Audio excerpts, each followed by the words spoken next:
Light is coming in.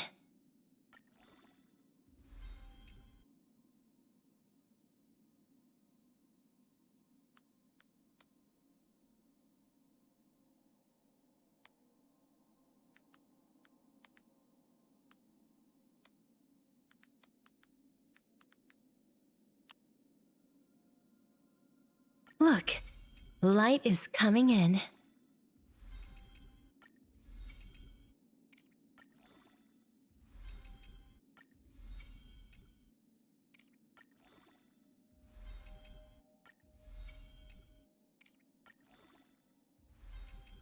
Look, light is coming in.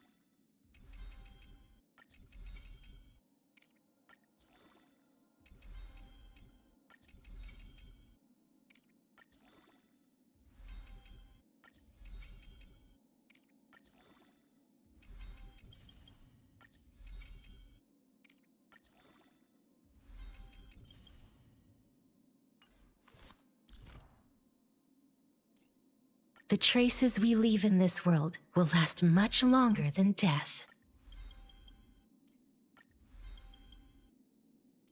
The traces we leave in this world will last much longer than death.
Do not worry.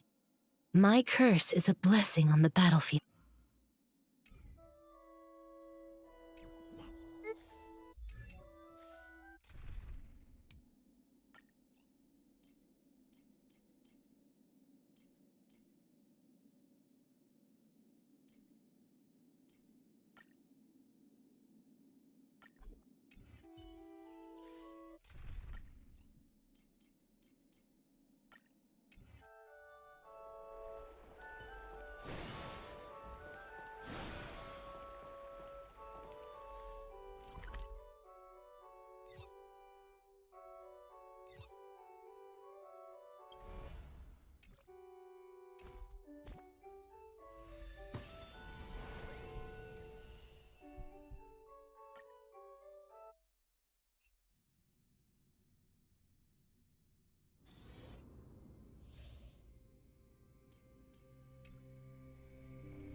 Emerge from your cocoon!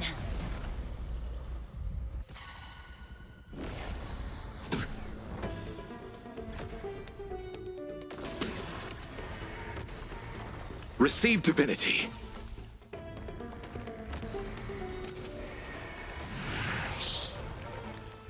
It's coming! Riding the west wind! Away we go! May death protect us!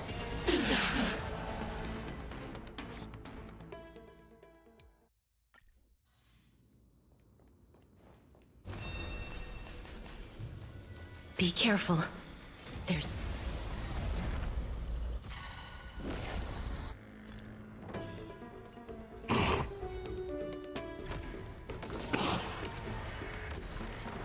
Bloom.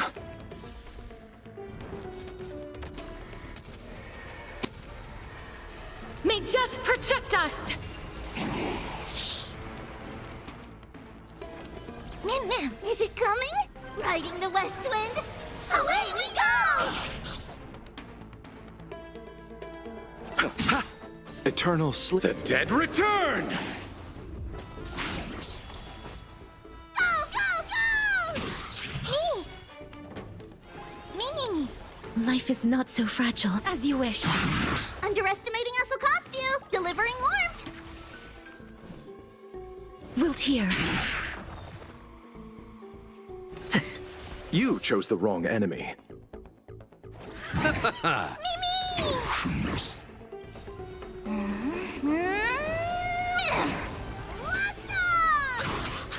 It's coming. Riding the west wind. Away we go! Embrace a new life. Go, go, go!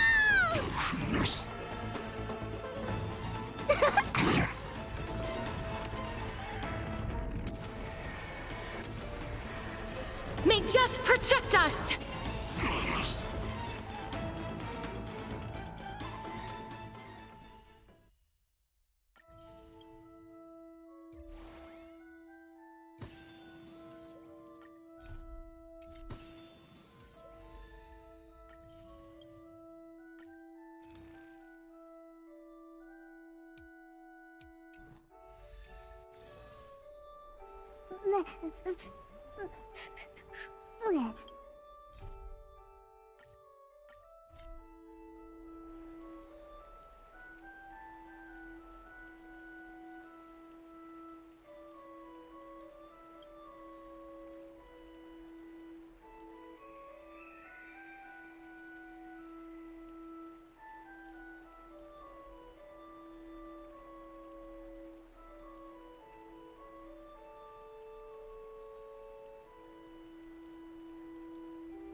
Ah, it's you, Cass. I finished the anthology of poems you lent me. Here it is. I thought you'd be too preoccupied to find time for reading. Precisely because of these obligations, I felt compelled to read it swiftly. Wouldn't all these preoccupations slow your pace? On the contrary, knowing that time is limited can push one to overcome their limitations. The weight of these responsibilities seems to have enhanced my reading efficiency. I understand completely. During my time at the Grove, the closer exams drew, the more efficient I became at tackling everyday mundane tasks. Anything but my actual studies. Precisely. As I remember, you and Phainon were both disciples of the new Sporists. I assume that Anaxa's exams were as unreasonable as the man himself, correct? The courses Professor Anaxa taught were Introduction to Alchemy and History of Mythology. And to be perfectly honest, those two courses were the students' greatest nightmares. The history of mythology taught by the blasphemous great performer himself. I can imagine their fear. Now that I think about it, students would often rush to the podium during class to challenge him on those blasphemous ideas. May I ask, Lady Aglaya, has your relationship with Professor Anaxa always been like this? He openly dismisses people's faith and questions the very justification of the flame chase journey. Our positions have been destined to be at odds. While you were studying there, I assume you must have heard of his nickname. A Dromus draped in finery? As I see it, this nickname is more of an insult to the Dromas. Despite his insufferable arrogance, I do hold a certain respect for his nature as a scholar. To remain true to his principles, he is unafraid to stand opposed to the world, and that requires considerable resolve. Anaxagoras' life is almost like a satire. As a Chrysos heir, he refuses to heed the prophecy, while he disrespects the gods. The gods have chosen him. He was indeed chosen by Circes. Is something weighing on you, Cass? The golden thread is quivering. I sense there's more to this exchange than idle chatter. With all due respect, I'd like to know what you plan to do with him. In light of his assistance in the battle against the Flame Reaver, I am willing to grant him some time to find a way to remove the core flame. However, if Anaxa decides to make any move that places us in danger, I will not hesitate to take extreme measures. Just as I feared. The Flame Chase journey is the destined path for the Chrysos heirs. Yet he now seems more like an empty shell. Given his strong sense of self-respect, I trust that Anaxagoras will make the right decision. Still, I can't help but hope for another possibility. Perhaps Anaxa will also overcome his limitations, now that he knows time is limited. I understand your stance. Let's continue this discussion another time. But now, let's greet our guest. You're here, Does this mean you're ready to take on Orynyx's trial?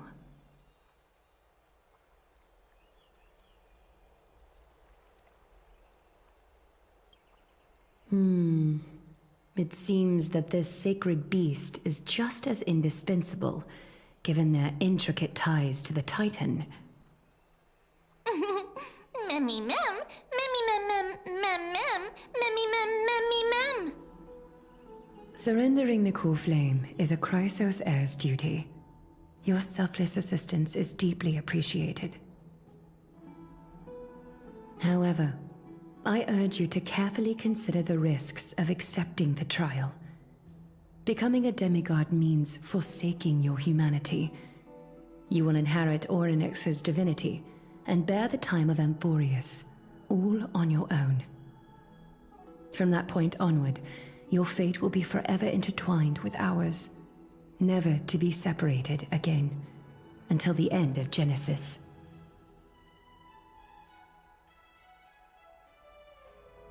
On the contrary, you are the only one who qualifies to attain divinity.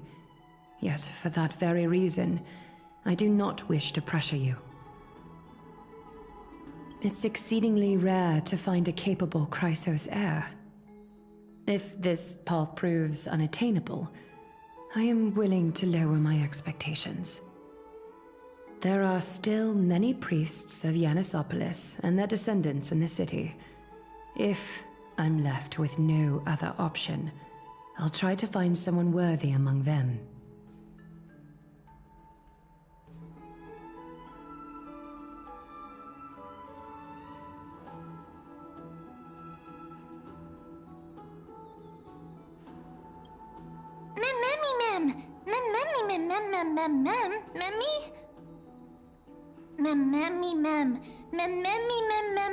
Hero.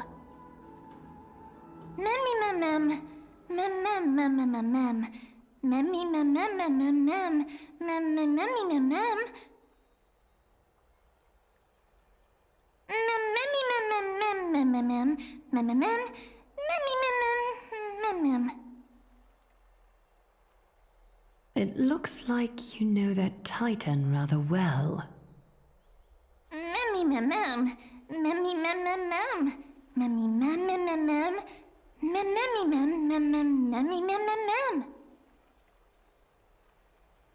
Memories that exist outside of your own experiences. I can't explain why, but I can vouch for Mem's words. When I was in the Abyss, I heard the Titan's groans, full of pain and grievances, yet without any ill will.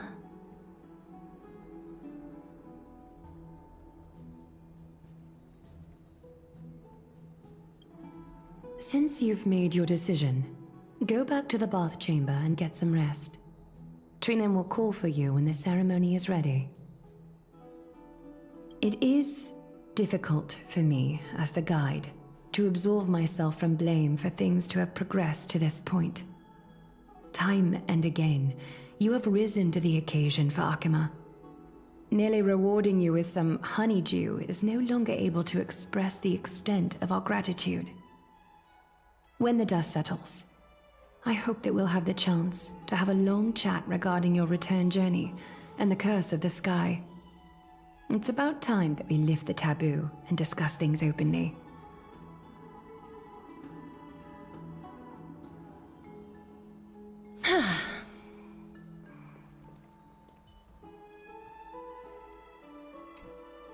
Mister, may everything go well for you and Mem.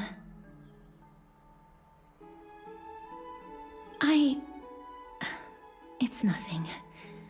I only came to discuss some matters with Lady Aglaya. Previously, I lent her an anthology of poems that Lady Trianne had gifted to me. Tracing back, this anthology was something left for Lady Trianne by a bard before their passing. Although personal properties should be cleared out once their owner has passed on, Lady Trianne gave this book to me since she knew how much I like to read.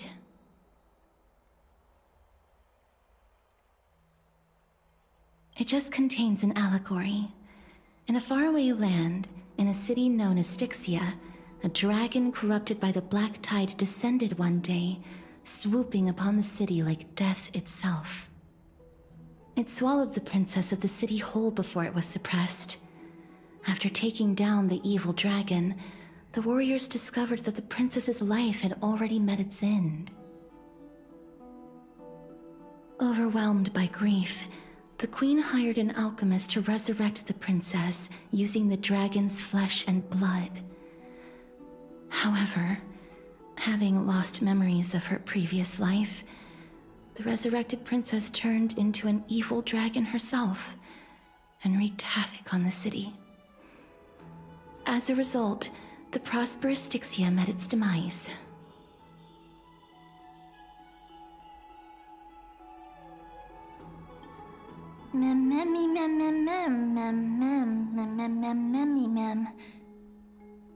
The author of this book is Archepia, a wandering bard who traveled to many cities. Among the things she left behind are poems, dictionaries, and many tragicomedy scripts. She even clearly underlined and took notes in books that covered myths with her elegant handwriting. While flipping through these books, I felt like I was afforded a glimpse into the life of Archepia.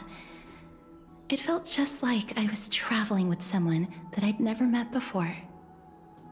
It was as if she had yet to pass on and was still alive.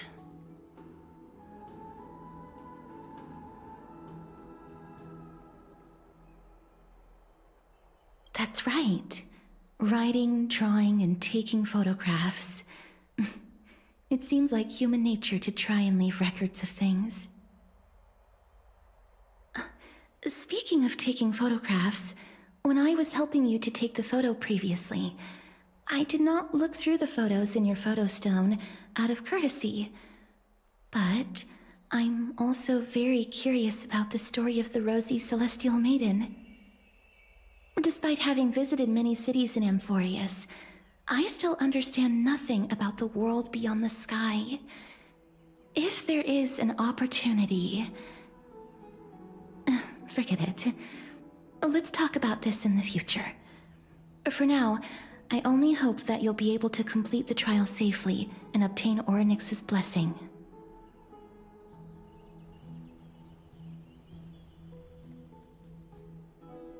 May you complete the trial safely and obtain Orynyx's blessing.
Hook's ready to find the next treasure.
That's right. Oh, partner, you're back just in time. This is something that the both of you should probably know. Good news? I wouldn't call it that.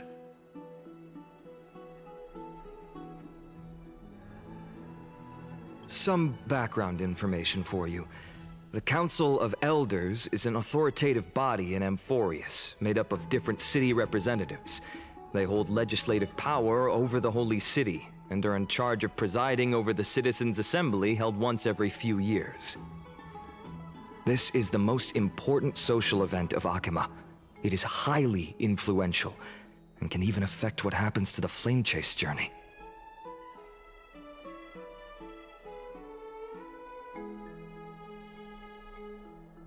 Despite her vision and wisdom that spans across thousands of years, even she cannot win over the hearts of everyone.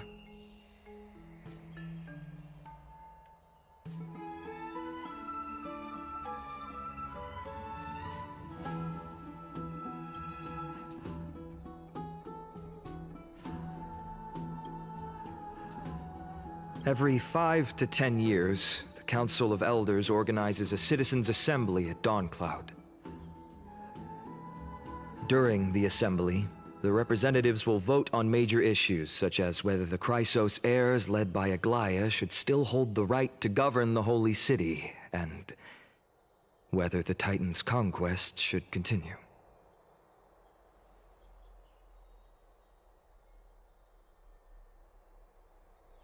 That is correct.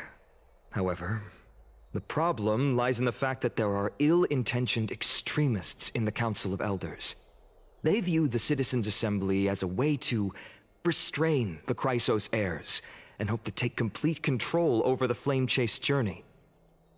We can refer to them as the opposition. During the assemblies held in the past 100 years, the voices supporting the opposition have been growing stronger in the shadows. It's only thanks to Aglaia that the Flame Chase journey has been able to continue to this day. The Citizens' Assembly is just around the corner, but this time, there seems to be a new variable to the situation.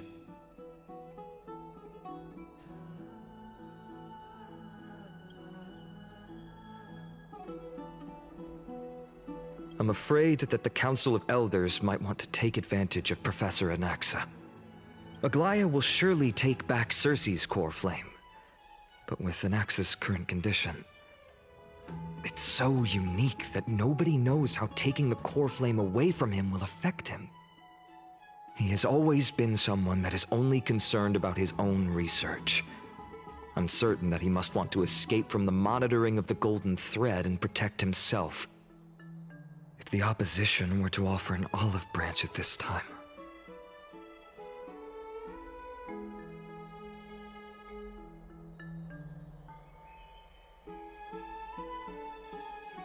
Anaxa has never believed in the prophecy, so technically it cannot be considered a betrayal.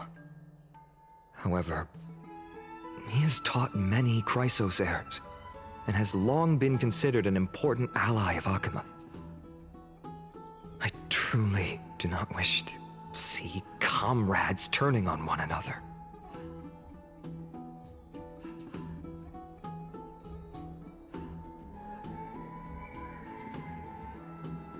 As I believe in his character, I plan to plead with Aglaia and try to buy more time for him. Then, the greatest way in which you can help is for you to know what I am fighting for.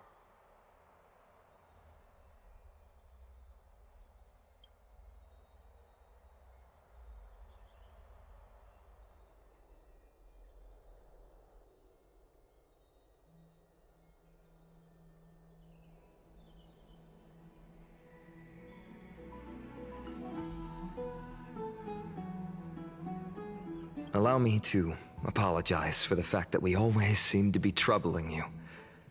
I hope that Orynyx will show more benevolence and be more accommodating. I remember that they seemed quite fond of you back in the Abyss. Go and rest and regain your strength. We'll meet at the Vortex in a few days.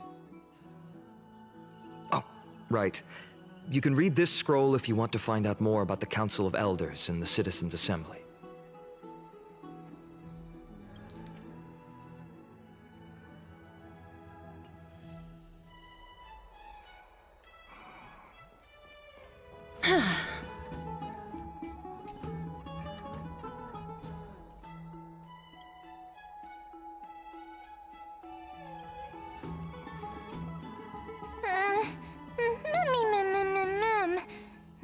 Mem nervous.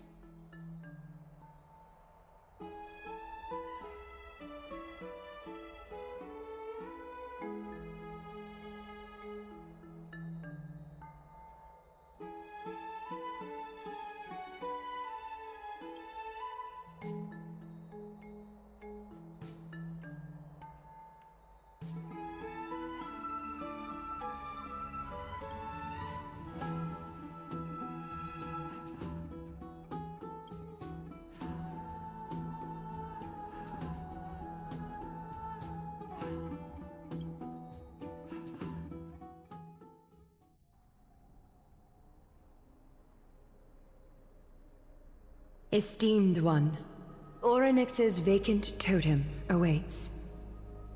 If you have already made your preparations to become a pillar of Amphorius, please, step forward.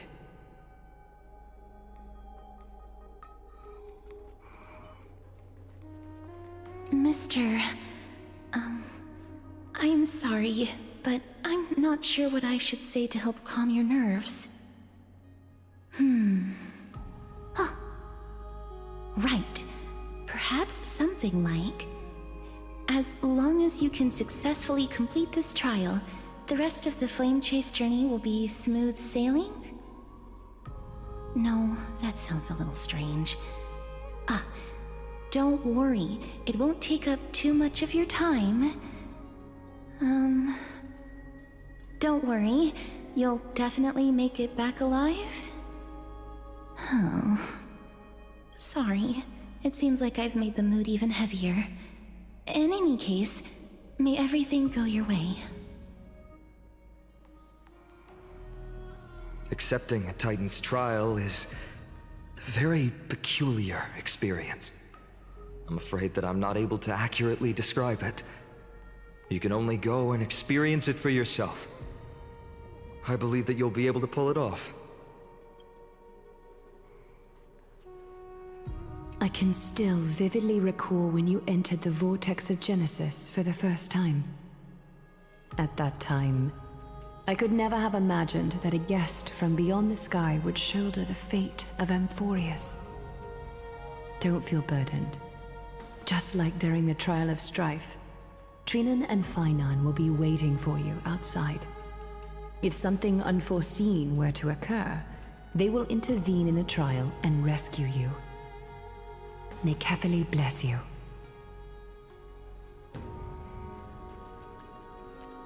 Little Gray and Mem, thank you. Your resolves cannot be questioned. We praise your pure selflessness and courage. May Kefili light your path forward.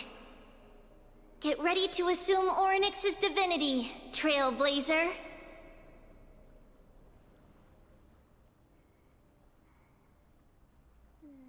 The divine position of Orynyx has already been vacant for some time. We can feel the space of the trial closing. As there isn't much of their soul left, we'll have to complete the ceremony before their soul completely dissipates.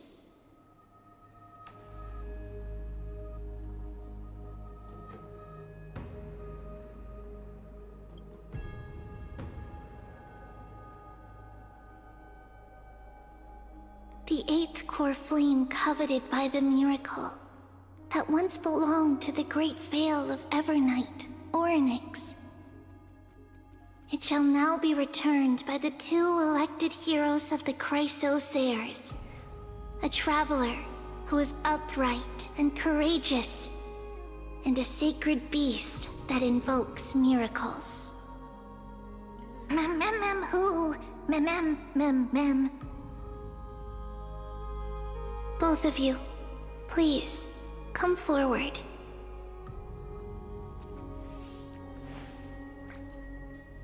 Recite along with us. O Majesty of the 12 Titans, pillars of the world, we seek your divinity to mend the rifts of the world. Fill our bodies with blood of gold, till we wither in willing service to the prophecy.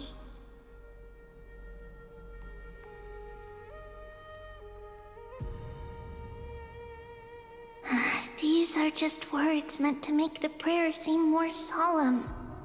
Please, focus.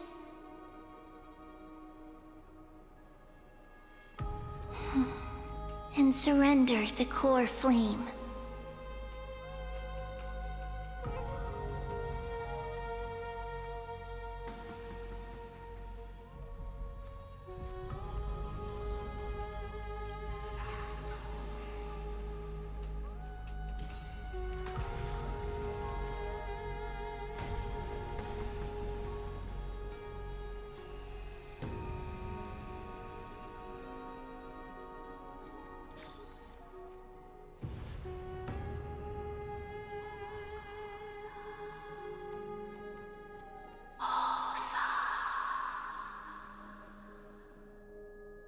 Orynyx. Their soul has been waiting for a long time. Perhaps they're also quietly waiting for the arrival of their successor.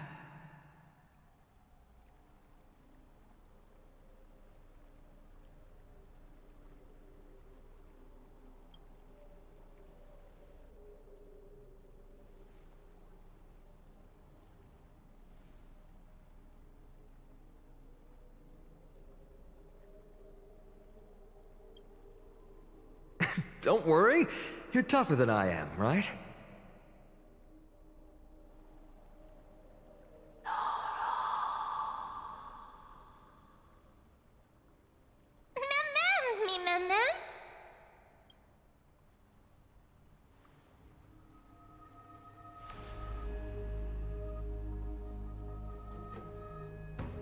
Traveler from beyond the sky, let us pray that the Titan acknowledges your worthiness. Although he loves cracking jokes at inopportune times, his determination is as strong as the Chrysos heirs. He will definitely succeed. While he's away, I would like to have a chat with you, Aglaya.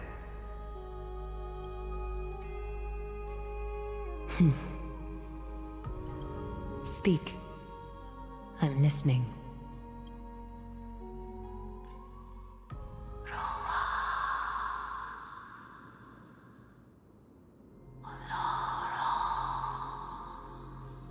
Slap, slap! Wake up!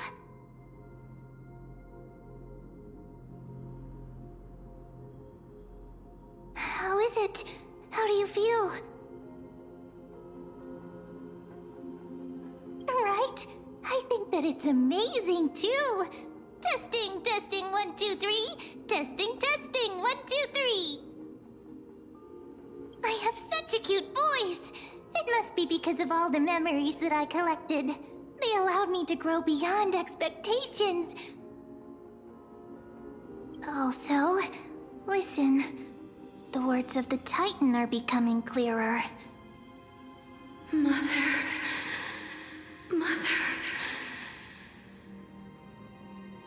It hurts. Have I finally reached the end? Are the years of isolation coming to an end? Orynyx. Oh, how heartbreaking. Ever since the figure draped in the black cloak robbed them of their core flame, they have been relegated to waiting in isolation in such a confined space. We are going to help alleviate their pain, right? Memories. Broken. Mother. Where? Mother? Who are they calling out for?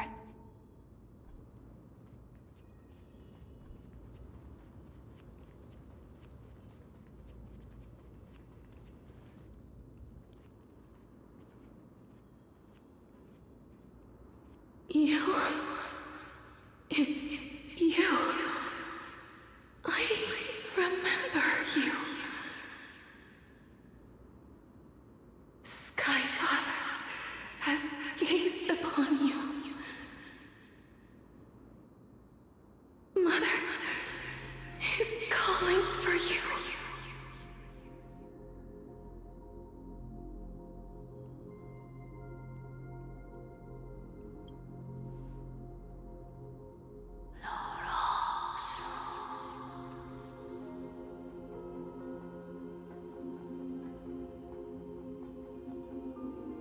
Skyfather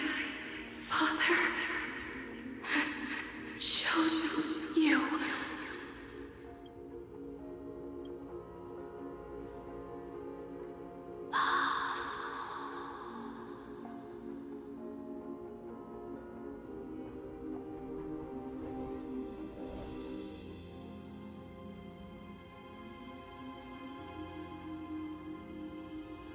Mother is no longer responding.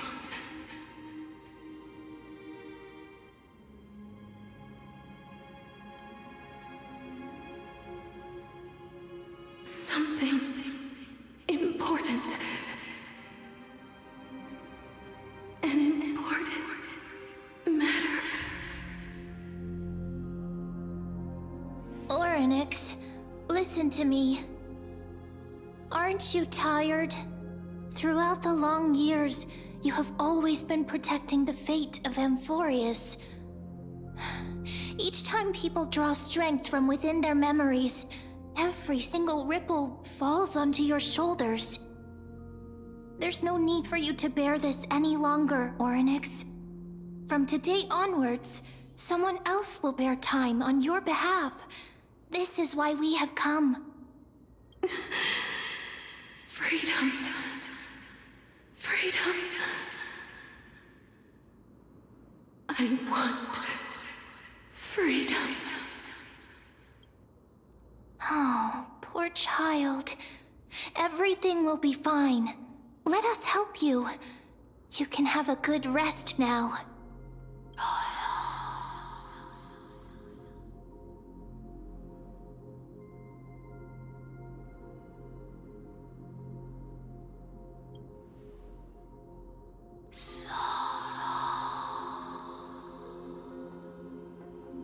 You have potential, strength, willpower, powerful, and tenacious. But you lack something. Just one thing. Lacking something? What is it?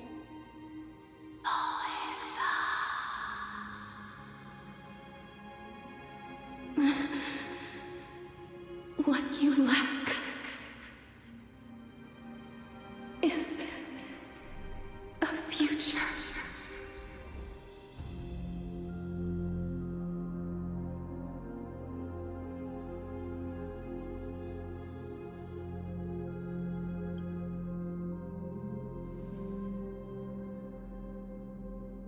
Future? Traveler from the sky, you should have dissipated already. The gaze from Sky Father stabilize your form. Because from the moment you crossed the sky, your life was cast away. Right now, you are simply a collection of walking memories. What? How is that possible?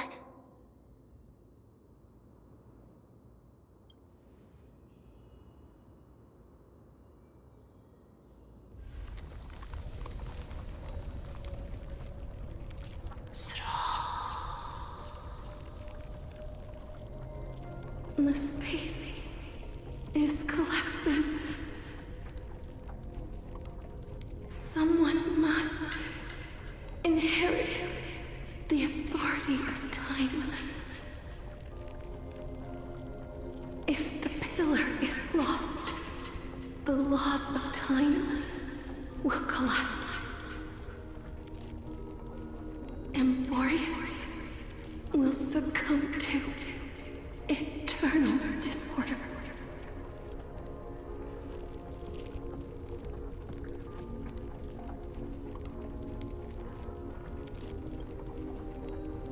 Time never compromises, never bears grudges, never forgives, never makes a choice. Child of humanity, Titans, Mother, Sky Father. Time restrains everything that exists in this world. Oryx's divinity is dissipating? Is the trial coming to an end? Pathstrider of remembrance, my strength, I shall entrust it to you. the fate of the world. If you wish to save it, go and find your future that has been stolen. Even if that means you'll have to cheat death. You'll have to challenge that hand of shadow clasped with unyielding fingers.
Hey, are you alright? I heard you two talking about Thanatos. Cass is also very concerned about the warning. She has left the vortex and returned to the garden. Shall we go and look for her? Thanatos is the Titan that Cass has always been looking for. Regardless of whether there are any clues, there's probably no one else that understands death better than her. Oh, right. There's something that I have to tell you. The Chrysosairs already know everything that has happened to you. I was too worried, so I told them everything. Please don't hate me, okay?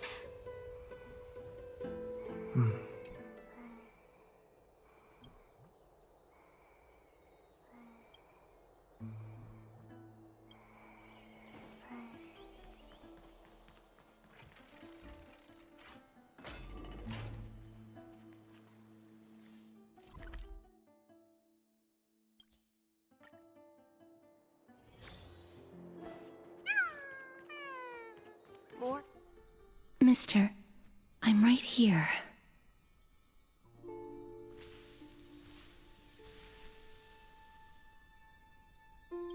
Please stay there and slowly turn around.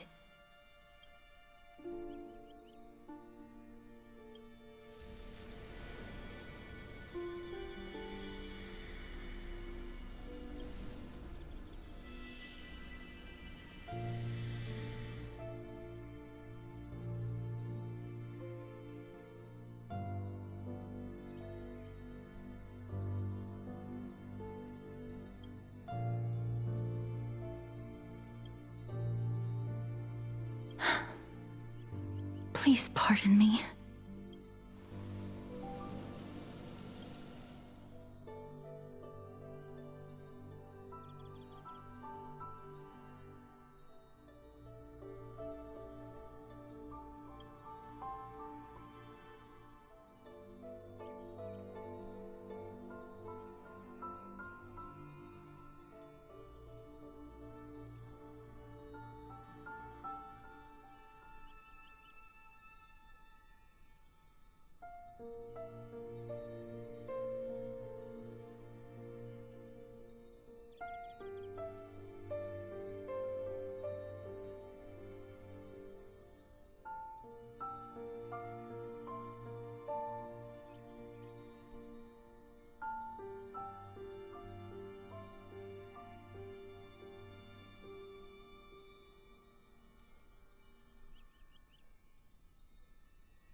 Just as I expected. I cannot feel anything.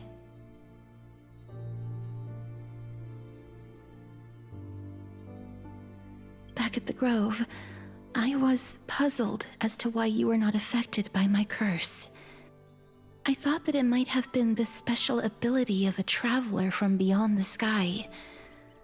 Never did I expect that this would be the true reason. I'm sorry. I should have noticed that something was amiss earlier. Mister, if my abrupt behavior just now offended you, I hope that you can forgive me. I'm just thinking, if your soul has really left your body, as a mortician, I might be able to trace where it has gone to. Cass, did you find anything? My apologies. Not as of yet. Perhaps I have overestimated my capabilities. But, mister, would you be willing to let me try again? This time, I'll increase the area of contact slightly. Perhaps the result might be different this time. I have never touched the living in this way before. If my actions are in any way disrespectful, I hope that you can forgive me.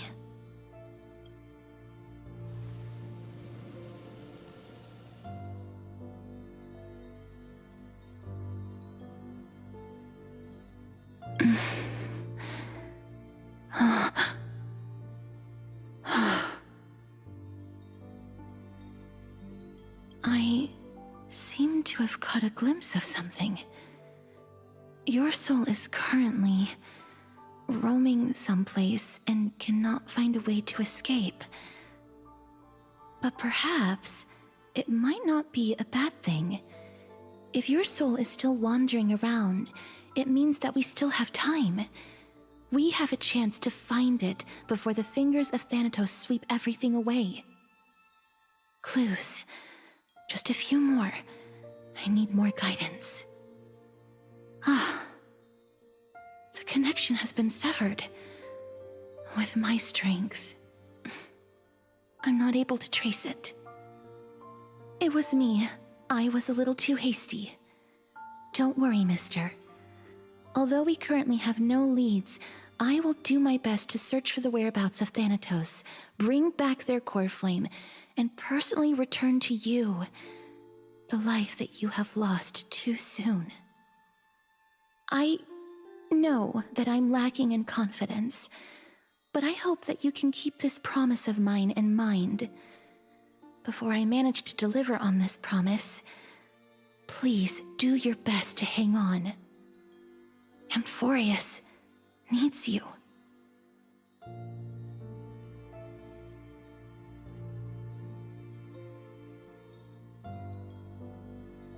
Lady Aglaya and Lord Finon are currently discussing some matters in the paths.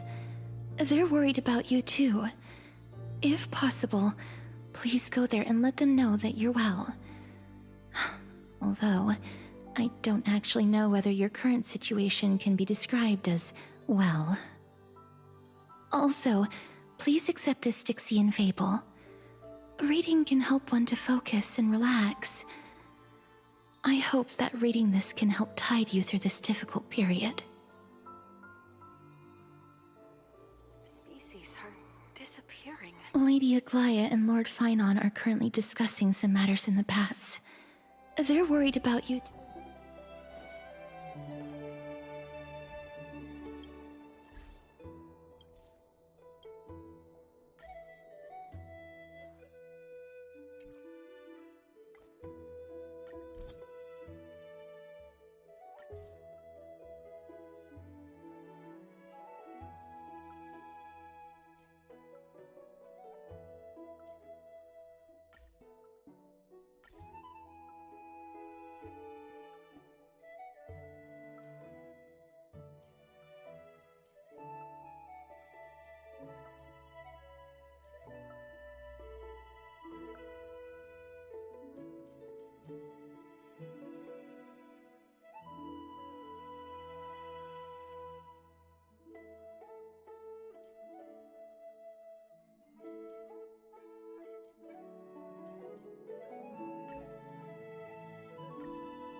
They're here. Partner! Hyacinth said you definitely wake up. How do you feel?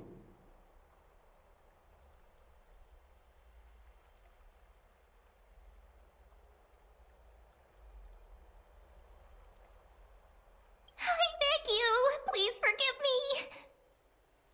You've completed the trial of time, and I have to admit that the process went better than I expected. Even in the end, that Titan's heart still showed a soft spot for humankind. However, I never expected that two people who have cheated death would appear in Akima at the same time. That's what we have been talking about. Mighty has been in Akima for such a long time, but has no one thought to study his indestructible body? If there were even any minor breakthroughs, we wouldn't be as clueless as we are right now. Many have had this idea, but so far, there have been no results. If it were successful, Thanatos wouldn't have disappeared without a trace. Nevertheless, now is not the time for us to give up. At the very least, we can still see a glimmer of hope. Cypher. If anyone in this world knows the whereabouts of death, it would be her. I'll try and get her to return to Akima, but do be prepared for a less than ideal outcome. Please understand that throughout the history of Amphorius, no one has ever managed to escape the clutches of death. At the end of time, Thanatos silently awaits all.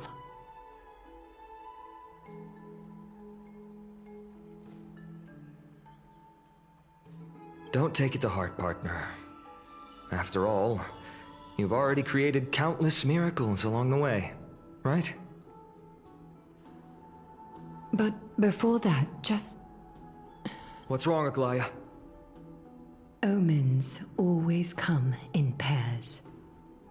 A tiny air current will eventually brew into a storm that tears the sky apart. It's Anaxagoras. He has initiated contact with the Council of Elders. In the end, it has still come down to this. I earnestly hope that your assessment of him is accurate, Finan.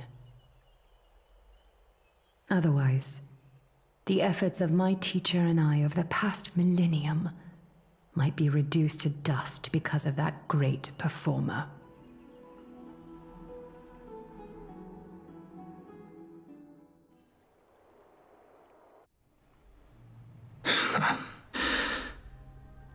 I'm back here again. I remember this dream.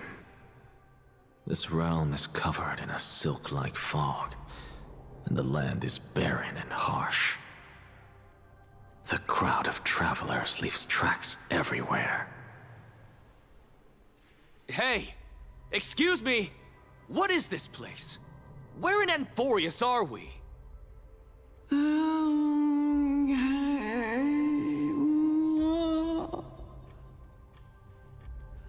The mutters of the traveler are in a language I'm unable to comprehend. Or perhaps they're just distracted and ignored my question. Tell me, which Titan reigns over this land? And how do I find them?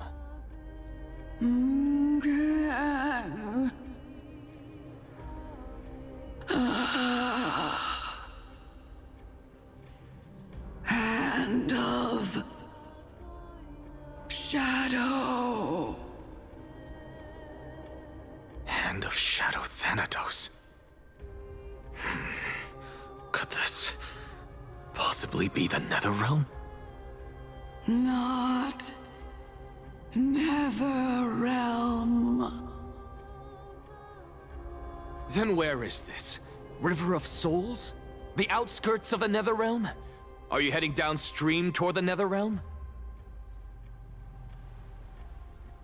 The Netherrealm. Nothing but an illusion.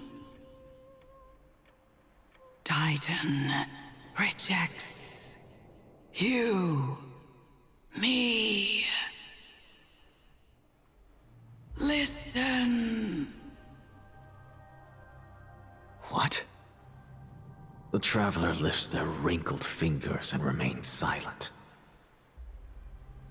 I look in the direction they are pointing and listen closely. There. A massive shadow brought the sound of rushing tides. The sound of tides.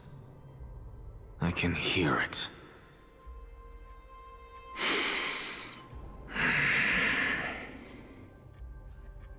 I hear it, deep within the tides, beyond the closed gates of the Void World.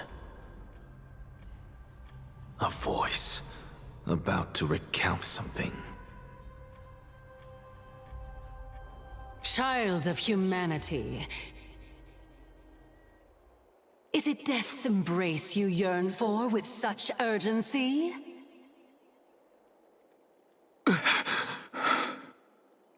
Oh, you have awoken. Welcome back to the mortal realm. Your consciousness is dissipating much faster than I expected. Ultimately, it seems like the Titan's core flame is incompatible with a mortal body. How much longer can my consciousness remain in the mortal realm? In my estimation, at best, you'll see 15 more entry hours. 15 days and nights. What is it? Are you finally starting to become attached to the mortal world now? On the contrary, 15 days feels a little too long for solving a singular problem.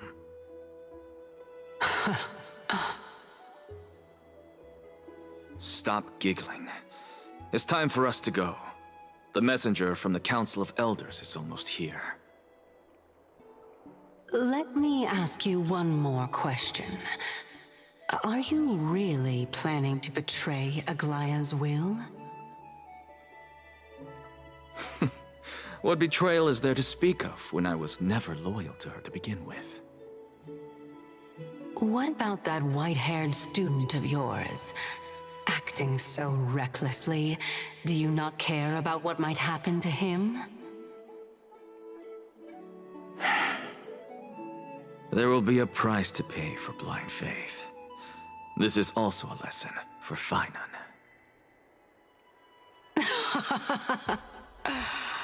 You truly are a strict teacher.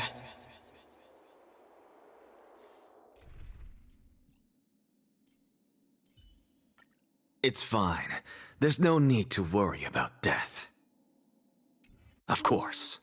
This is how I've always been.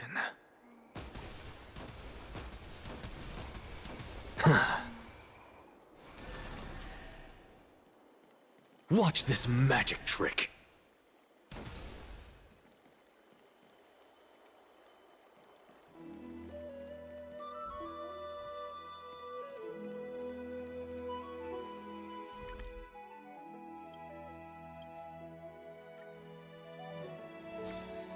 Sorry to keep you waiting, Lord Enexagoras. Watch this magic trick. It's been a while, Lord Enexagoras.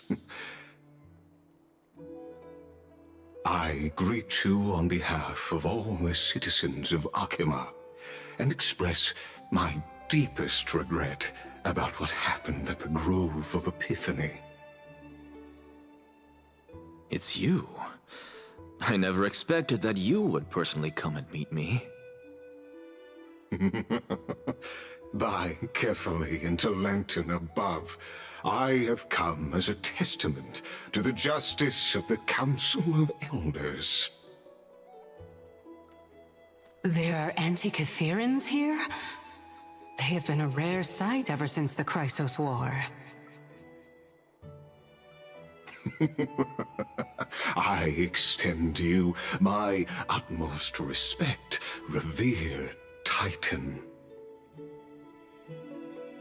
I am Lycurgus, though you may call me Lygus, holding an honorary position within the Council of Elders in Akima, and as the Theoros, I stand to protect the right of all upright citizens to express themselves freely.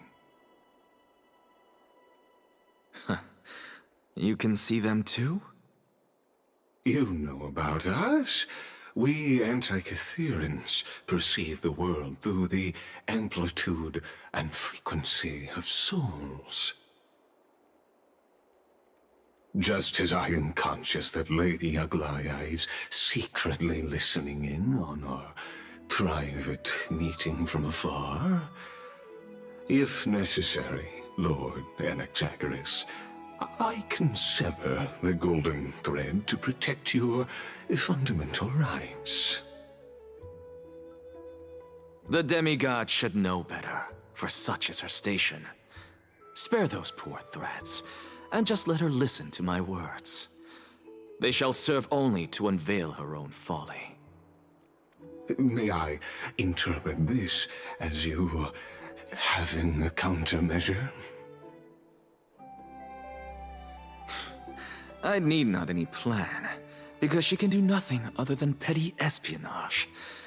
As the Citizens' Assembly approaches, and with Orynyx's fall, any attempt to capture the core flame within me will only usher chaos and calamity. A truth she undoubtedly comprehends. While I, Anaxagoras, serving as the Grove's special envoy to Akima's Citizens' Assembly, have long known the extent of your abilities. Let's forego the formality of asserting authority, Lord Lygus. Lead the way. Very well. Surely Lady Kindness would appreciate such assertiveness in an ally.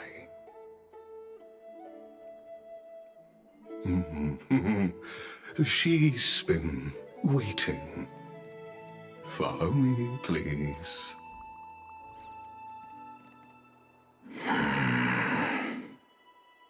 Is there something on your mind, Lord Anaxagoras?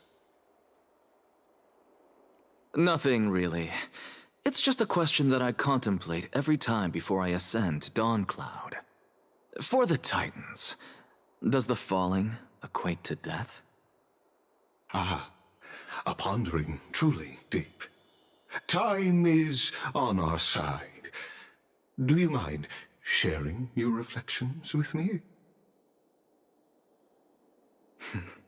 While all living beings must ultimately face their demise, Kefali has yet to meet theirs.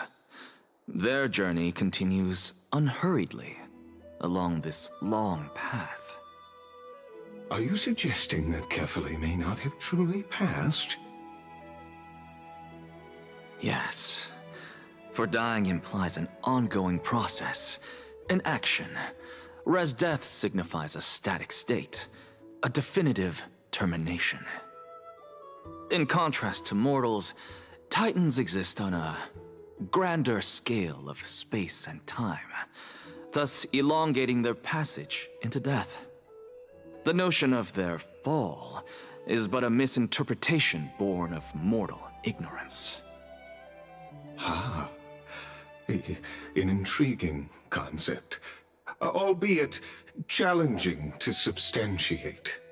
After all, Kefali has maintained a profound silence ever since the era Arasa, while scholars and priests alike have conveyed the message of the gods' imminent fall. Perhaps the gods, in their arrogance, deemed it beneath them to reveal their perspectives to mortals. Could you elaborate on your statement? Circes, the kin of the Skyfather as recounted in myths, now resides within my brain.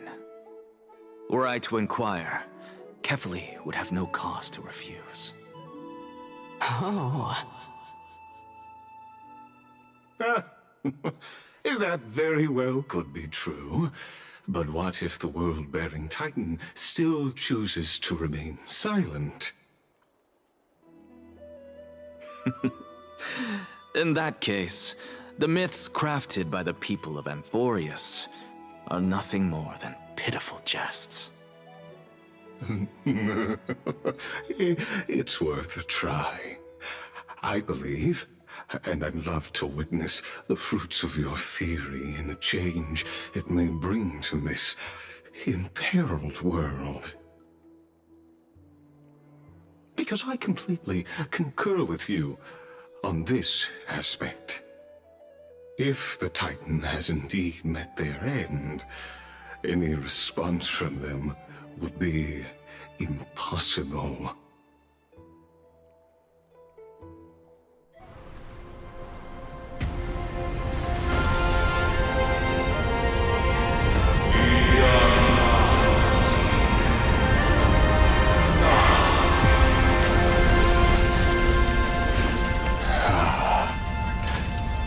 Please, Professor.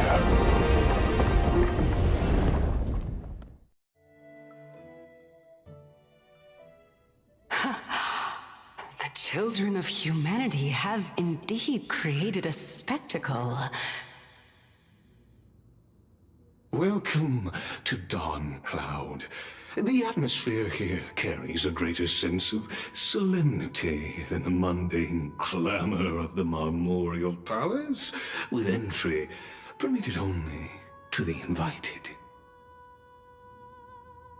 Only esteemed beings grace this place, and among them I've received priests, scholars, warriors, and now we even have the honor to be in the presence of a Titan. Oh, what a joyous occasion. Once deemed a blasphemer, now a surrogate for revered divinity. The honor should rightfully be mine, shouldn't it? I'll notify Kindness and the others of your arrival. Kindly wait for a moment. A soldier will be here to guide you shortly. In the meanwhile, you're welcome to explore the vicinity, but kindly remain within the guard's view. Delaying the crucial meeting is something none of us wish to see, I presume. I'm well aware of Kindness's methods. There's no need to emphasize that. As you wish. Your cooperation is much appreciated.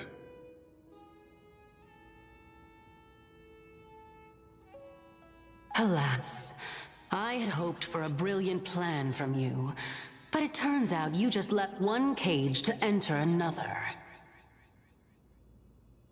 Save your concerns. I know very well what I'm doing.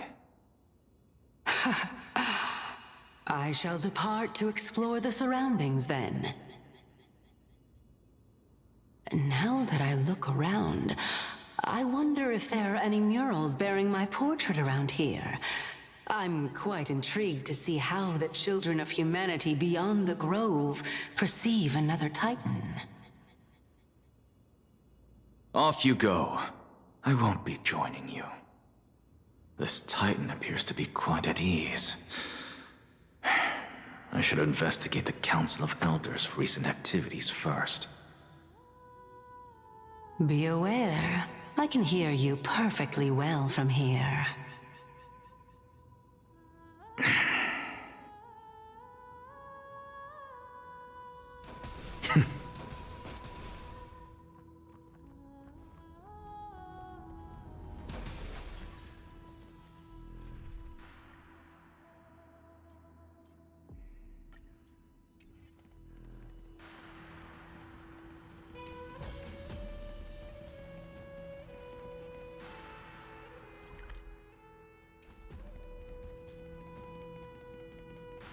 Watch this magic trick.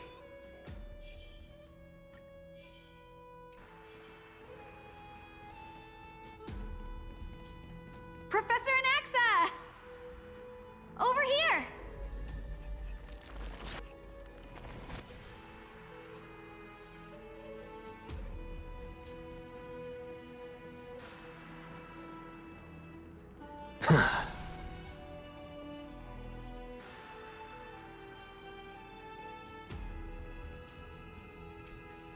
Professor Anaxa? Word has it that the scholars of the Grove valiantly perished resisting the Black Tide. To find you here safe and sound, thank the Fates. You could say it's the Fates toying with us. It's only the Crimnoans and Idonians who chase glory through death. But your survival is a victory in itself. I'd settle for that gladly. So, are you here to report the incident to the Council? I heard that after the Black Tide devoured the grove, Akuma would be next in line, even with the demigod of strife standing alongside humankind. Tell me, how much does the Council of Elders know about the Black Tide? Once Kindness and her followers learned of Circe's and Orynyx's fall, they proclaimed in the council that the Flame Chasers could no longer stand against the calamity alone. Yet, when the Crown Prince ascended to godhood and repelled the Black Tide, she immediately altered her tune, declaring that all was resolved beyond Akuma, with the only remaining menace now being Aglaya and her adherents. They might well make their move at the upcoming Citizens' Assembly. No surprises there, those shifty opportunists. Thank you for your honesty, virtuous student. Being an opportunist could very well be a facet of wisdom. Shouldn't you be searching for murals of yourself? I've had enough of your prattling. I was really curious to see how you would find the middle ground between both factions, so I came to listen in. But it seems as though this Kindness is much more ruthless than Aglaya. If so, why do you want to work with her? Could it be that perhaps you've decided to readily surrender this hollow shell of yours, just because you feel like death is fast approaching? I'm afraid you'll be sorely disappointed if that's what you truly think.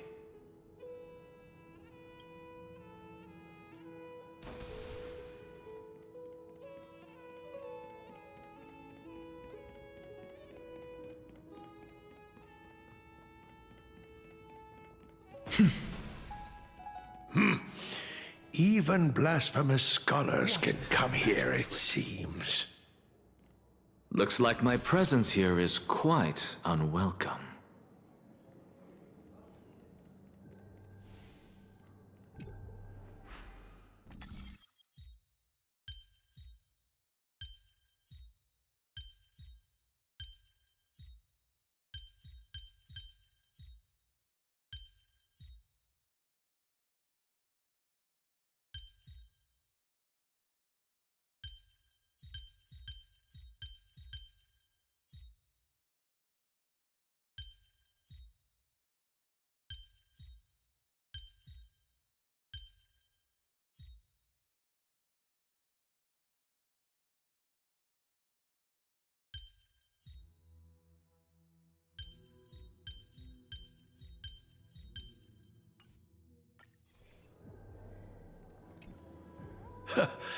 Anaxagoras, I thought that you had died to the Black Tide, just like the other scholars.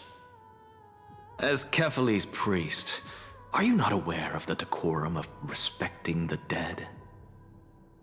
Surely you jest. You blasphemous heretics are not worthy of respect from the Supreme Being.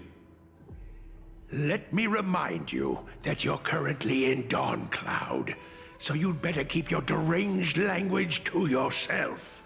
I am no longer that altar servant from years ago, who could only acquiesce to the commands of others. Now, I have plenty of ways to deal with people like you. I'm not sure whether I should laugh or cry right now. I can't believe that a follower such as you could have been made by a creation titan. As I see it, a dead titan can't provide you with this level of confidence, right? Then who is it exactly? Could it be Kindness? You. Seeing how fond of you Elder Kindness is, I shall let that slide for now. Leave immediately, and don't impede us from receiving the Supreme Being's blessings. Seeing as we were able to hear of this matter from the mouths of others, it seems that Kindness is indeed quite sincere toward us. Perhaps this affair will proceed smoother than I had anticipated. Oh my, what a thrilling confrontation. as expected of one of Kefali's followers. Are you praising or insulting him? Praising him, of course. As a believer of the god of deliverance, it is only natural that he detests evil. Didn't you hear me? I asked you to leave. Go as far away from here as possible. Don't mutter to yourself like some sort of madman and disturb my meditation. I've had enough of this. Could the 15th entry hour arrive any faster?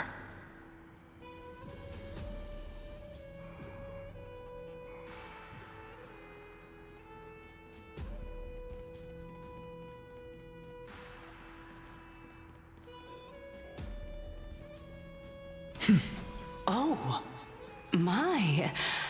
Could it be that the great tree painted in this mural is actually depicting me?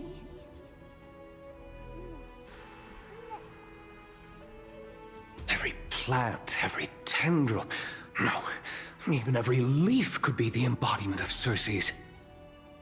As a result, mere mortals who did not know what the Titan actually looked like chose to paint them as a giant tree instead. Their wisdom was portrayed as fruit, to symbolize how they shared their knowledge equally among the masses. Such exquisiteness indeed. This mural is quite abstract. I really can't tell whether you are praising or demeaning yourself. Now I'm quite curious whether the Reason Titan has studied figures of speech before. Of course I find such stylistic devices interesting. For all we know, this could be the answer to the question, what exactly are we? I, for one, am not willing to admit that I could look this ugly. Was this the reason why you failed in your attempt to refine my soul when you were ambushed at the Grove? Since you are aware of this, why did you save me back then?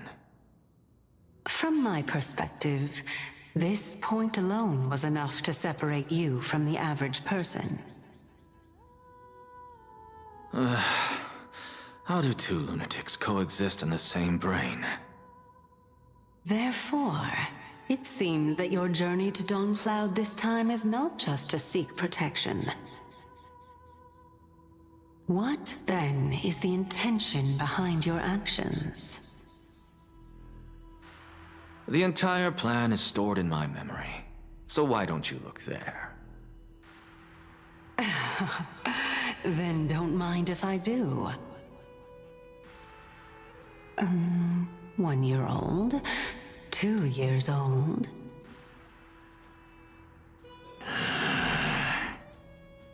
Oh my! Even a member of the preeminent 7 sages must hug his droma stall to sleep? How interesting. That's enough. How unusual. Your soul is actually trembling. This must mean that behind this toy hides a secret that nobody knows, right?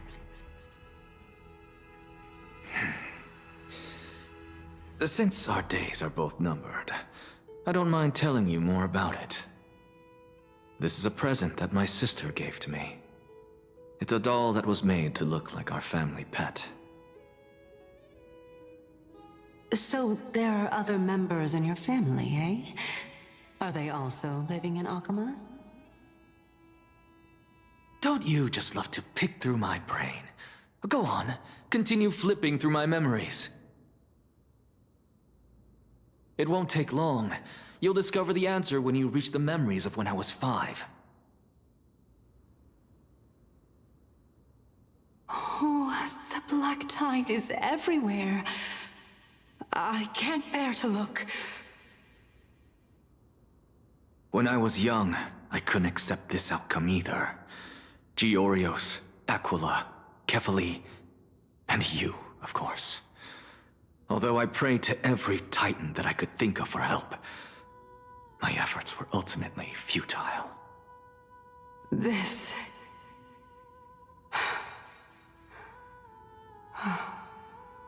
Could this be the inception of your research into alchemy? Indeed it was. Everything started from that verdant courtyard of yours. When I was pursuing my education there, I naturally also came to learn of Thelesis' theory as well. Oh, I remember that person. He was the one to come up with the concept of souls, right?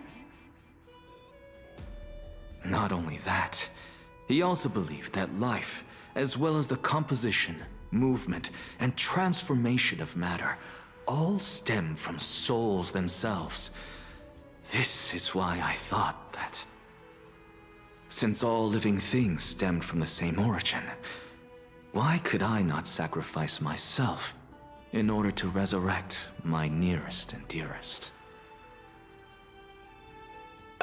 Anaxa, you...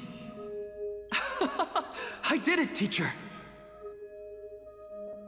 But this is absolute blasphemy.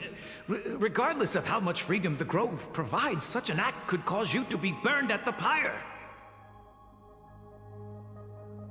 Your beloved, where is she now? Send her away from the Grove at once, to a place where nobody will ever be able to find her. Otherwise, the both of us will be judged by the Council of the Seven Sages. Calm down, teacher. My sister, she's still not in the mortal realm, even to this day. What do you mean? It was naive of me to think that I could snatch the deceased from Thanatos' grip by merely sacrificing one eye. Equivalent exchange. All I received for that price was but an opportunity to see her for one final time. Nothing more. Oh. Let it go, Anaxa. As one of my best students, I cannot watch you go down the wrong path without doing anything to stop it. Never do something taboo ever again. Don't disappoint the deceased, and never harm yourself.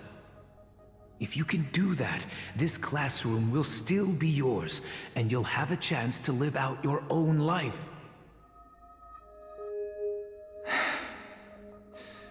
Since I was able to see her one last time, I have no other desires. You're right, teacher. It's time for me to start a new life. I am sincerely glad for you, child. Now then, what topic would you like to study? I wish to continue Thelesis' research. Continue the research into souls, but you know that the Grove has long since understood his philosophy like the back of their hands. Even if you continue digging into this subject, your efforts will likely be futile. No, teacher. After my fleeting glimpse of the deathly fog, I finally understood a single truth. Since ancient days, our understanding of the souls is but the tip of the iceberg. I may have lost an eye, but my view of the world has become clearer than ever. I have grasped the truth with my bare hands. Watch as I turn this farcical world upside down.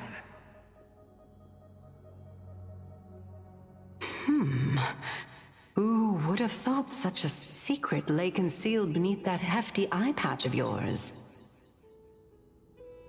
However, this story doesn't seem to be connected to your plan. In fact, I'd say that they aren't related at all. The answer lies within the tale. If even you cannot understand it, perhaps you should relinquish the divinity of reason to me. After all, it'd be a waste for you to hold on to it.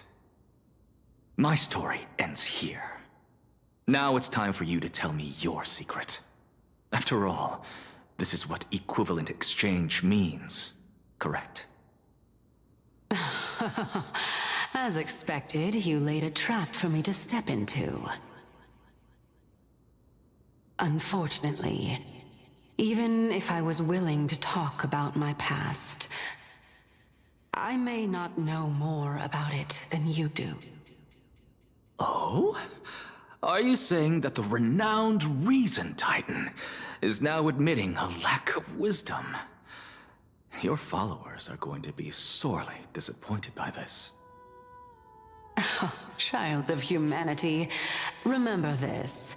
Being cognizant of one's ignorance is the greatest wisdom of all. Now I understand. No wonder you asked me to answer your random, nonsensical questions. Not only that, you're the only one who can shed light on my query.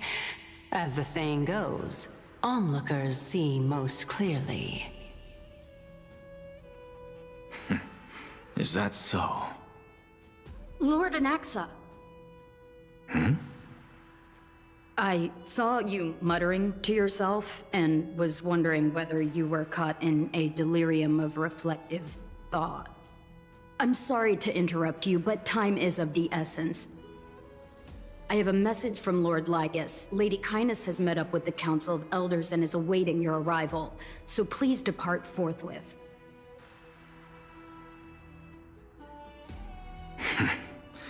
It's finally time. Carefully.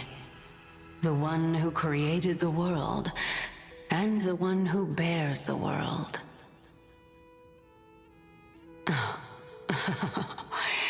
If you truly have not met your end, how will you answer the challenges of those who defy you? I didn't expect you to agree to Lady Kindness's invitation.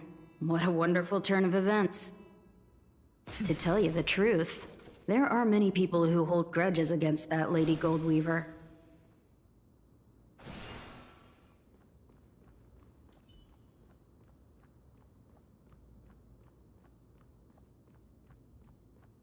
Isn't that the dromas draped in finery?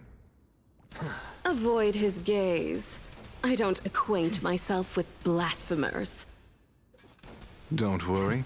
He's too full of pride to pay us any attention. Your nickname is Dromus as well? You must really like those creatures. Go melt it down.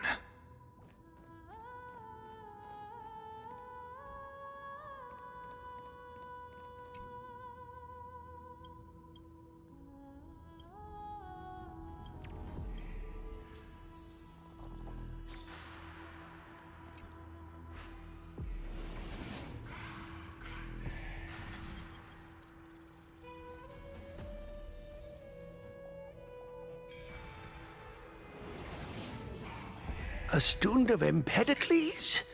I hear that his views run counter to the Venerationists. This is what being a scholar is about. A collision of ideas only occurs when there are differences in beliefs, and it is such collisions that lead to progress. Yet, Lord Lygus and Lady Kindness are just ahead. I'll take my leave for now.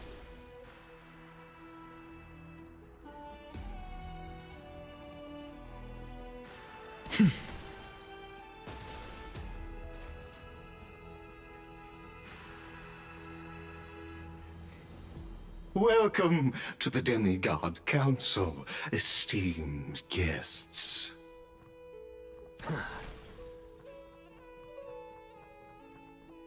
Lord Anaxagoras, I've heard so much about you. Head of the Neusporists of the Grove of Epiphany, notorious blasphemer, a Chrysos heir who bears Circe's core flame, a survivor of the Grove calamity. Did I miss anything? Well, if so, please be so kind as to enlighten me. Since Lady Kindness is already well acquainted with me, I won't waste any effort introducing myself again. But then again, perhaps the customs are different here.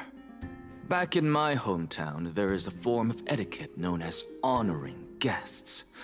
The host will welcome their guest with warm hospitality by treating them to fine wine and a cozy bed. And yet, ever since I arrived, I have not been welcomed with warm courtesy or ceremonial gifts. Instead, I am met with intense scrutiny.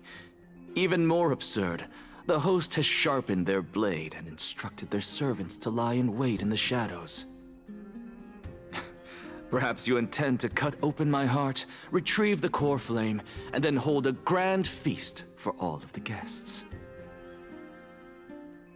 Everyone, stand down. Thank you for understanding. I am but a feeble scholar who is not used to the stench of avarice and blood. No need to be humble, my lord. From my perspective, your courage and gumption are worthy of the reputation of the Seven Sages. Your bravery is more than adequate to accomplish our perilous endeavor. So, you wish to start a war? Well, since the Chrysos heirs are calling for war, we will respond in kind. Conflict is inevitable. Since Aglaya endeavors to suppress the virtuous commoners with blood of gold, we will not hesitate to display the rights and mettle the citizens of Akama are so entitled to. As to your question of whether peace is still a viable option, well, to that I can only say this. Everything hinges on the next citizens' assembly and whether they have a sudden epiphany amid the clamor of the masses. And since you, as a Chrysos heir, accepted our invitation, you have indeed given us a glimmer of hope. What brazen arrogance. What you're saying right now is worlds apart from what you were saying before you retired your cleaners. I don't deny it. After all, they're responsible for cleaning up any threats, and just a moment ago, you were on the side of the Chrysos heirs. But now that you're an ally of ours, we can continue talking somewhere else. As you know, these walls have ears. I was fortunate enough to have the opportunity to discuss a treatise about the Venerationists with your teacher, Empedocles. Yet, it seems you subscribe to the Nusporists instead, Lord Anaxa. I've heard that this school of thought is one with many detractors. I suppose I can just ignore this. It's normal for ideas to have supporters and dissenters. Just like how there are two types of people in this world. Geniuses and dimwits.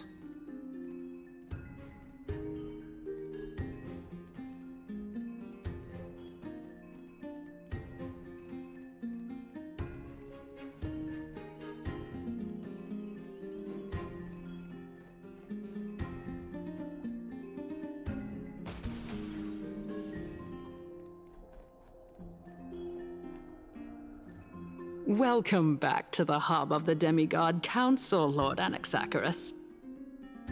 Surely you remember that countless eloquent orators have stood in this spot before and emerged victorious by stoking public sentiment with their words. And yet there have also been innumerable blasphemous philosophers who set themselves up for failure because they refused to defend their actions. This tiny stage is the most profound embodiment of Akama in centuries. In 15 days, this site shall also become the most important, as well as the final turning point in Akama's history. May the both of us carry out our duties with honor and lead the masses back toward the Erechrysia, a golden age with no death, strife, or trickery. Oh my, 15 days and nights. That aligns perfectly with the date of your demise. Could such a coincidence truly exist? Using death to prove myself fits my intentions perfectly. What strong conviction you have. As expected of the hero who dared to stand up to the Gold Weaver. As expected, she misunderstands you. That's enough, Lady Kindness. Dispense with the niceties. I only accepted your invitation so that I can serve the commoners alongside the members of the Council of Elders. Don't test my patience with such superfluous formalities.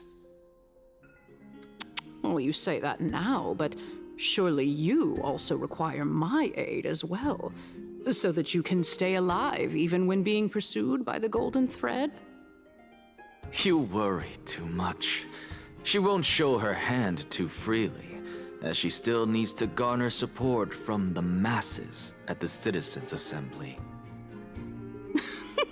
Even someone like me can tell that only a sliver of her humanity remains. Surely you're not asserting that she will definitely act in a rational manner. As you're no doubt aware, Aglaia covets the core flame that I possess, which makes it the bargaining chip that allows me and the rest of you to negotiate with her. However, in return, I'll need the Council of Elders to support me as much as possible. Naturally, this includes the guards as well. You're well aware how valuable Cersei's core flame will be in the era Chrysia that you are desperately pursuing. Talk is cheap, so you'd better act prudently as well. I understand. After all, this battle of wits is just a means for each party to acquire what they need. As long as your request is reasonable, the Council of Elders never shortchanges its allies. Since we're both intent on mutual cooperation, let's not mince words and just speak plainly to each other. Let us decide how much we can secure for ourselves and how much we're willing to sacrifice, like true philosophers, with our words and wisdom. Continuing from the earlier topic, let us discuss our common enemy, Aglaia. She is the second most experienced Chrysos heir across the whole of Akama, who has gradually lost her humanity to the ravages of time and the ablation of the core flame. A formidable opponent indeed. Admittedly, there is ample reason for her to take your life. Yet your previous reasoning is quite sound. As a seasoned political animal, it's unclear whether she will actually cross that irreversible boundary. Moreover, she still needs you alive so that the Titan's trial can be completed. Is there anyone present who can swear by the sacred vow of Kefali and guarantee that you weren't in league with that woman before coming here? Are you just trying to pull the wool over our eyes and aid her in her savagery?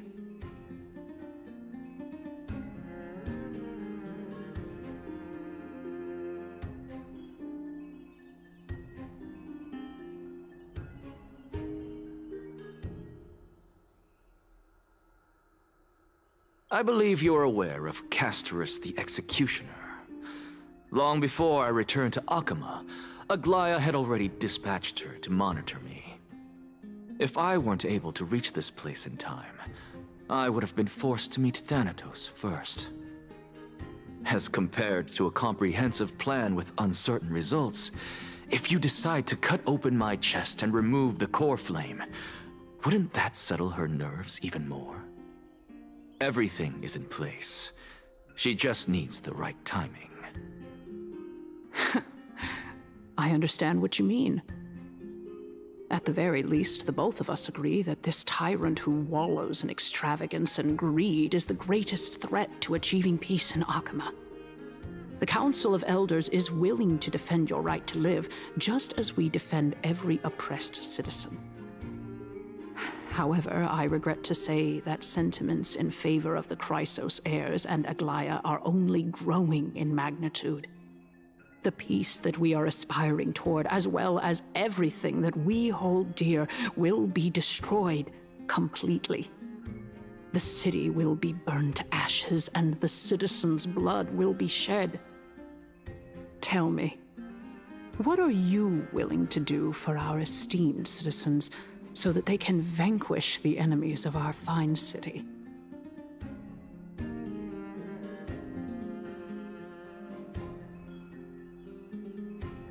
Aglaya's authoritarianism, conceit, and arrogance have granted her unfettered control for the most part.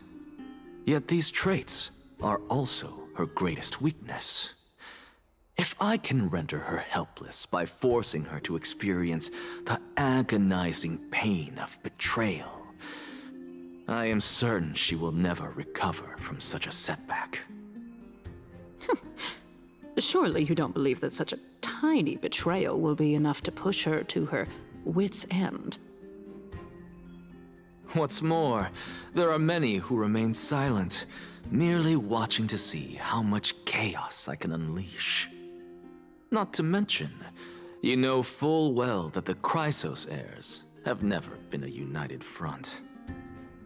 In the name of Kefali, Akama thanks you for your sincere and valuable thoughts. At this stage, it's clear that you and I understand the benefits to be won from this discussion. Let me put it plainly. The Council of Elders has always been renowned for its fairness, and that fairness is built on a foundation of sincerity. The Council of Elders has vowed to all citizens of Akaba that it will always remain loyal to them. As for you, my lord, how will you guarantee that you will be able to live up to such earnestness and will not betray Akama's indomitable citizens when the opportunity presents itself?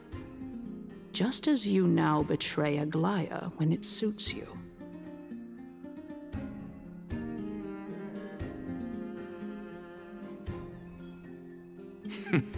Surely you jest. My loyalty does not need to be proven. The fact that the Council of Elders is asking for proof of my loyalty is itself akin to a form of betrayal. I am incredibly honored to have witnessed the both of you bury the hatchet in a civilized manner. However, I am afraid that I must interrupt for a brief moment. As the Theoros, I have observed the following. Lady Aglaya, the Gold Weaver, is currently on her way to Dawncloud. Oh. Well, I do believe that we might have a slight overabundance of guests today. Feeling dissatisfied, Lady Kindness? Despite the Council of Elders' lofty residence on Dawncloud, it must still tolerate the whims of the Chrysos heirs. So you were holding back just now. Seems like you are better at playing this game than I. In any case, I'm glad that she's arriving here. So tell me, Anaxagoras, now that you're an ally of mine, if Aglaya were to demand that I hand you over, what should I do? You can do as she says. Tell her that the Council of Elders merely wished to chat with me and had no intention of offending her. However, by doing so, the authority of the Council of Elders will be as thin as papyrus that has been soaked in blood. Not only can it be destroyed at the slightest touch, but the Council will also lose possession of a valuable core flame. No, more like 2 core flames. After all, at the next Citizens' Assembly, that young lady who is synonymous with death will also be standing on our side. Oh? How can you be sure of that? Is that of importance to you? All you need to know is that I have a plan. In my opinion, You should be more worried about the impending threat. If Aglaia sees me in full view of the masses today, she could also dismiss the entire Council of Elders in one fell swoop tomorrow. If that happens, the discussion that we've just had will turn into an utter joke instead. Is this the outcome that you wish to see, Lady Kindness? Fine. I will handle this matter appropriately. But you do best to remember this. Fool the people, and karma will be on your tail. I'll overlook it this time, but don't count on there being a next time. Unless, of course, you crave cruel punishment and consider suffering the perfect state to ponder the true nature of souls.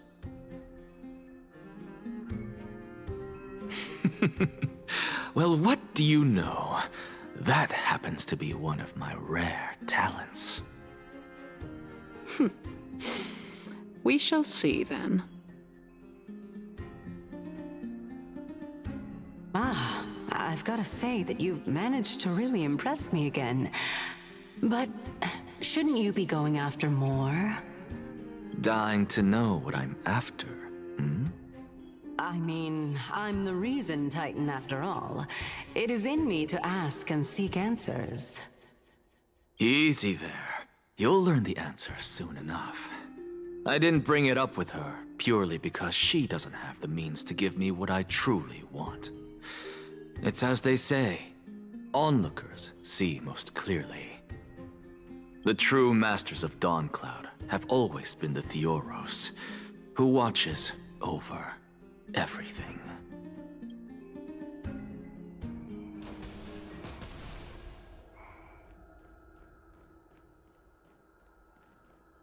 An expected visitor.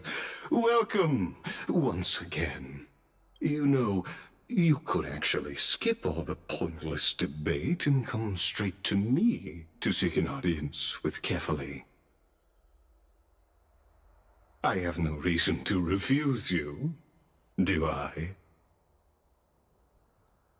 You may not, but Kindness has. Whoever gets hold of Kefali's core flame will get to rule over Akama. She's wary of me, so naturally I had to gain her trust. I would say that debate was not at all pointless. Very true. In my view, this individual has gone to great lengths to get close to Kefali. He might very well be plotting something nefarious against the Titan. Are you still willing to let him pass, knowing this? Yes, very much so. All living creations are always free to visit Kefali's transcendent vessel. This comes with being the World-Bearer. How convenient it is to be able to hear what they say. It is truly my honor to speak to a venerated Titan in person. Please, go ahead. Let me join you both on this journey. Oh, a bygone myth tells of an occasion where Kefali once answered their followers' questions on the peak of the Holy Mountain. Their followers have since believed that scaling this Titan cliff is one way of being with the god. Hear that? It's not every day that you get to climb a mountain with Circes. You should sing me a hymn of praise. Titan hymns are beyond me.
on ahead.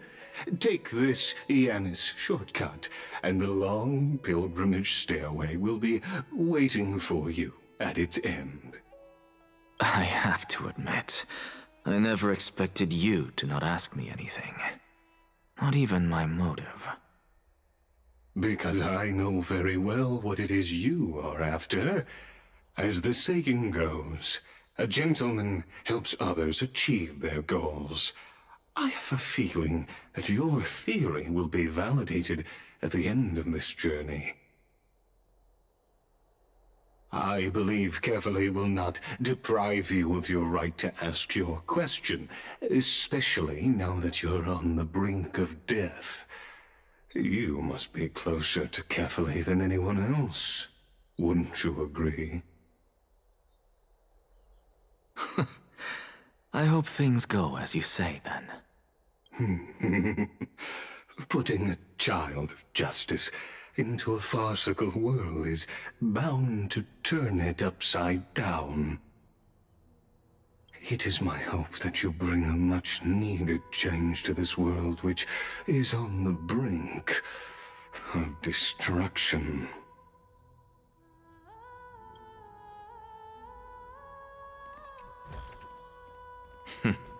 Go melt it down.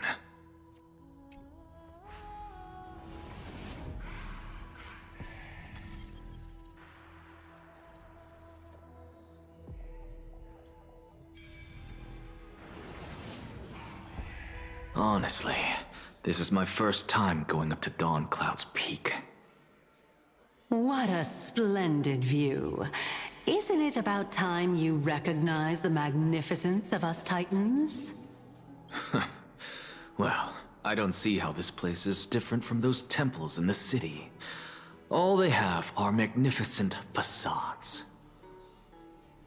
And even though I've come this far, I'm still doubtful about getting useful clues from him.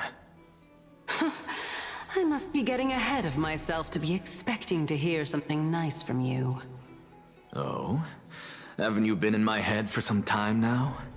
It's high time you get used to how I feel about things. All right, we're just a short hike away from Kefali. No time to waste here. So the intellectual debate from earlier was too draining for you, huh? If Amphorius gets a new lease on life, you should focus on strengthening your body and stop shirking social interactions. Save your concern. The Titan is in sight. Can you make it? Why? Are you going to carry me up if I were to fall now? I know how far I can go, so just hold your tongue and come along. Fine then. I guess I won't say any more. I'll just wait till your soul dissipates completely to gain control over your body. Wait. Who is that? Cersei's? Hey, look at that. Huh? What should I be looking at? Am I hallucinating? Or do we even get to see souls when we're close to dying?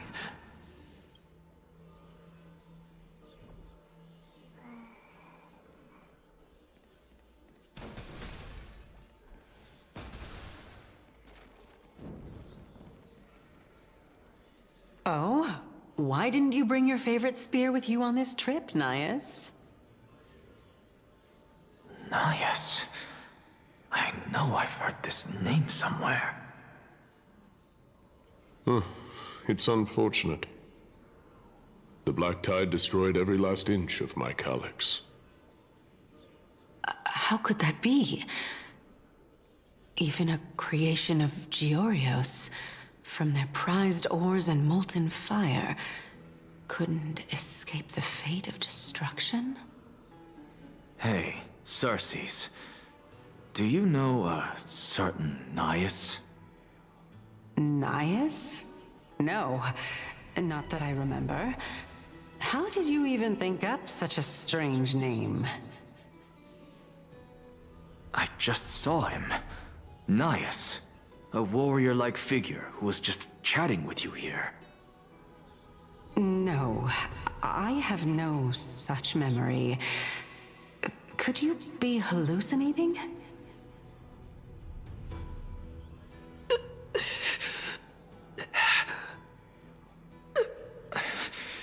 This is a departed spirit?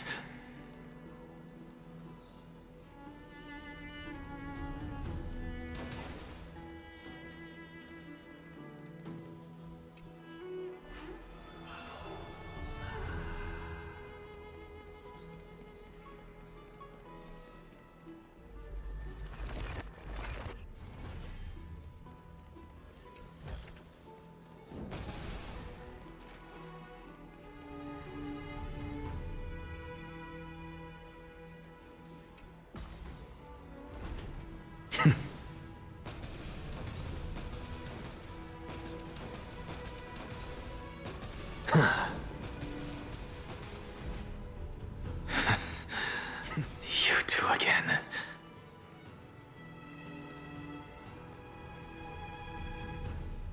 Enough about me. Did Kaos ever reply to you? Well, regrettably. Seems like the price of becoming a demigod is a lot heftier than we thought. Kaos. Demigod. I've never heard of this person. Which Titan's authority did he inherit? Look on the bright side, Nias. Since we've come all this way, I doubt he'd snub his old friends, would he? Let's just hope we mean as much as the world to him. Hey! Are you seeing that same hallucination again? Yes.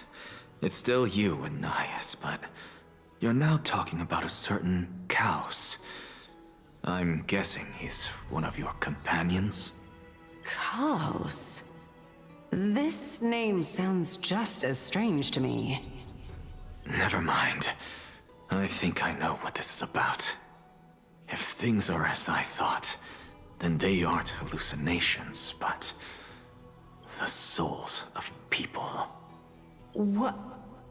But if those are the souls of the dead, then what am I? Beats me. For all I know, you're just an illusion I conjured up in my dying moments. Let's just keep going. As long as I take in more sights and hear more stories. Know your limits. Wander too far among the dead, and even I might not be able to save you. I'm fine. If this is indeed as I thought, then this will be very amusing.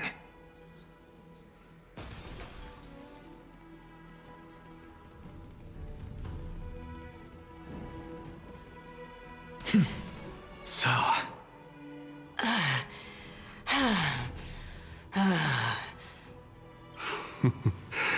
Can you keep going? Of course. I'm just... If I knew we had to climb a mountain, I wouldn't have come along with you. I guess this also counts as one aspect of the world-bearing burden. If Amphorius does have a next life, you may want to get your body in shape. Keep your sarcasm to yourself. I'm not getting anything of value from them. I would sooner throw myself off this cliff and hit rock bottom than exercise even a little. I am Calypso of the eminent Seven Sages, after all. Training would make me no different from those Helcalithist barbarians. Calypso. She's one of the Seven Sages. A member of the Grove? No, she can't be. I would know her name if she really were one of the Seven Sages. Hey, Circes. Does the name Calypso ring a bell? Cersei's? They're gone. Doesn't matter. I can do this myself. Looks like I'm nearly there now. I suppose I The should land ignore this. of the dead.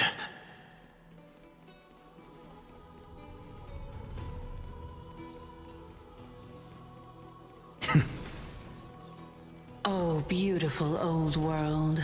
Where are you now? Watch this magic trick. Oh, legendary Era Chrysia, return to the mortal realm. Splendid gods once walked the paths we walk. Alas, all that's left of that warmth is a hazy mirage. Why are you chanting that too?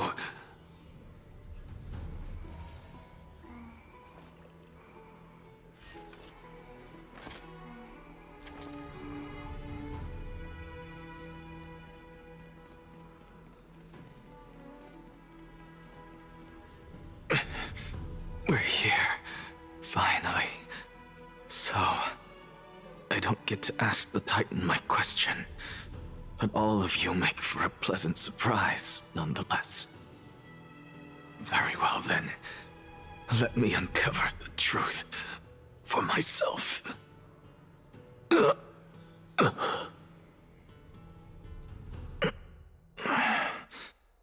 I still fail to make it in time? Huh? So, I'm back here again. This is...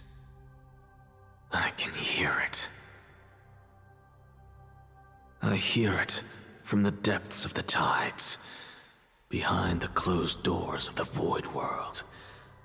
A voice ready to tell me something. This time, the voice is a lot clearer than before.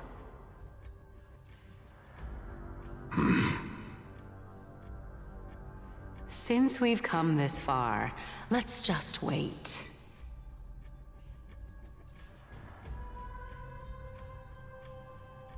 Lord Nias and Miss Calypso, are you both here to visit Chaos too? Yes, and we've been waiting for quite some time now. Regrettably, he hasn't answered us. The worst-case scenario is that he's already been overwhelmed and crushed by the world-bearing burden. You're overthinking, Lord Nias. I can still sense Chaos' soul in the area. And besides, we both know Chaos' nature. A deliverer like him wouldn't fall so readily, much less give up on all that he holds dear. Isn't that so? Yes, I have faith in him.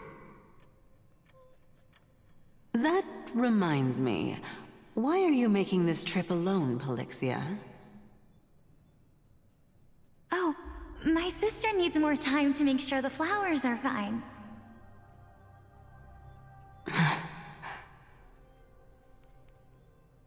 Such a pity. Both of you have hearts kinder than anyone else. Yet you are born only to take over Thanatos' divinity. Everything that I see and hear this time has left me shaken to the core. What may seem like a mundane conversation is in truth a once-in-a-lifetime exchange that has revealed the ultimate answer to Cersei's question.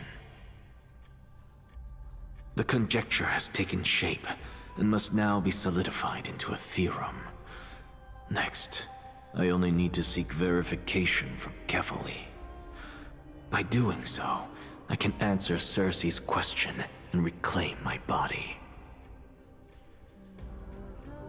But no, I will not do that.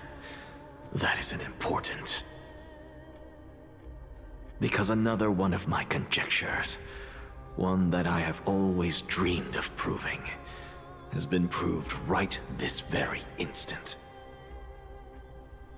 Fusing a mortal soul with that of a Titan to replace said Titan is not a ludicrous idea after all.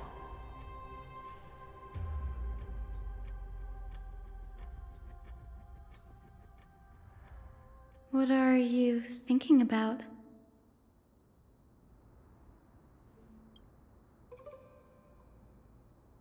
Is that so? You don't look the slightest bit amazed, though. Plus, you seem to be strangely familiar with the city around the Great Tree.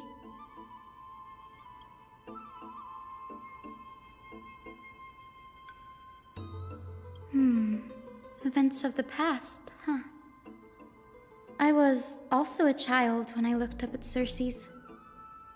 Their leaves and branches reflected the sparkling stars, and their trunk was like a pillar that supported the sky and ground. I stood at this very spot back then, imagining the day when I could climb to the top of this tree, because I would be the closest I can be to the sky at that spot.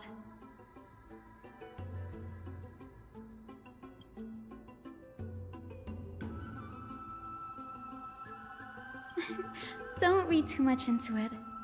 I mean, can mortals even hope to reach Aquala's realm? They're a strict and draconian god. Nothing like Circe's. Reason is willing to share what is theirs with others, but Sky only expects people to revere them. You get what I'm saying, right, Denny? After all, the Titan that imprisoned you and Grey here in Amphorius is none other than Aquila themselves. But there will always be people who dream of soaring towards the sky. The Grove has a wealth of research on Aquila, and that is exactly what we are here for. It's just, I never thought Grey would meet with something like that before we set off. As a physician, I should have been there by his side.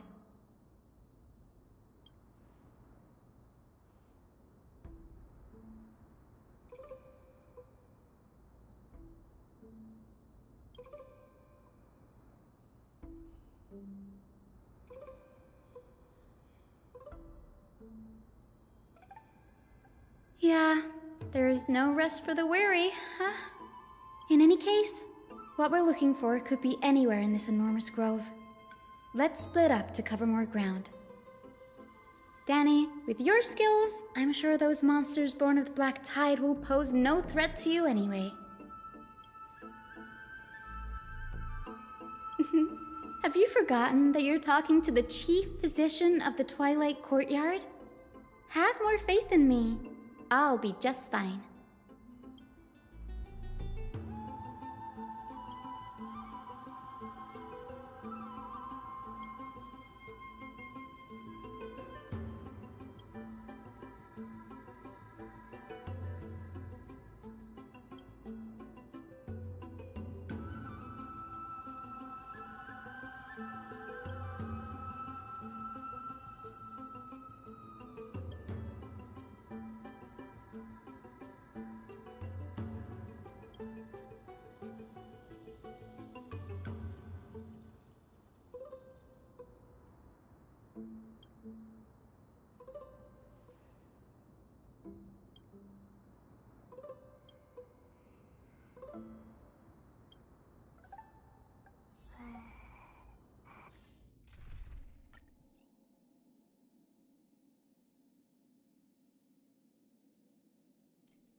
Emerge from your cocoon!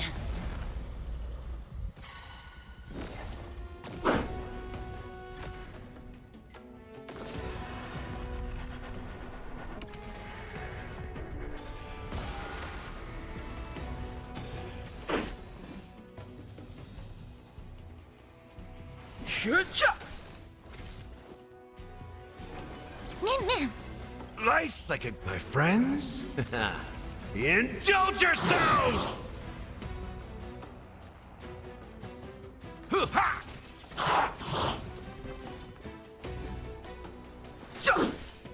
Me! Me. Darkness with me!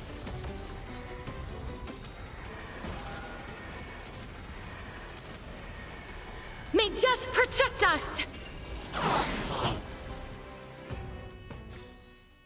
May wandering souls find their own way out. This will strengthen our position.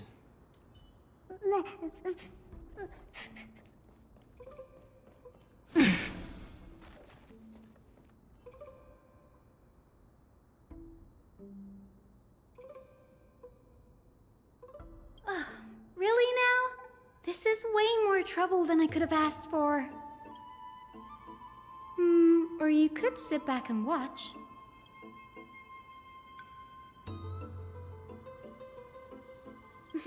I'm kidding, Danny. Lend me a hand, pretty please. All right, now let's get him! Fighting is meaningless. Me.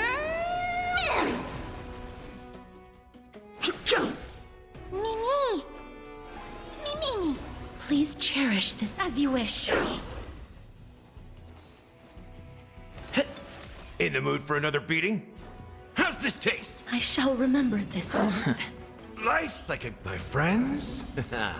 Indulge yourselves! That hurts a bit. Embrace a new life.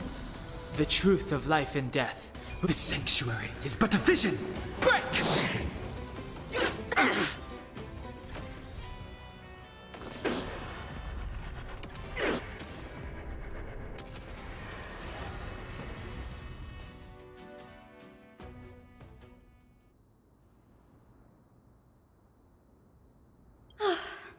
The Black Tide is remarkably quick to detect the light of Amphorius.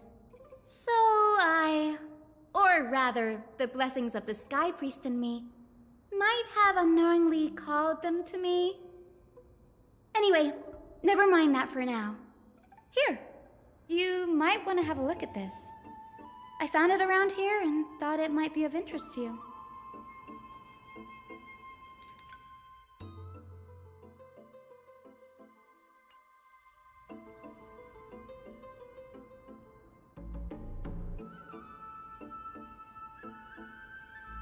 This is new. I didn't know Professor Anaxa was researching the sky. He's never mentioned anything about it.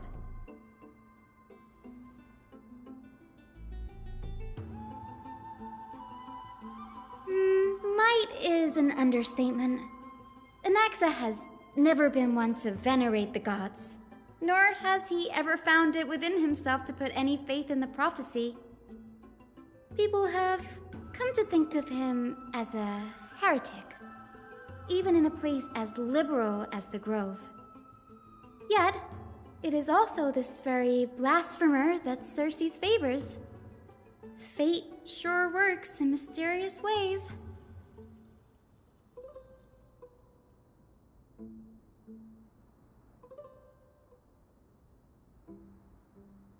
Oh, let me have a look.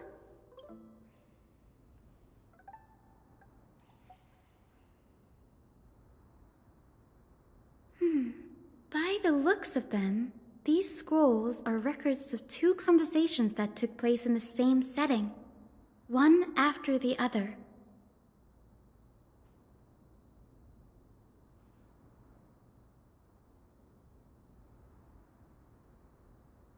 Sure, go ahead.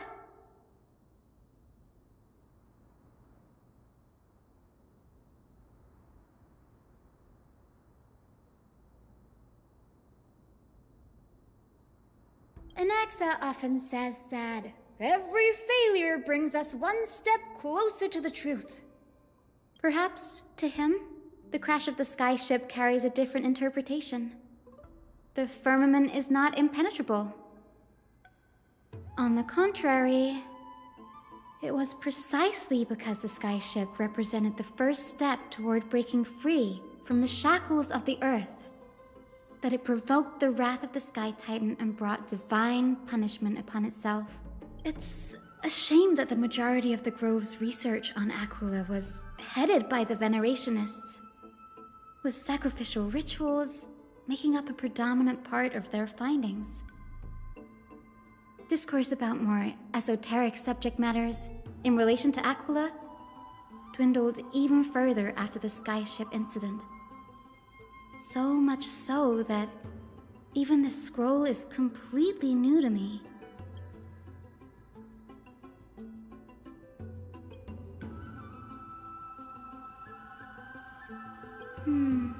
That's what I'd like to know. What are these experiments he's involved in? Even I, the assistant lecturer, know next to nothing about them. I have a bad feeling about this. Could there be more to what happened at the Grove? Emerge from your cocoon!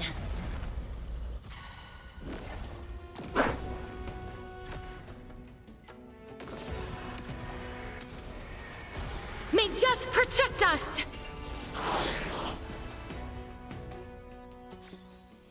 May wandering souls find their own way out.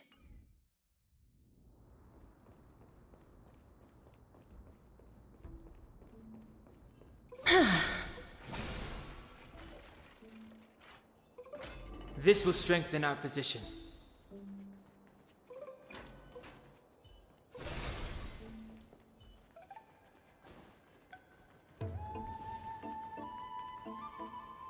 This is the Library of Philia, a place where the Grove stores its collection of tomes.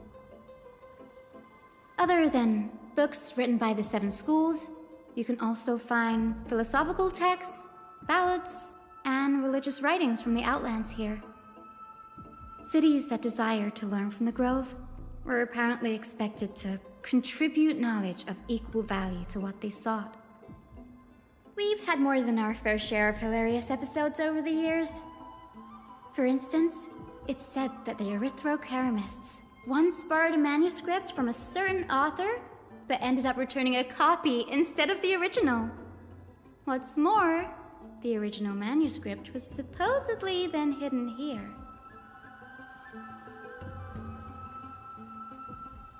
Nice? No need to hold yourself back, Danny. You can just tell it like it is. Their behavior was no different from bandits. Whew, you've got me there. Some said you couldn't even find a dictionary in Castrum Kremnos, so I guess they were spared. There are too many books in the Library of Philia. Flipping through them all will take too long. Why don't we use the Biblioslate to search for the texts we need? We can bring them back to Akama for reading after that.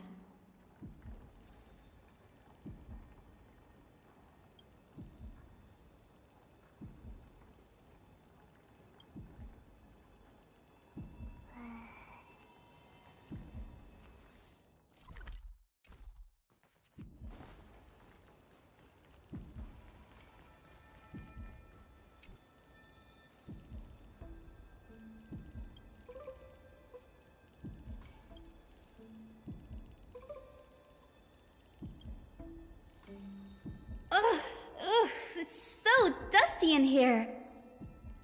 Whoa. Are these all complaints about him? I can already see what they must have written. Anaxa has no respect for the gods. His very existence undermines order in our society. They're probably all things like that. Why else would they call him the Great Performer? When Anaxer established his school of thought, the first thing he apparently did was read his own work to everyone. Are the Titans truly an accurate reflection of what humans think gods should be? Worlds created by gods are indubitably perfect, but what of Amphorius? Only foolishness and insensitivity everywhere you turn.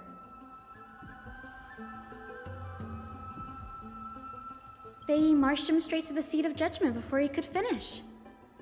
Though what he took on in the end was more of a debate than an actual trial. He had to address every one of the scholar's allegations, or face expulsion from the Grove. The first allegation was... Do you agree that since the Titans created the heavens and earth, so the mountains, rivers, and seas must likewise be their creations?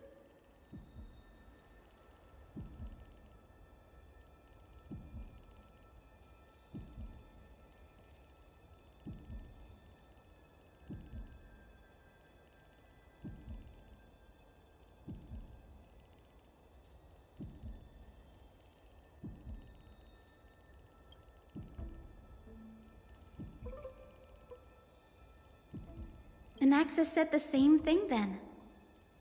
Needless to say, his critics didn't take kindly to his answer, so they followed up with a second allegation. You claim to be studying souls, yet you are, in fact, defiling them and committing acts condemned by the gods. Do you admit it?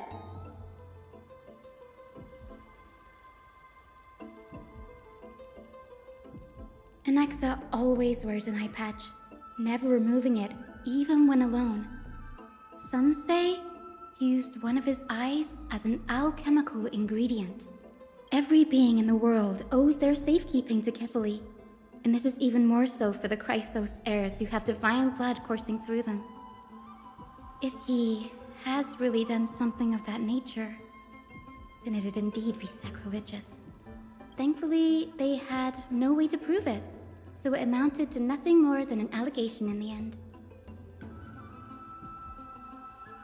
One by one, Anaxa engaged in wars of words against those who would challenge him.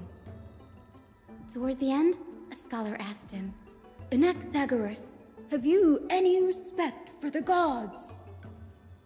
It was only after a brief silence that he answered, I have never denied that Titans are meant to be noble constructs.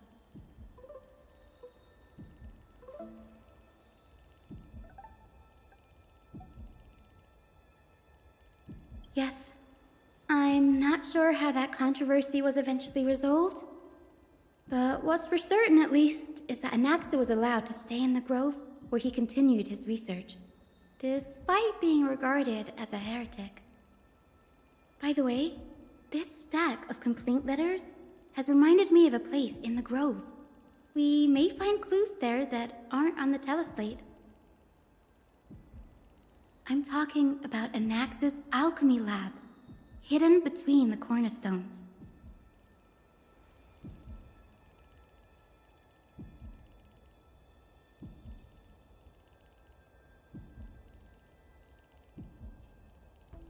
It's a well-kept secret. Among the 7 sages, excluding the nominal chief sage, each has a private sanctuary where they can conduct research undisturbed in their free time. Even the administrators of the Library of Philia are restricted from accessing those places and documenting the sage's research. But with the Grove in this state, I'm sure Anaxa won't be mad even if we sneak into the lab for a short while, right?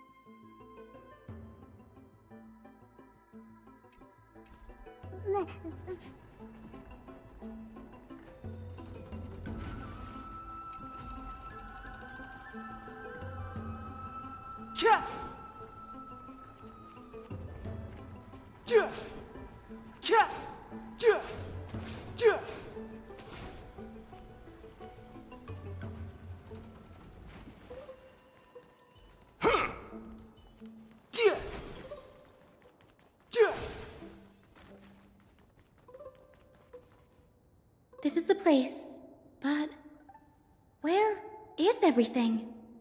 Materials for alchemical experiments, matrix diagrams, and even the seal to the lab. They're all gone. Did the Black Tide destroy it all?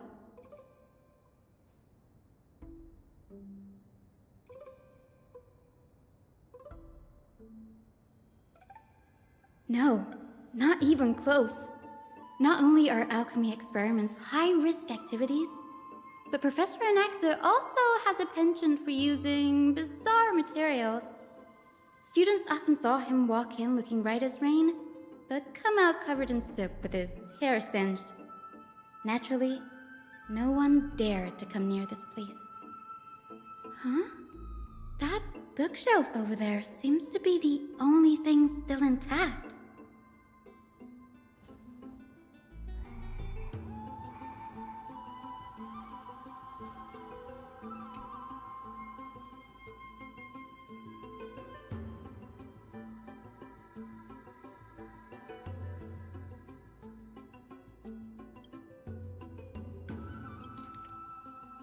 What's going on? Anaxa is conducting research on our friends in Alchema and...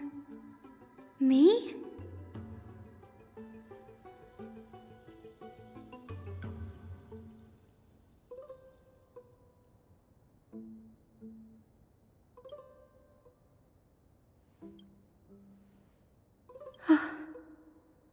Danny, look at this.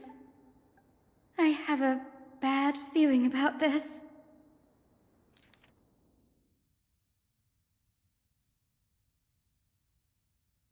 My biggest fear. It's come true. After going through his notes, I think I can piece it all together now. Anaxa was carrying out experiments on soul transmutation.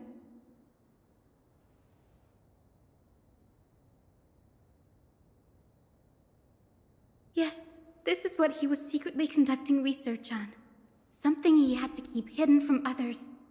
Compared to his public speeches, this is the real blasphemy. Oh, I just thought of something. Do you remember when the Black Tide was approaching? The Grove had planned to send Circe's core flame to a safe place. But an accident happened along the way, and Anaxa lost his life in the process.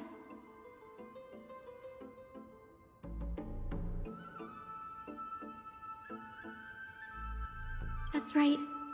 But what if Professor Anaxa's fusion with the core flame of reason wasn't an accident? Put yourself in his shoes. Knowing that the Black Tide was closing in and your time was running out, what would you have done?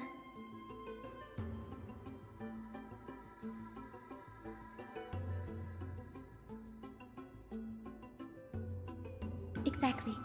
When the Black Tide came, the true reason Anaxa headed to the Luminary Throne was to transmute and fuse himself with the Titan's core flame. No. Judging from how he reacted after the event, the results came as a surprise. Maybe he failed to consider the possibility that Circe's would make a similar decision. The manuscripts detailing all the alchemical formulae have been taken away. His research is still ongoing. Like what? There's only one Titan left in the world now. No. No way.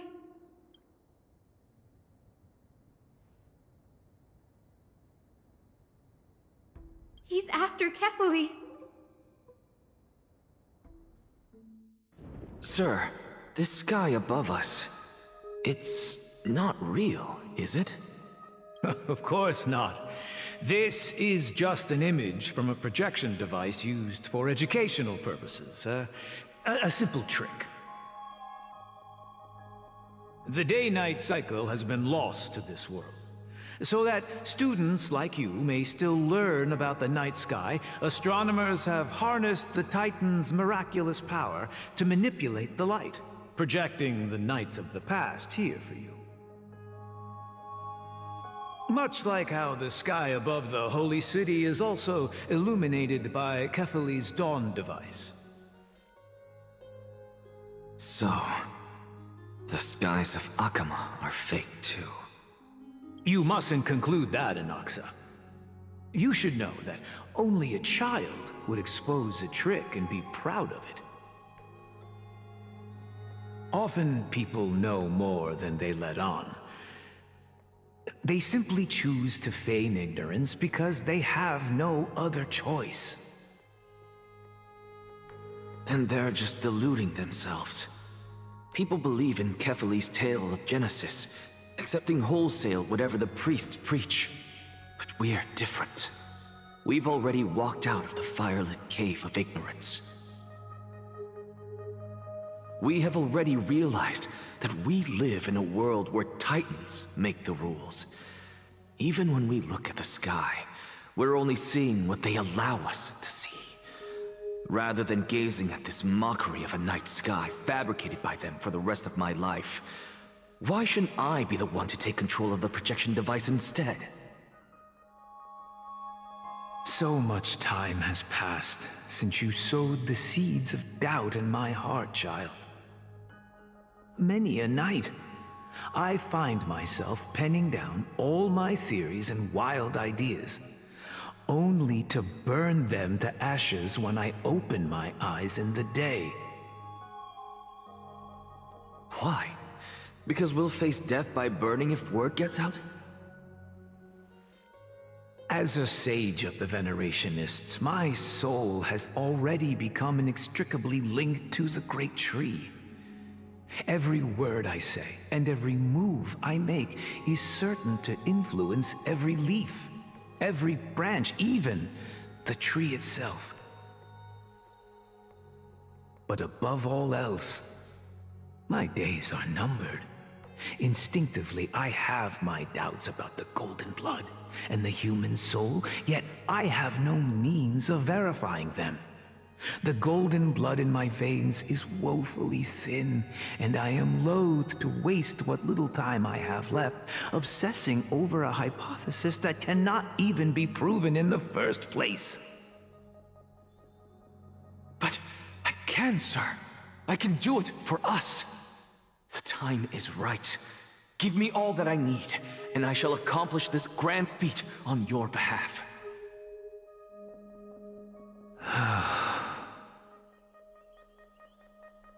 You're right. I shall do just that. In the next meeting of the sages, I will spare no efforts fighting for the rights you deserve. Go. Establish your own school of thought.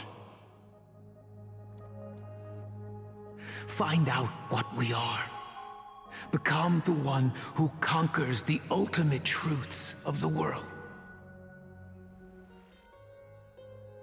Child of humanity. You didn't go to such lengths for an audience with Kefali.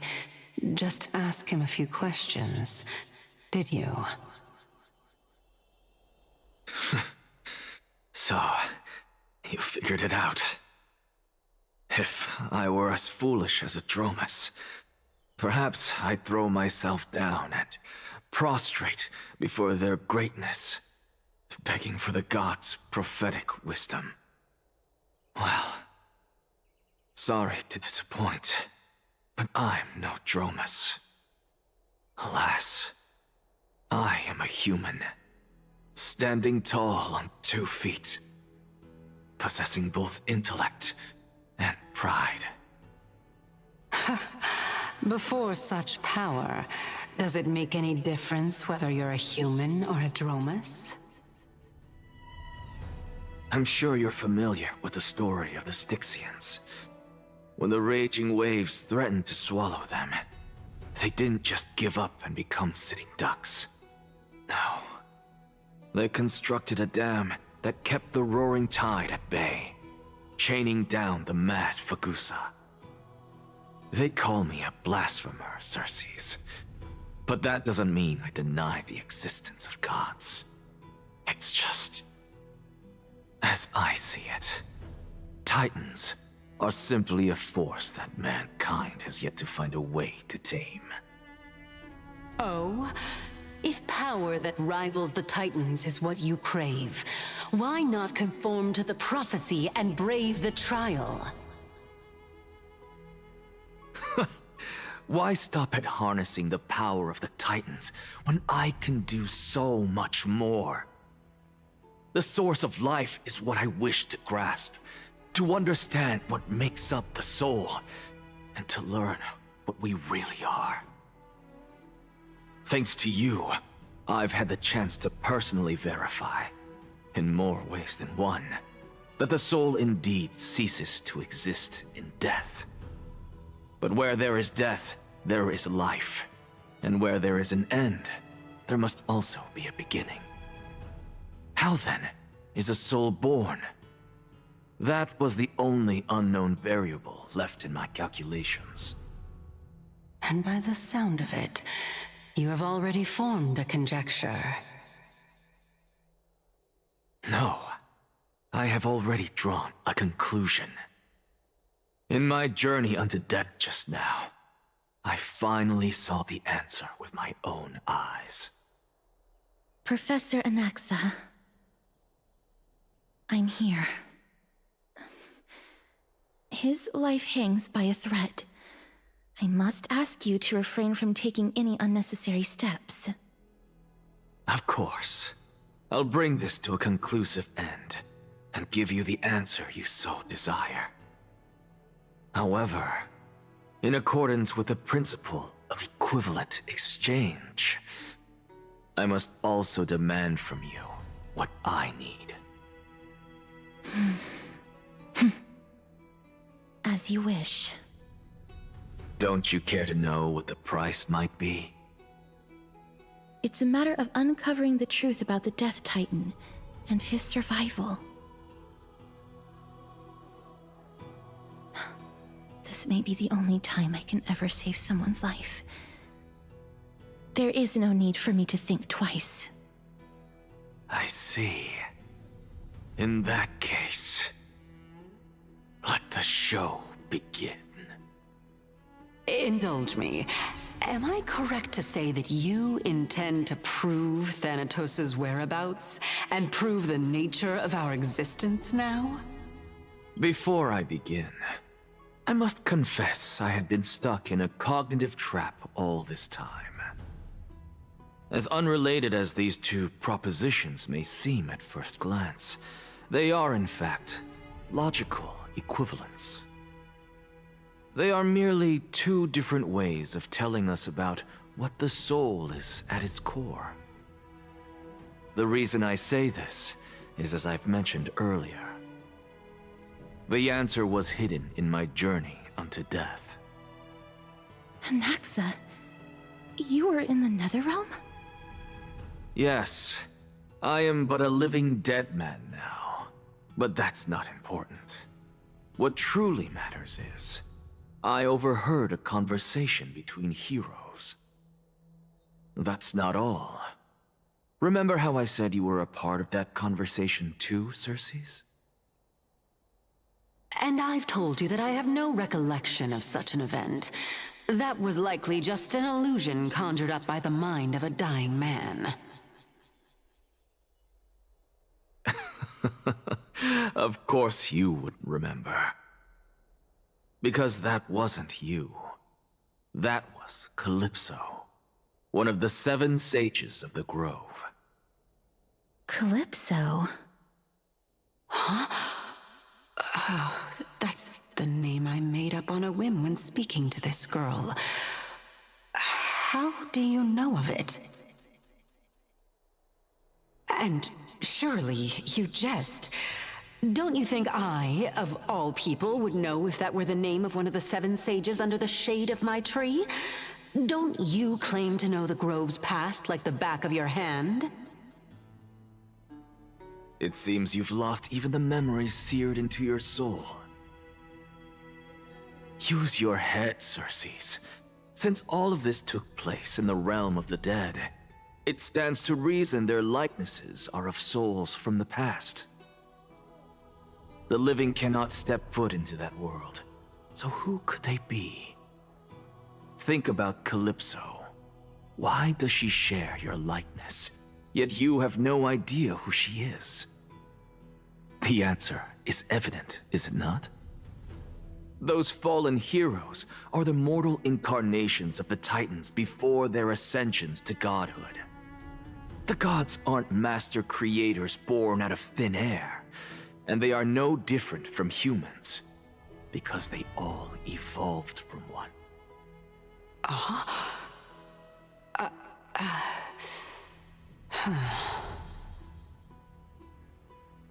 Does this answer disappoint you? Yes, because you've answered nothing. If I truly was once human, as you claim, then where do the children of humanity come from? Even on the off chance that you speak the truth, this brings us no closer to grasping Thanatos' whereabouts. How are we to find them? I knew you would say that. But it matters not. I know what I'm doing. Actually, why don't we have this supreme being standing before us tell us everything? You can revive a Titan? Humans cannot return from the dead. Neither can gods. But all we need to do is look at this from a different perspective, and the problem will resolve itself. The solution is simple. Just like what you did to me. If I'm reborn as Kefali, I can rebuild the world and all within it as they once did. Simple, is it not?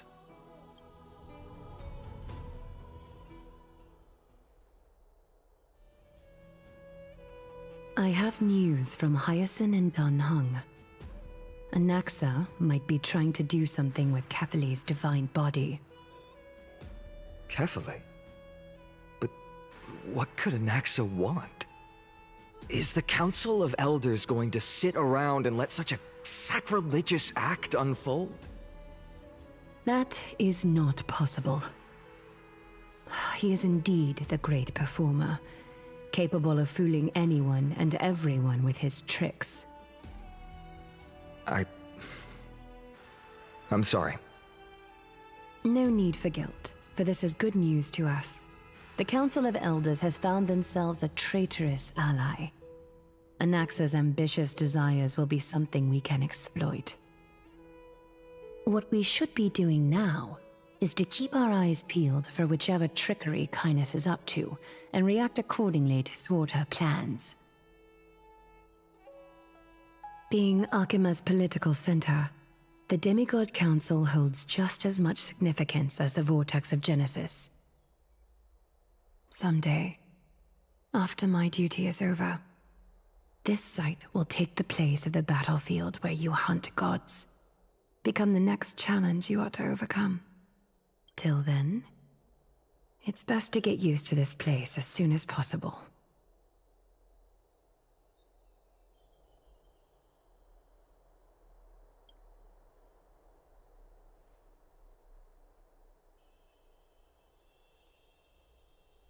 Preposterous!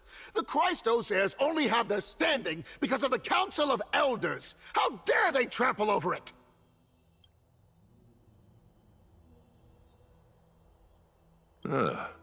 It's been a while.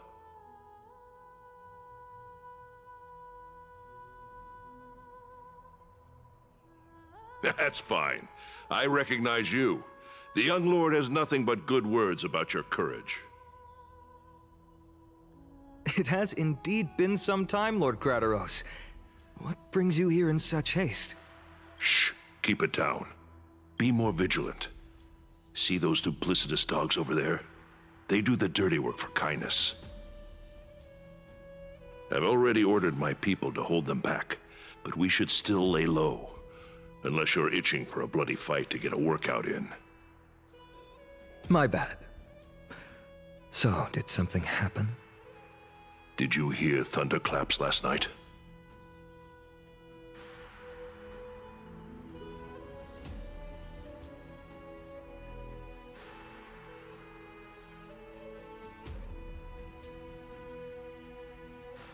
Hacker, what? He's been through a lot lately, please pardon him. Can you tell us more about these thunderclaps? Thunderclaps are beacon signals of strife. They are a message from the young lord. He threw a spear bearing several words in Akama. Watch out. The Flame Reaver is back. I guessed as much. We didn't actually kill them back at the Kremnos Arena.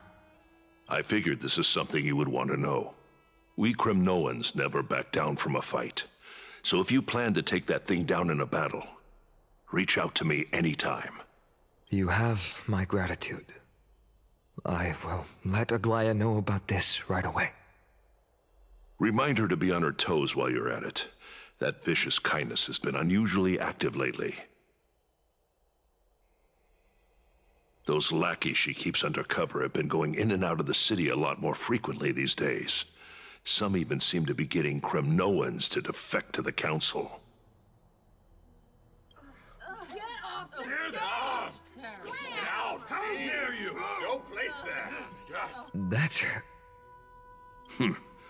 Looks like you can see it for yourself. We should get back. Thank you for the intel, Lord Crateros.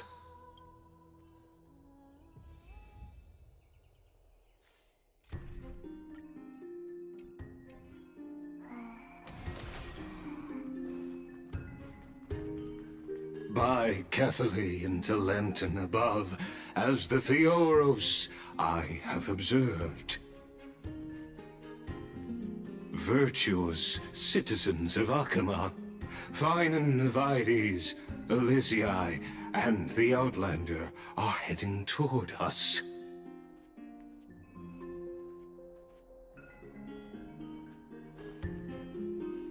Aglaya, what happened here?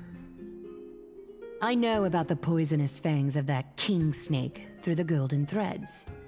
In the past, I would be confident about keeping her in check, but I admit I am now unable to do so.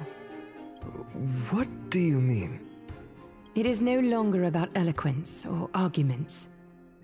I have been a demigod for far too long that I hardly have any humanity left. Before I realized it, I have become no different from these hypocrites, no longer capable of relating to the people. This has come a lot sooner than I expected. But perhaps it is time.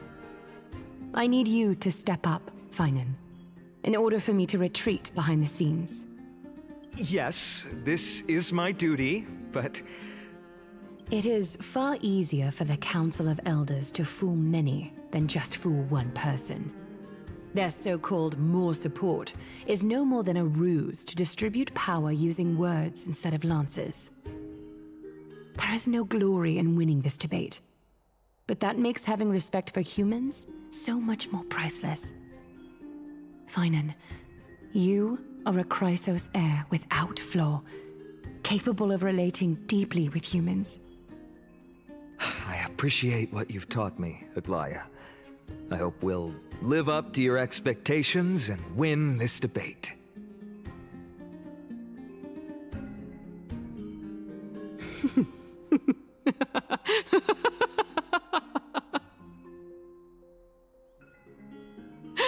Oh, you've done well, Lord Calictus. Let me take over and personally close this debate for today. Dearest counselors, let it be known that I sorely miss the blissful times portrayed in lyrical poems. Back then, Amphorius was home to nearly 1,000 cities, each with their own local faith, while gods walked the earth and shared close bonds with humans. Yet, in the present, people from all over are forced to leave their homeland to seek refuge in the holy city, where they hope to rest under Kefali's protection. All of us have long been in the same boat, with no way out of this plight. We didn't have a choice in the past, but now, the Council of Elders brings to the table a new possibility.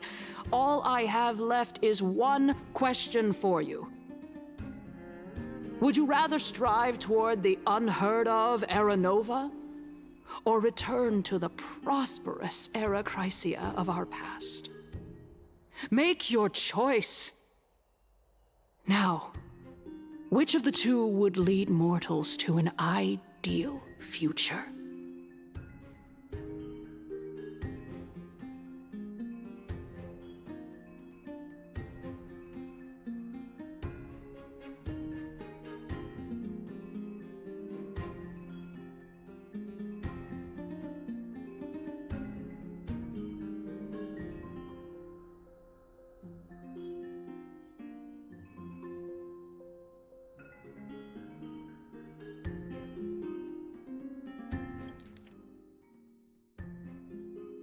Now, would you rather strive toward the unheard of Era Nova, or return to the prosperous Era Chrysia of our past?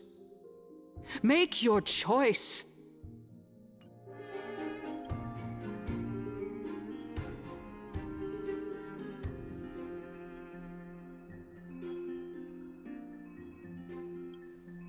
We all know that Era Chrysia is a thing of the past, Lady Kainis. Please, enlighten me. How does the Council of Elders plan to turn back time? Let the 3 Titans of Calamity be born, and Era Chrysia is nevermore. But bring demise to those Titans, and Era Chrysia will descend upon us again.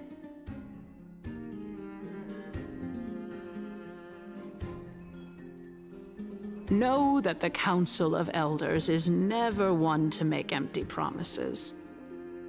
Look at who we have on our side. Anaxagoras, one of the Grove's 7 sages, and Castorus, Idonia's goddess of death. With the help of these 2 heroes, I can promise all of you that Era Chrysia will exist once more. Aren't they Chrysos heirs? They're supporting the Council of Elders instead? It's clear from the start that these heroes do not get along well in their group. All the more proof that Aglaya isn't fit to speak on behalf of every Chrysos heir. I am in favor of Era Chrysia. Era Chrysia! Era Chrysia!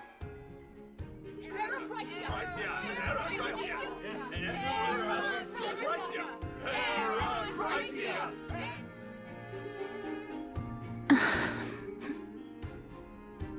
Castorus?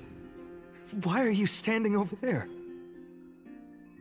You finally arrived, Naxa. So have you, Cass. Don't worry, Aglaya. Well, I know that you have many queries. Could you continue to converse like how the citizens normally do?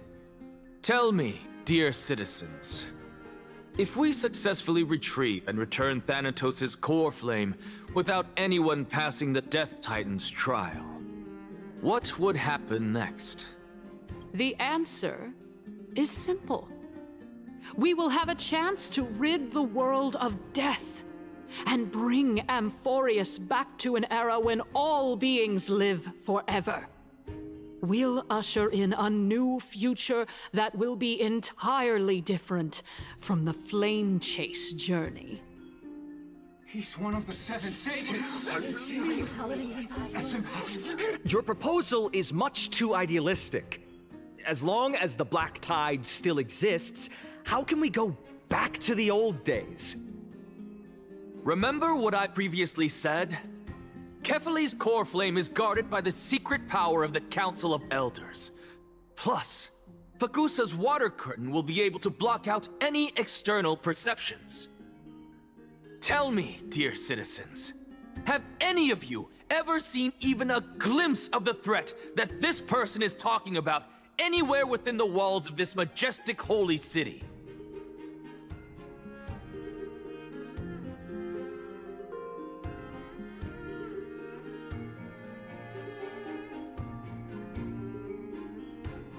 If we eliminate death, then there's no need for us to fear that Flame Reaver, right?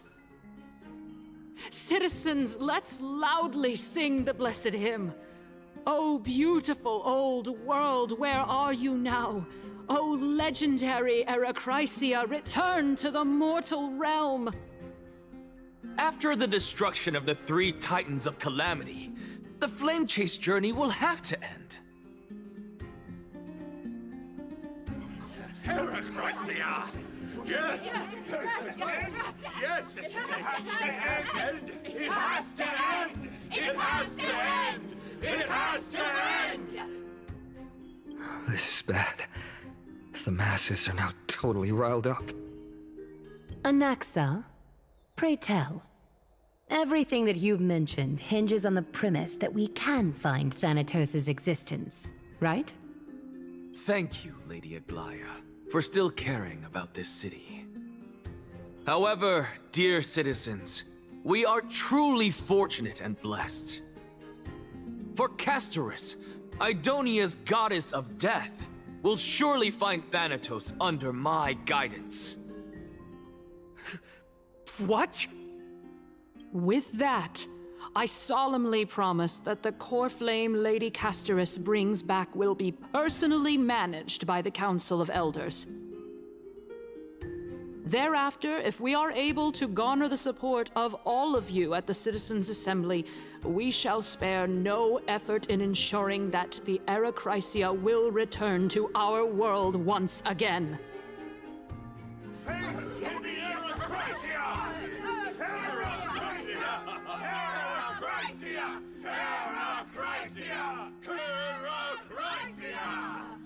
With the balance shattered, the result is clear. By Kefali and Talent and above, as the Theoros I have observed. Akama has chosen her destiny. The issue up for discussion at this Citizens' Assembly shall be modified to the suspension of the Flame Chase journey. This resolution shall be put up on the Wall of Heroes, such that all citizens are aware of the city's way forward. Yes! To the future! Yes! I like this. Fantastic! Yes! Aglaya, dear Aglaya. What has caused your heart to soften? You also don't seem to be as quick-witted as before. Wag your tongue as much as you like. Since the Flame Chase journey has been preordained by the prophecy, our failure has never been on the cards. Well then, I guess we'll find out if that's true at the Citizens' Assembly.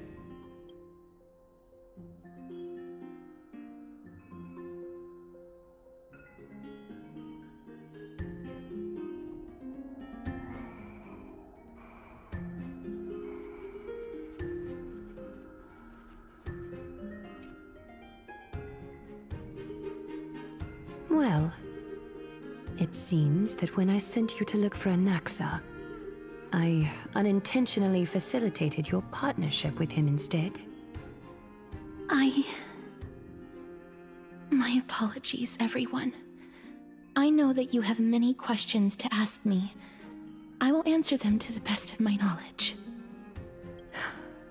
In that case, please tell us as much as you can. actuality, he showed me a past that was both long and heavy. The reason I say this is as I've mentioned earlier. The answer was hidden in my journey unto death. Naxa, you were in the Netherrealm? Yes, I am but a living dead man now. But that's not important.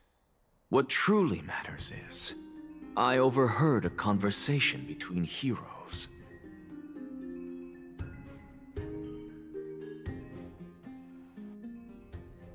Have you heard of this tale before?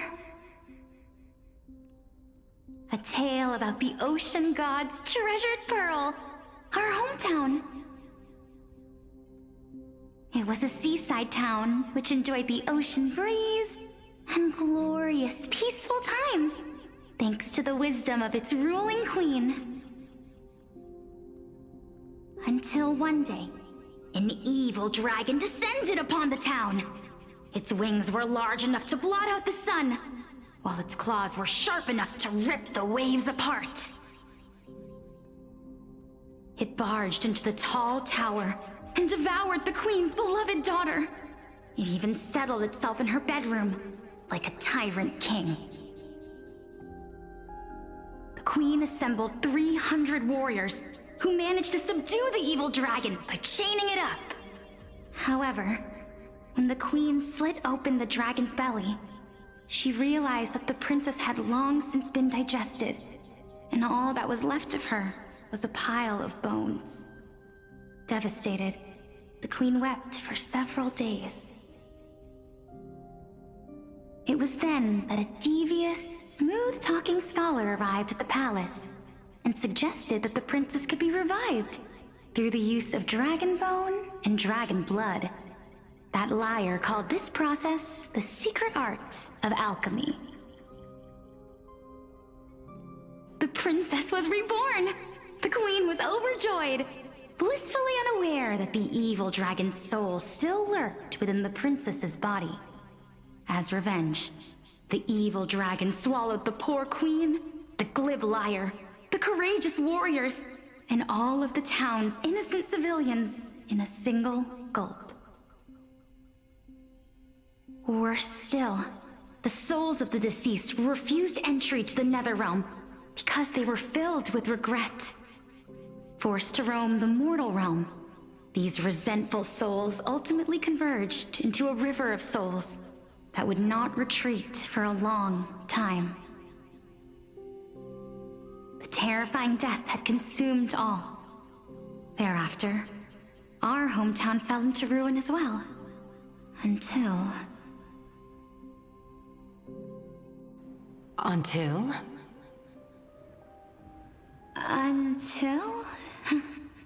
Actually, I don't know what happened next either. Oh, my... It seems that you still like to whet people's appetites even after all this time, Pelixia.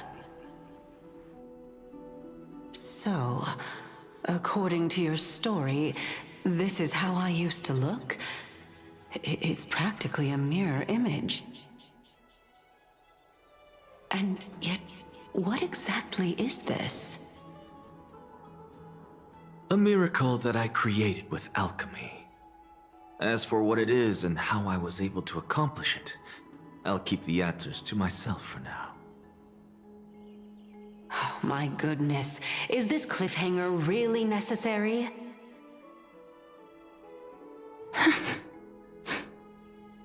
Quiet, Titan. Continue to enjoy this splendid play, and the truth will naturally reveal itself. Dragon, huh? I've heard this legend before. In that case, what do you think of it? I think that this so-called alchemy was a tenuous analogy added to the story by future generations. After all, you've never heard of a tradition of alchemy in your hometown before, have you? Indeed. Before I left home to pursue my education, I never even knew that anybody was looking into this area of study. Therefore, we can just treat this tale as a fable told to young children. A fable, you say? If so, what moral is it trying to impart to the kids? I guess it might be the concept of equivalent exchange? Oh? I thought the moral might be closer to something like honor the dead. Huh. What? At a loss for words? No, I merely realized that we're both thinking of the same principle. If life is priceless, then there is hardly anything else in this world that is of equal weight to it, right? Indeed. As expected of the wisest scholar in the land. You flatter me. Why don't I ask you a question as well, as a form of equivalent exchange? Of course. What is your question?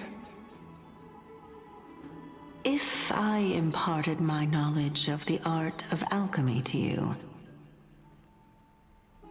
would you use it to resurrect someone you loved? What?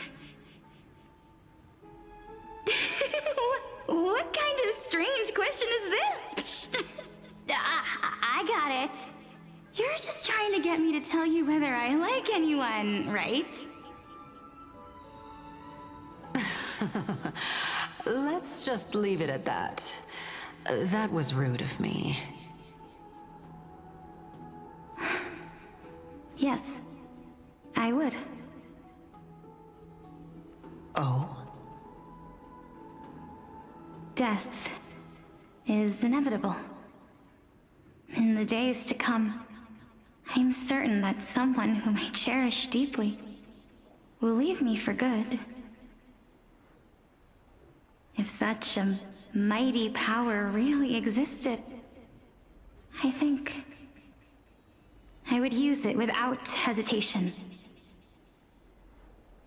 After all, you, me, and the rest will all have to face that fateful moment eventually.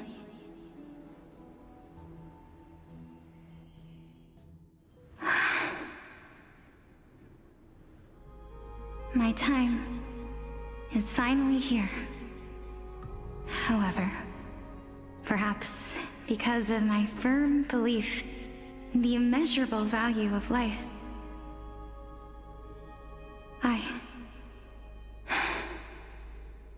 I am unable to complete the trial. You shall wither, and through that, the dead will sprout again from the remains, and be reborn with the dead flame. It is a pity that fate is such a cruel mistress. Is there no other way of interpreting those words? I'm afraid that the meaning is clear. Between my sister and me, one must pay the price. Our trial can only be completed when the one chosen sacrifices her life.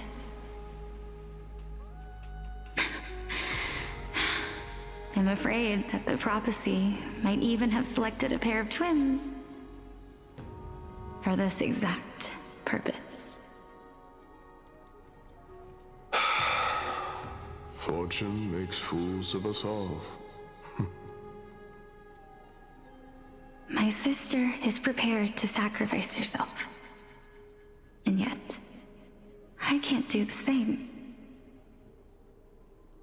How absurd. My time is almost up, but I'm still afraid to welcome death. should we do? If I'm ultimately not able to make up my mind... Since Chaos is willing to guide all of us and leave this trial to the end, there is still plenty of time for you to ponder. That's right. Don't allow the fog of an uncertain future to cloud your mind. Trial, prophecy, the topics that they're discussing seem familiar. But these three people must not have left their names in the epics. Otherwise, I would have some recollection of this. Amphorius's history before the Titans were born was complete chaos. Is that not strange by itself? I have long held 3 hypotheses about this. However, let's continue watching for now. Calypso, Polixia, and this warrior.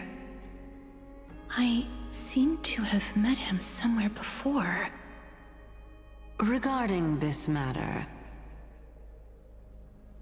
Nias, are you confident that you'll complete your trial? Of course. Though, I am worried about what will happen once I've emerged victorious.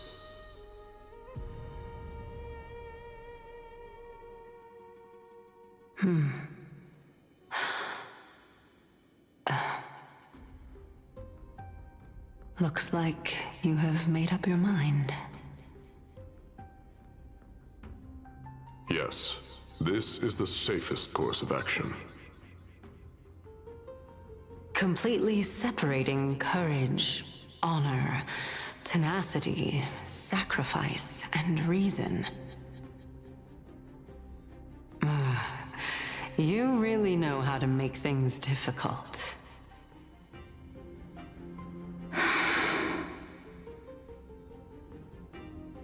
Please, young lady, witness my fall and demise.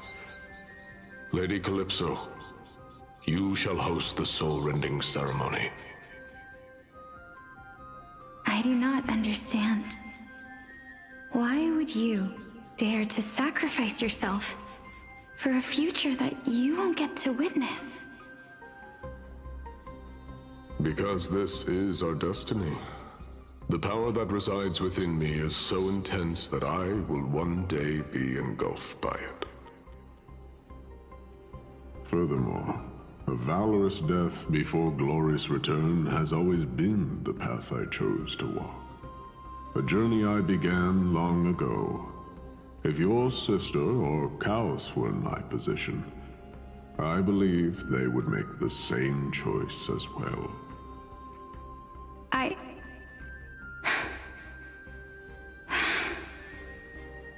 I'm not that brave. I don't know how I'm supposed to face such a serious affair.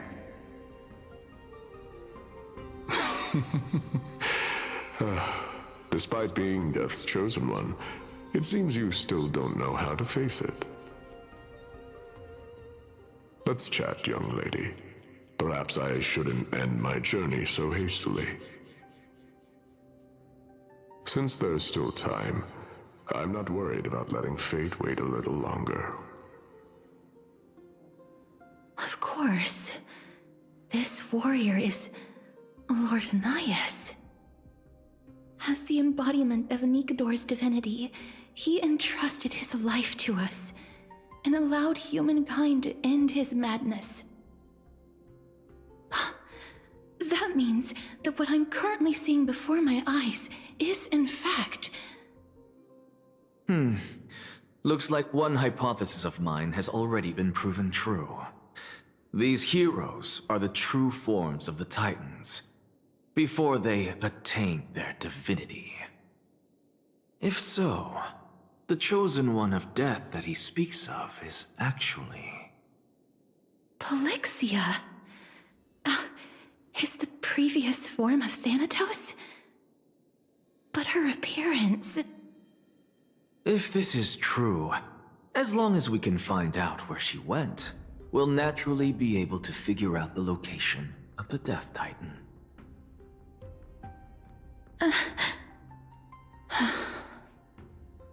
But before that, we first need to witness what ultimately happened to Lord Anaias.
No. Honor, courage, tenacity, sacrifice. And finally, the only thing that remains is reason. Cheer up, young lady. There is no need to shed tears over a glorious death. All farewells in this world are sorrowful, Lord Naias. No, young lady. As a warrior, I have witnessed too many bitter deaths. But now, all I feel is peace. I did not know until this moment that mortals could live their lives in such a way. Although only a sliver of your soul remains, you remain so optimistic. Or maybe the truth is that you aren't able to feel sorrow anymore. To be honest, I don't know either.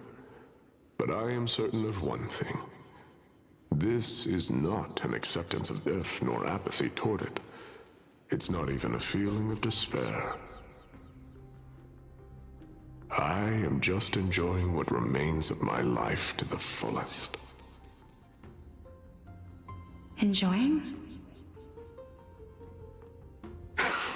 Indeed. Along this journey that we've taken together, not only have I changed the world, I myself have also changed in the process. And now I have reached the journey's end. When I look back and see the grand epic that I've personally written, how could I not revel in that fact? But when you depart the mortal realm, won't all of your accomplishments be reduced to nothing? Separation and death are two sides of the same coin. Reconciling this doesn't come easily for a mortal.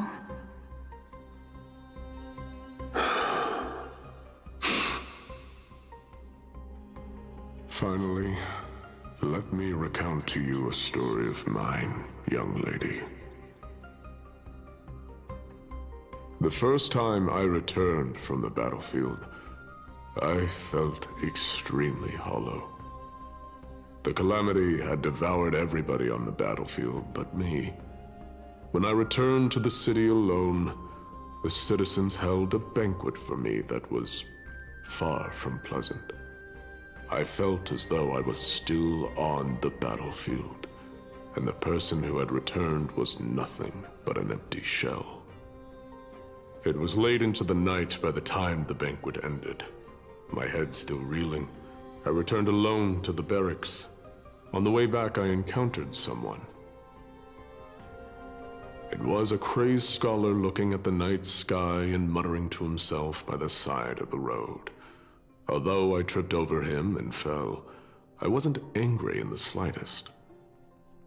And maybe because I saw myself in him, I inexplicably asked him a question. Do you think that it'd be better if we just died on the roadside like a couple of stray dogs?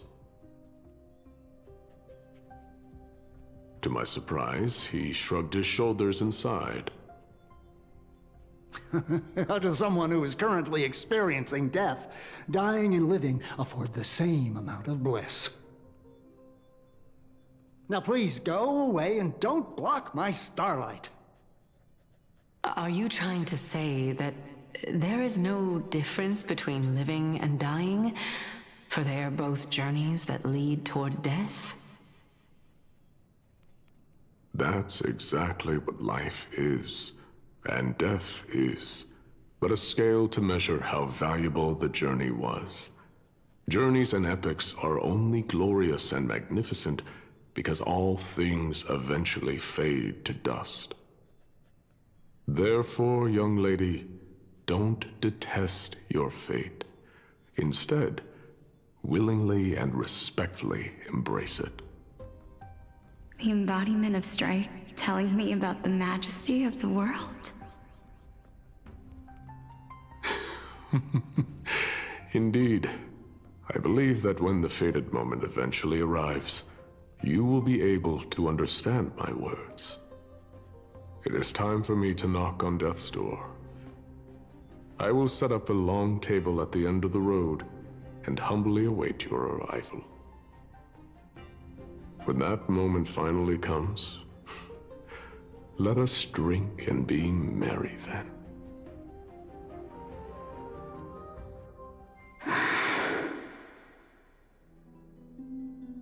I knew this day would eventually come.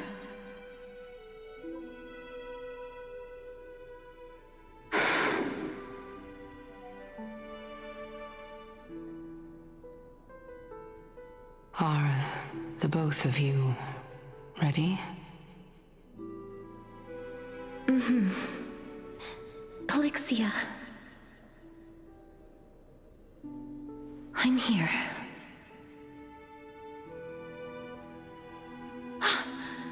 What? This... This is quite interesting indeed. Is this... Polixia's sister? Is it... me? Now, it's time for us to fulfill our promises.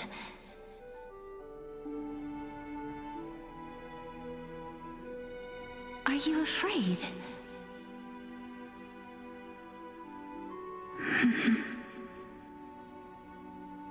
What are you afraid of? That I won't be able to do it.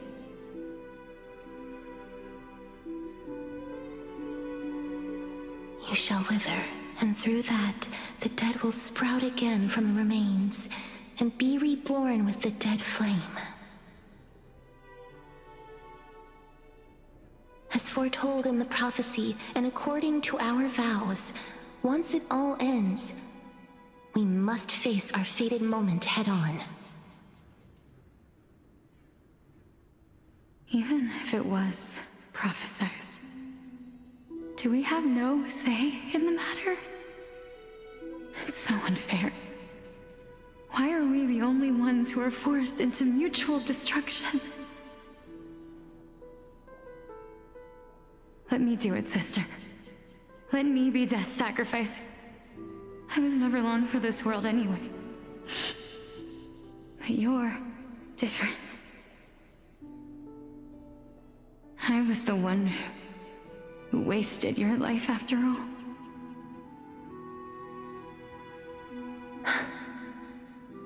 You're wrong, Polixia.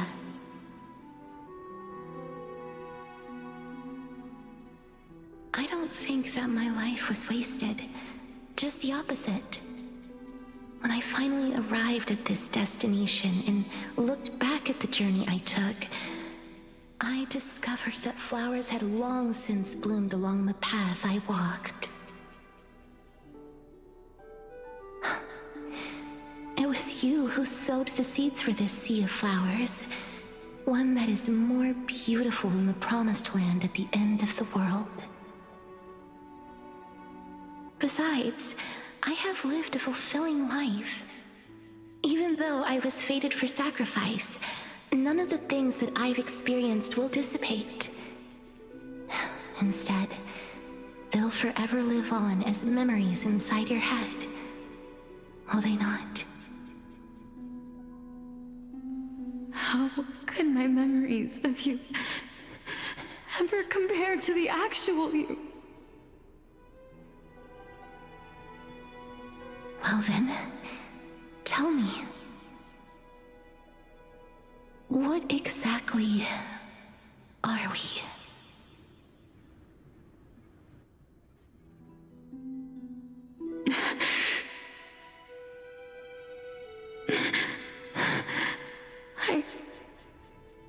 I don't know. I don't know either. But regardless of what the answer is, regardless of how we're shaped by others, or even by this world, ever since we were born, the fact that we existed was predestined, and nothing could erase it. This is why I will always, always be by your side. We're twins, after all.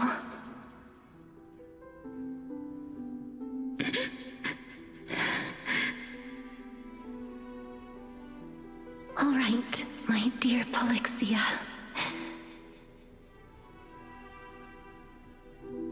It's time to extract my heart and light the flame of death. After that, use it to plant the first bud in the prophesied new world.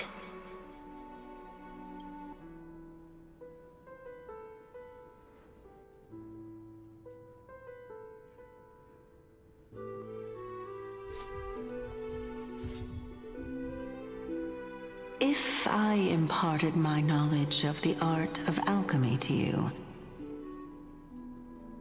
would you use it to resurrect someone you loved?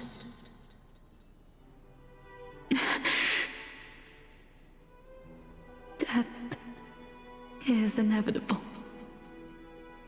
In the days to come, I am certain that someone whom I cherish deeply will leave me for good. If such a mighty power really existed, I think I would use it without hesitation. Even now, my answer remains the same. This is why, sister, I promise you, in the prophesied new world, I shall plant the first bud on your behalf.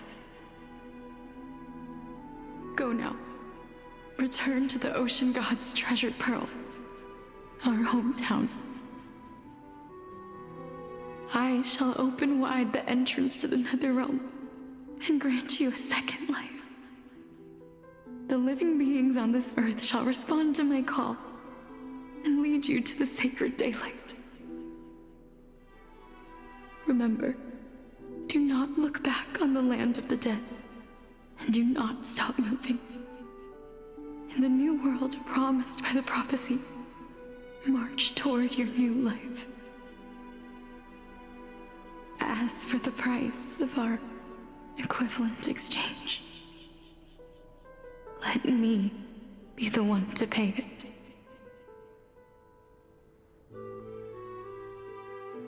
Everybody, we've come to the end.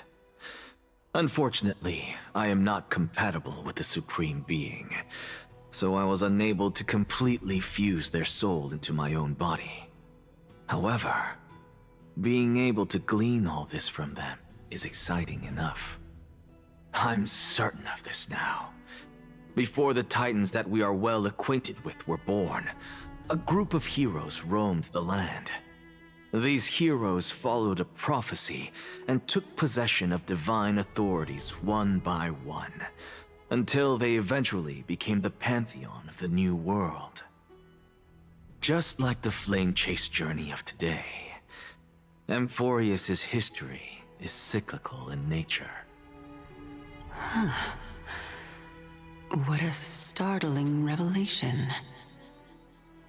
This means that the demigods, who bear the core flames, will also become the new titans at the world's end, thereby shaping a new world?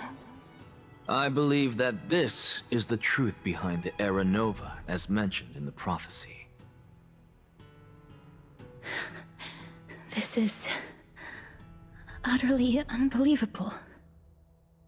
Besides, those twins in the past, even if they really are Thanatos, their whereabouts are still unknown even today. Are their whereabouts truly unknown? Didn't Polixia mention that seaside town, the birthplace of alchemy in the tale of the dragon? In our world, there exists a city which perfectly matches that description. Styxia. But the people there worship Fagusa and bear no relation to Thanatos. I have also never been to that place, as in the time of Idonia, it had long turned into underwater ruins. Take this. This is... the Nusporist masterpiece, the Philosopher's Stone. It was made by transmuting all of the sages' wisdom into a single entity, with their flesh and blood as its foundation. Remember, I've mentioned before that the art of alchemy is all about conversion, tempering, and ascension. This process also applies to the pursuit of truth. Regardless of how unbelievable this sounds, the truths of the world have been refined from the impurities. Think about the story of the dragon. This stone will lead you to your real hometown, allowing you to reform the door to the Netherrealm and discover Thanatos' fate. You still look as confident in your victory as ever. But what if your conjecture is wrong? Simple. I shall merely admit to the entire world that my experiment was a failure. However, my line of thinking will not fail because I have already planted the seeds of doubt into the hearts of the masses.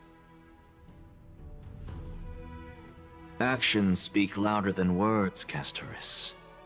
With the assembly about to begin, don't forget the promise you've made.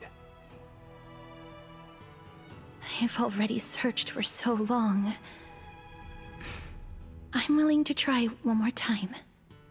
While we converse, his life is also slowly slipping away. But before I leave, I have another question. What exactly did we witness just now? That was the world imprinted in Kefali's soul. If we are to prove its existence, you must take the final step. Go. Do not disappoint me. I understand. Hey, child of humanity. Don't get antsy. I still remember the question you posed to me. As a scholar, I do not wish to offer up ambiguous conclusions. Let's discuss this topic again when she manages to find the evidence.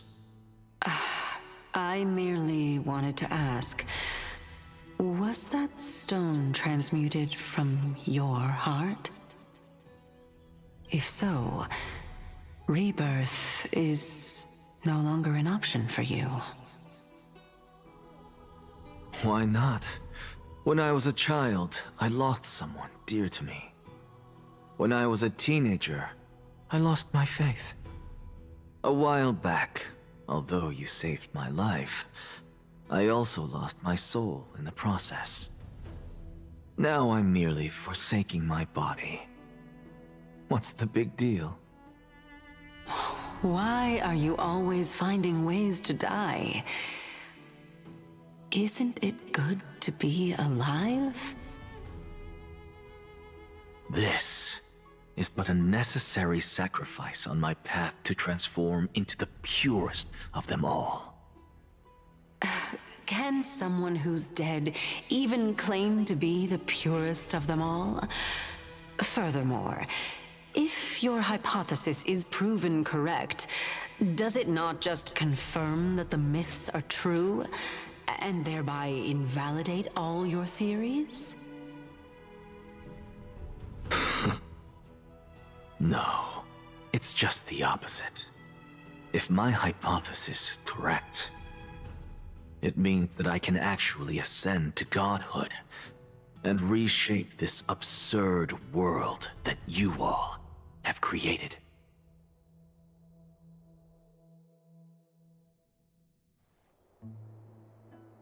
That's a lot to take in at once.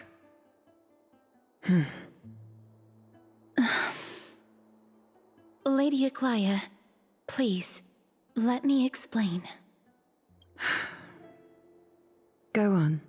You know that the core flame of death has always been the greatest unknown regarding the Era Nova, which is why both you and Kindness desire to gain the power to control that core flame in the approaching Citizens' Assembly. Professor Anaxa has come to a consensus with Kindness. They want to suspend the trial once Thanatos' core flame is reclaimed, hoping thus to eradicate death from this world. If they're successful, then the flame chase journey will cease, and Akama can enjoy everlasting peace. But I know this runs counter to your wishes. So long as we do not usher in Era Nova, the Black Tide will never be eradicated. Even with Lord Mighty on the front line, and the Black Tide not posing an immediate risk, the danger nevertheless remains. Honestly, it's difficult for me to assess the pros and cons in this decision. But someone must bring the core flame before we can begin negotiations over it. The Titan could be very near. I cannot let this chance slip by. Besides, someone has to make this trip to bring back Mr. Soul. Well said. You already had every reason to seek an audience with Thanatos. It's that great performer who has weaponized your wishes and placed us in this difficult situation. A world without death. Do you desire that too? If fate dictates that my path must oppose yours, I will do all I can to resist it and protect what I aspire to achieve. Lord Mighty showed me that without taking the first step, all talk of what follows is moot.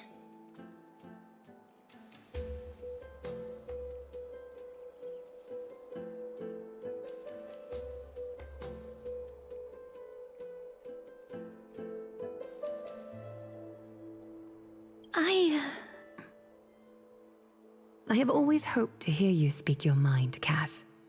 And I am glad to have heard your true thoughts. Styxia. I visited that place in the past. Though it is now an island surrounded by the river of Soul's torrents, it's not hard to see its former splendor. Go. I will not stand in your way. As for you, you are someone who has cheated death. I believe you have more than enough reason to make the trip with Casterus and meet the god of death himself. Casterus, I too look forward to your journey. I wonder what kinds of new interpretations your completed story will bring to the Flame Chase journey. Thank you, Lady Aklaya. I hate to put a damper on this heartwarming moment, but if Styxia is now an island surrounded by the River of Souls torrents, then how do we find a way in? Lady Trebe is probably... The answer is quite simple. In the myths, Zagreus once made the domain of the dead their treasure vault. That is to say, they could enter and leave the nether realm as they pleased. And if they could do that, then it follows that the demigod who inherited their divinity must be capable of the same. I'll see you at Marmorial Palace at Action Hour tomorrow. Cypher shall be your guide to finding that ancient city.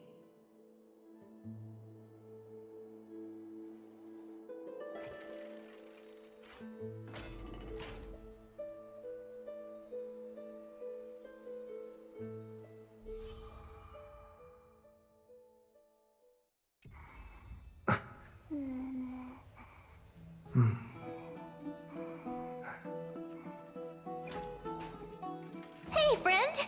Is the debate finally over? Did you win?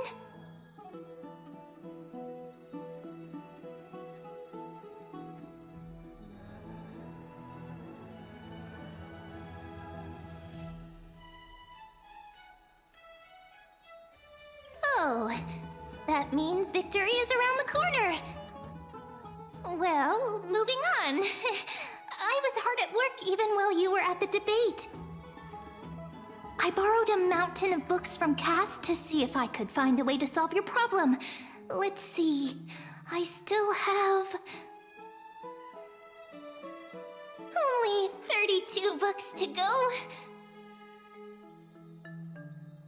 Really? Oh, that's fantastic news. I knew it. Hard work always pays off. Especially if you're as diligent as ma'am. I feel like a huge burden has finally been lifted off my shoulders. Why are my eyelids so heavy all of a sudden?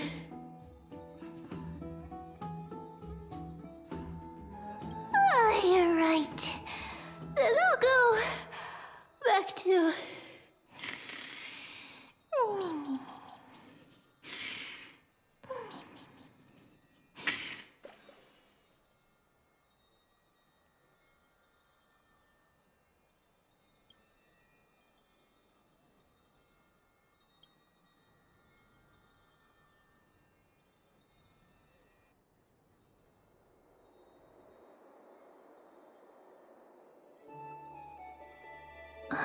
Cass? What a surprise. Lady Trebe... Is something troubling you? I just wanted to speak to Lady Trian for a bit before I set off. No matter how breathtakingly beautiful Styxia once was, the place is now the domain of the departed. There is no telling what we'll encounter there. I don't want to have any regrets. Has anyone told you that your eyes are sparkling today? Is that a figure of speech? In the past, when you did smile once in a while, all of us could see that your heart remained troubled even as you smiled. Lady Trebe, you know perfectly well that see you tomorrow is nothing but a white lie. I hope your toughness is not a mask hiding a lonely heart. Cass, you hardly ever talked of your past. None of us knows what you went through, apart from Maggie. But we know it must have been filled with pain and hardships, as it is the fate every Chrysosaur is destined to live out. We are just happy for you that the core flame you're meant to inherit has finally surfaced. Isn't it a little too soon to say that? But you already know where tomorrow is, don't you? There is no need to rely on anyone else. Just give it your all and leave no regrets. We have always believed that your embrace is just as warm as everyone else's. Because we embrace others to comfort them. And Cass, you're the kindest Chrysosaur we know. Thank you, Lady Treby. This feeling... it's hard to put into words. I suddenly found myself with so many wishes. So much I want to accomplish before setting off. Then go do it, Cass. Trian was actually working on a surprise gift for you. It's a pity she didn't get to finish it. But now Trinan and I are working on it, and we'll make sure to give it to you. So, let's meet back here when you return from Styxia. Safe travels. See you tomorrow!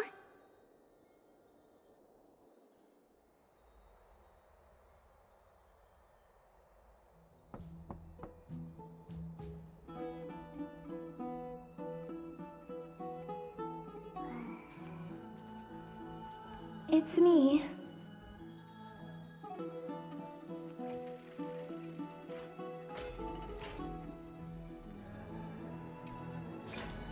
I hope I didn't wake you.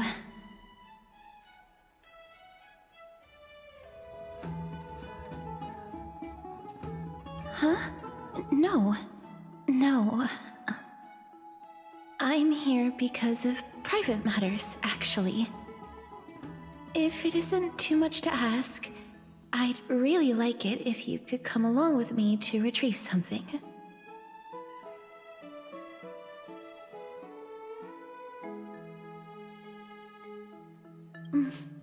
Aren't you going to ask me what it is? It isn't a long way from here. Shall we?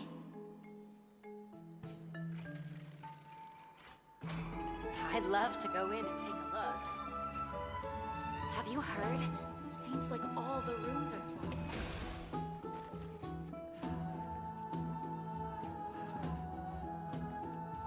Faith can dispel the black tide. The streets are packed.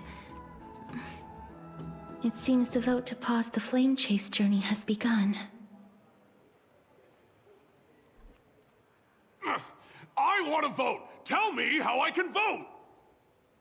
Take your ceramic shard engraved with the Kefali rune, select the Council of Elders in your heart, and pray silently until the shard registers your choice. Then toss it into the Dolium. The Council of Elders? More like the Council of Buffoons! The Black Tide took my hometown long ago! Who are they kidding with bringing back Erechrysia? It's all a sham to create their own Erechrysia in Akama! The Titans are just. So long as we do not overstep our bounds again, we will not incur divine wrath. Oh, please. The time when these deranged Titans should have vacated their spot to the demigods is long overdue. You'll see soon enough, you old fogey. And I pray that Talanton smacks some sense into you with their scales. We shall see how this turns out. That was quite a spectacle.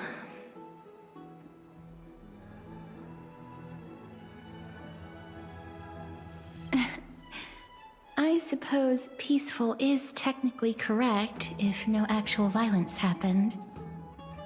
To this day, I still find it almost unreal that Akama is the only place illuminated by light amidst the crumbling ruins of Amphorius. And its people are even holding votes to reconcile differing opinions. This peaceful sight is making me forget that this is the end times.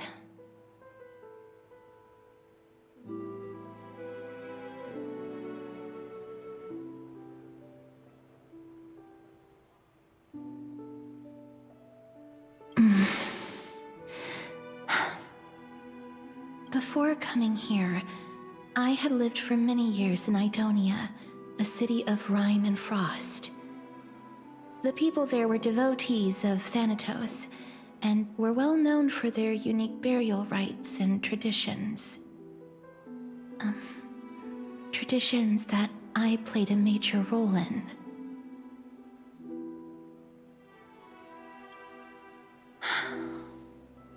Yes.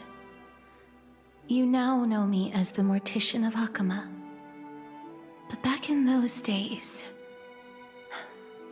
I was Idonia's Maiden of War.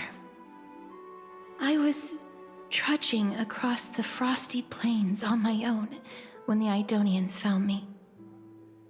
They saw the curse in me as a blessing from Thanatos, and believed that my hands could correct the Eracrisia's mistake and lead them to meet the great god of death. They provided me shelter, but in return, I was expected to grant merciful deaths to war captives, prisoners bound for execution, and heroes alike.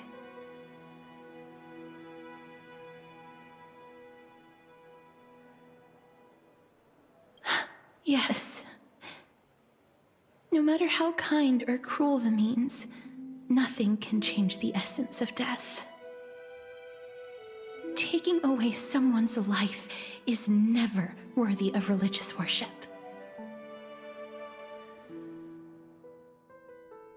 I can't do it.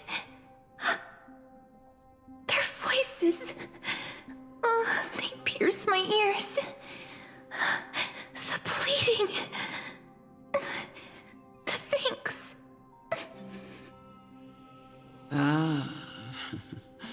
I know that feeling, child. I was once as lost as you are now. But you must respect those walking towards death, just like how you should respect yourself as the Holy Maiden granting humans glory and liberation. What you're asking me to do is no better than the task of an executioner, and yet you want me to respect myself. No matter the titles, I am still taking away human lives. This won't be the first time that Idonia's fanatical nether warriors have faced death. On the contrary, recruits new to the battlefield often run away from their first fight. Death is the mightiest and gravest power in this world. The fact that you can wield it means you are deserving of respect. That's such a twisted reason. Then let me tell you a story. In Idonia, the great swords commonly used by executioners are called Draconian, in memory of Drakon, an elderly executioner. The sword has 3 air holes along its body. If the sword is swung down swiftly and accurately, the holes would make no sound, and the executed would also depart this world quickly and painlessly. But should the executioner have any hesitation, the holes would produce a piercing whistle. On that cue, the screams of the executed are sure to follow. Every executioner after Drakon is to hone their sword skills every day in preparation of future executions. Every swing of their blade must be more resolute than the last, for failing to do so will bring pain. Pain for the dying, as well as pain for themselves.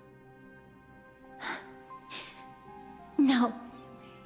I can never get used to this.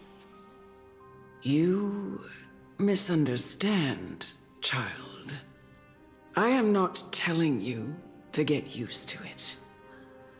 I'm asking you to consider the source of the dead's suffering and use that knowledge to fortify your future touches with more and more determination. Go, walk with the dead, and love them as you love life. Then you'll no longer hear those noises.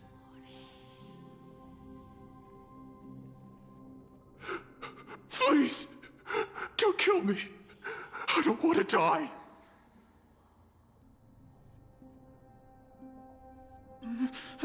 No!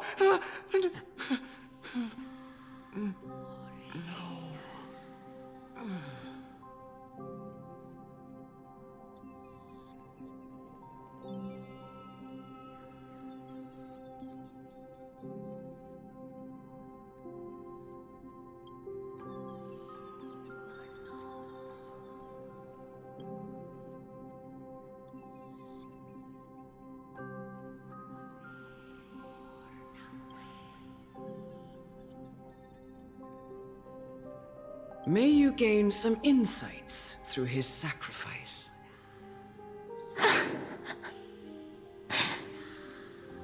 Is this all? No. Come with me. This is just the beginning of your life as the Maiden of War. You executioner!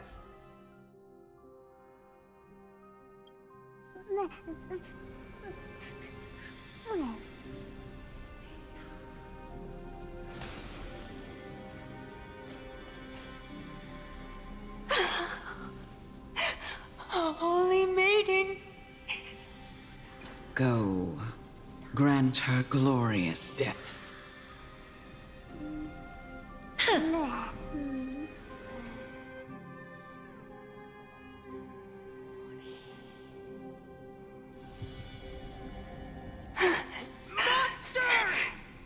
Thank you. Do it then, executioner. You heard him. Emerge from your cocoon.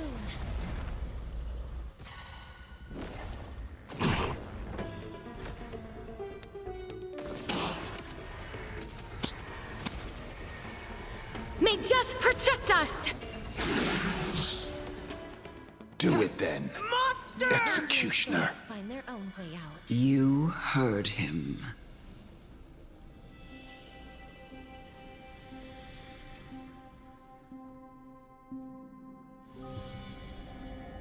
I curse you to live in eternal pain. Emerge from your cocoon.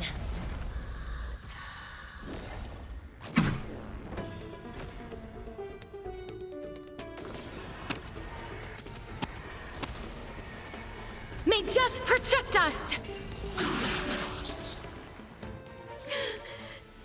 Why? Please, grant me release. You know what to do.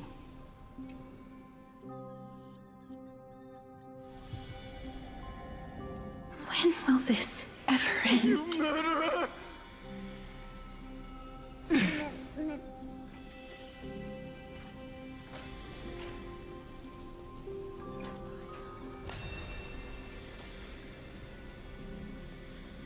Come. Fulfill your duty. What are you trying to do with me? I have aged. The time has come for me to heed the summons of Thanatos and journey to their domain. The final resting place of every Idonian. You're not that old yet. You still have many, many years ahead of you. No. I'm already dead. For I have come to fear my declining health and impending death. Ah, Castoris. Will you give me one last chance to charge towards fear and prove that I am no coward. I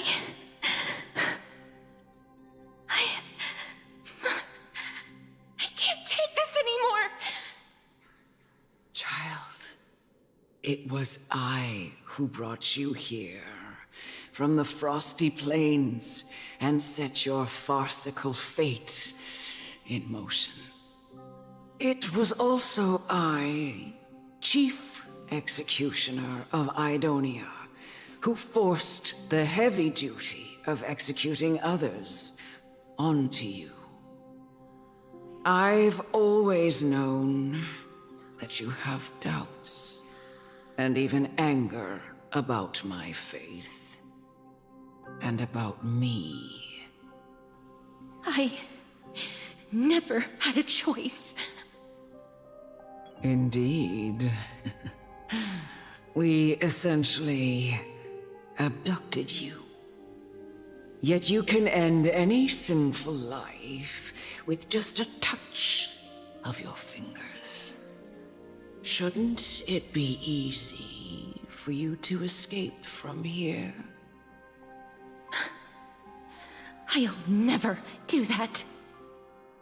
It doesn't matter how lightly the Idonians take death, or how readily they accept it. I simply can't do it. I knew I was right about you. What do you mean? I've taught you and cared for you as my own daughter all this time because of this blessing that's been with you since your birth. I know no one else in the world would understand the weight of life and death more than you do.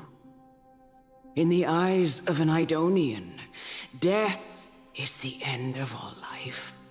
A destination we will all eventually reach. Humans should not resist it, but learn how to face it. You can only live your life to the fullest after understanding this principle. And when you do, even if you eventually leave Idonia's protection, even if you must carry the curse forever, you can live with your head held high, like everyone else. No! How can I? Come now. It's time. I've already taught you all that I know. Show me that you are a fitting holy maiden, or at least that you possess the resolve to become one. Come now. Careful. It's time. Something unsettling ahead. I've already taught you all that I know. Show me that you are a fitting holy maiden, or at least that you possess the resolve to become one. Emerge from your cocoon.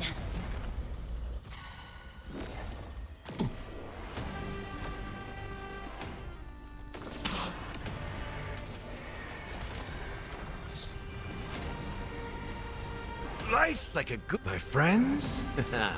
Indulge yourselves! Enemy data secure. Net markers activated. Time for a good old counterattack.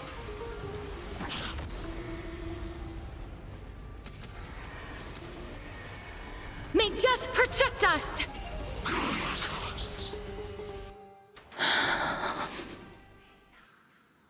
This was the last time I followed her command. I gently touched the elderly woman before me. The executioner, who had seen too much death, died the same way as everyone else. I gasped for air, a wistful look in her eyes, and a barely perceptible tremor in her fingertips. Elder Amunet, the person who tried to teach me about death, ultimately vanished like dew in the morning mist. She spent her life embodying the beliefs of the Idonians, and when death finally came, she embraced it exactly as their doctrine had taught. I have nothing but respect for her. I erected a cenotaph in her honor in the marshes outside Idonia's city walls with the others I had laid to rest. Then, I set out once more in search of Thanatos. It was a long, long journey. I heard so many discussions about death along the way. Life finds meaning in death. The world improves because there is an end. It seems the most terrible darkness in this world. Everyone talks about its heavy weight. Some resist it, some worship it, and some even revere it. How did a disappeared titan become the deepest fear of humankind? And why do they haunt my dreams? I continued my travels to seek an answer. Initially, I was running away. Then, I started searching for it. And now, at the end, I just want to know if my touch, if my embrace, can do more than taking things away. Can I make anything? Can I leave anything behind? I don't want to die. Please, I'm begging you, just let me go. I don't want to die, please. I don't want mercy like this. Just let me go. I need it. I don't...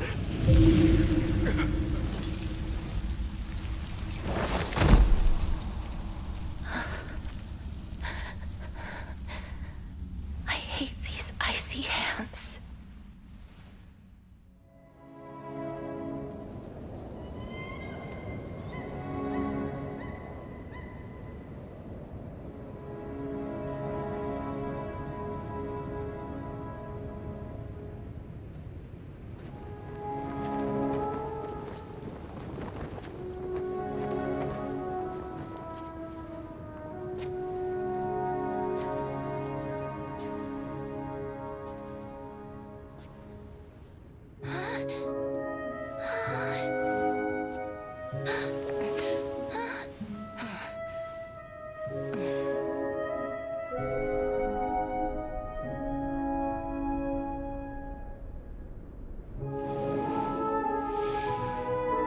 Get it over with.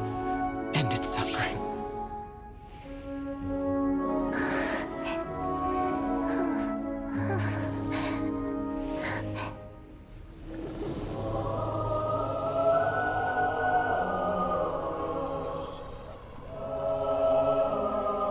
The Reaper has blessed your hands. Only you can grant them peace.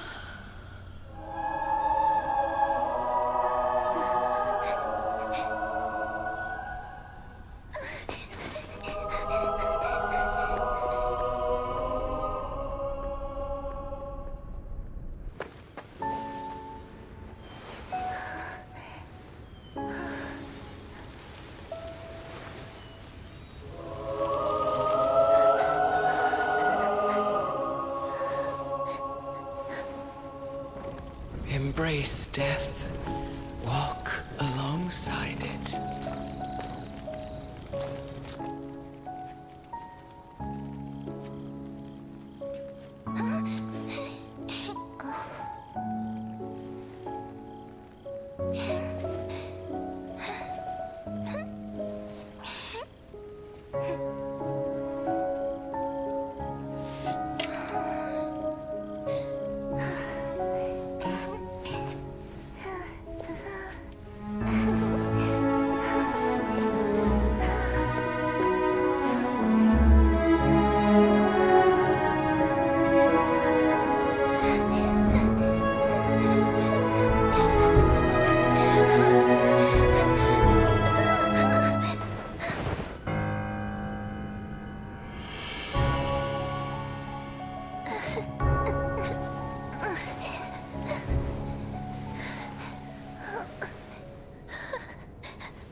Is that you, Casteress?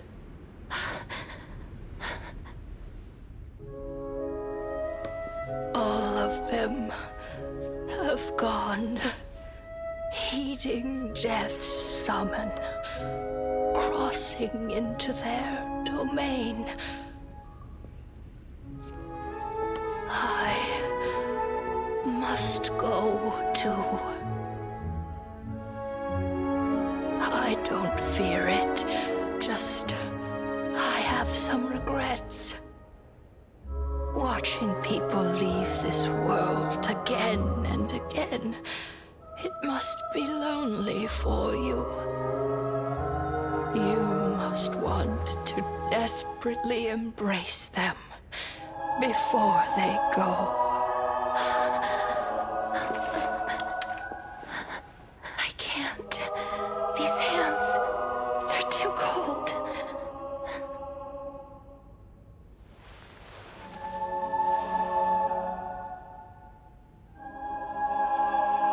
But Big Sister Casteress, your hands are so warm.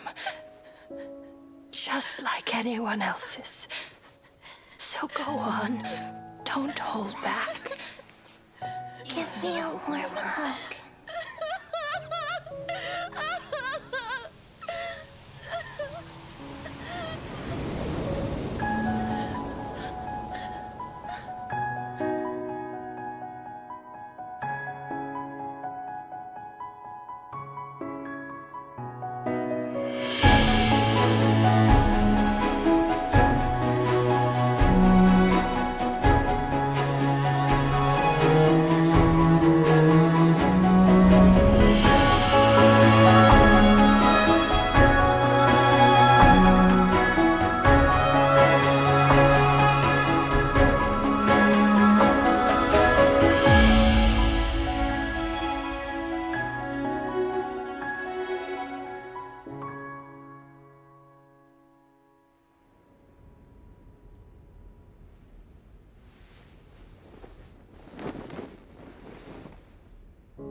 Can hands like these really be warm?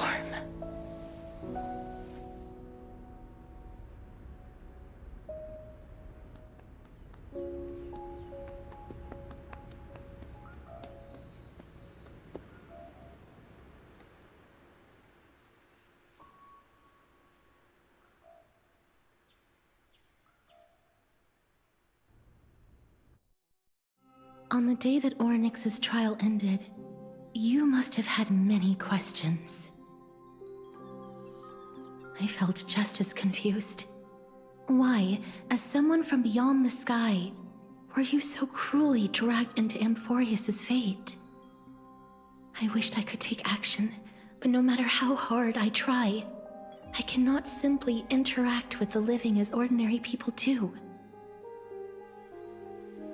Even when we brushed against each other unintentionally in the grove, and it was obvious that nothing had happened. When an almost unattainable hope finally welled up in my heart. When I thought that perhaps my touch would no longer bring sorrow, fate declared to me, it wasn't that the curse of death had finally been lifted, but that your soul no longer belonged to this world. And there was nothing left for my hands to take. Nothing. And did I really think this time would be any different? It's not that I don't understand this reality, just that I'm unwilling to accept it. Having walked such a long road, I am still unable to find the answer to life and death. I am resigned to eternal despair. Anything I wish to hold on to, death will inevitably wrest from my grasp. From that moment on, I lacked the courage to confirm it again. Until Ornyx laid bare the cruel truth before us.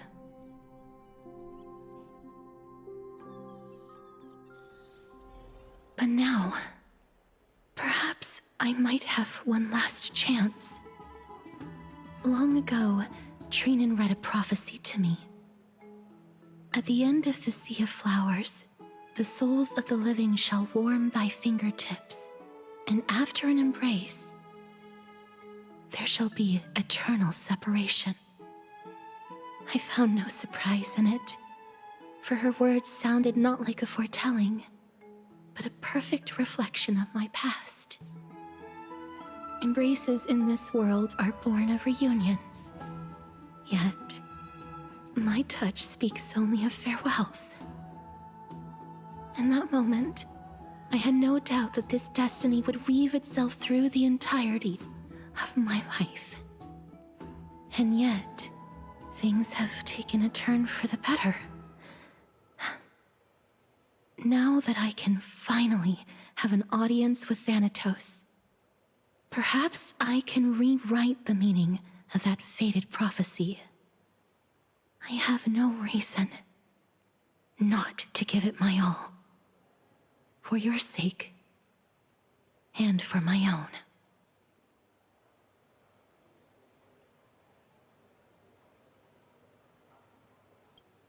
With that, I won't have any regrets.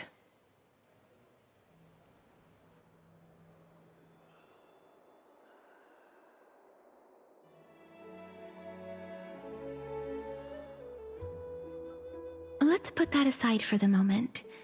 We've arrived. I want to retrieve a small gift I specially prepared for you.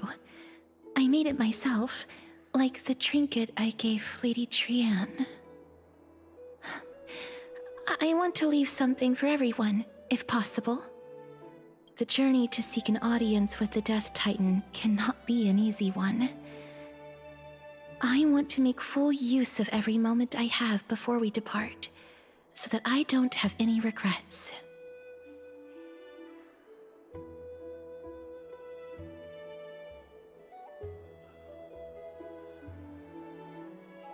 Then, perhaps you can have a look at it first.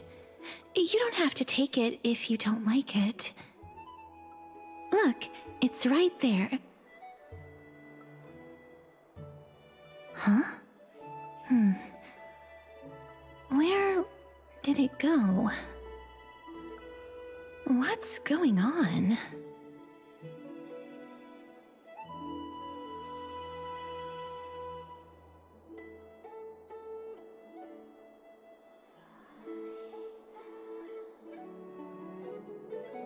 This is the coin of Zagreus and a slate. So it's her.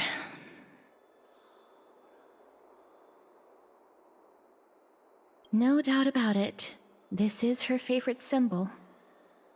It's a Lady Cipher, the demigod of Zagreus whom Lady Aglaia had spoken of. She's a master thief who's left legendary tales all over Amphorius.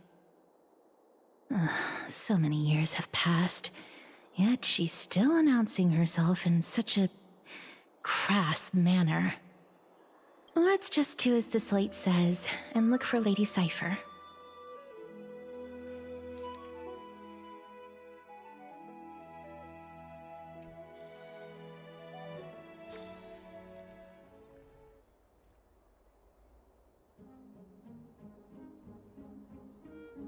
Look, it's right there.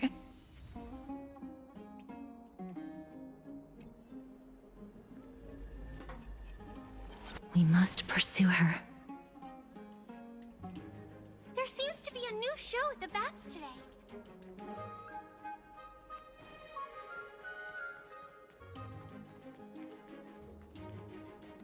Huh?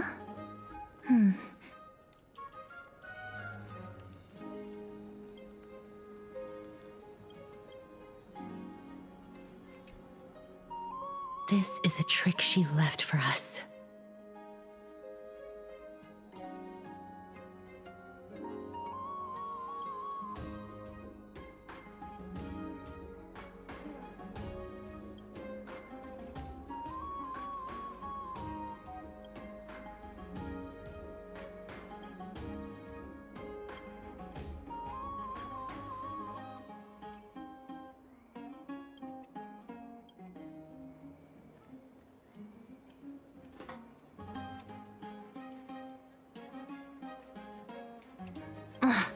She's incorrigible.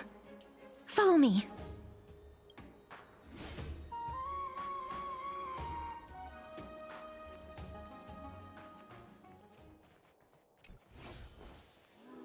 This is how it should be. We must pursue her.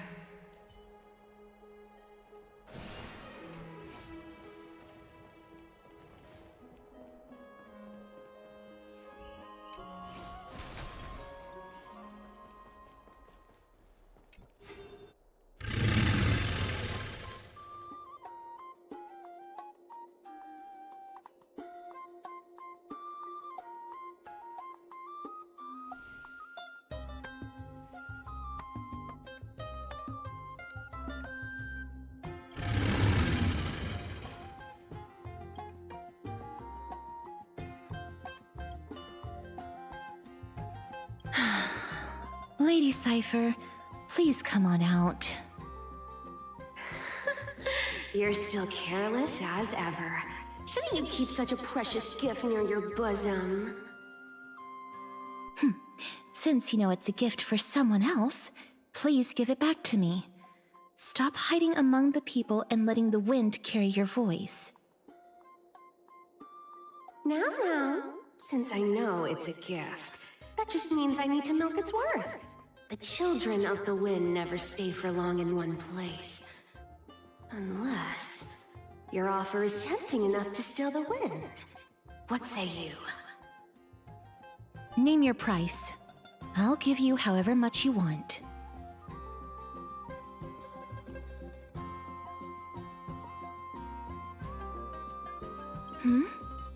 What's wrong?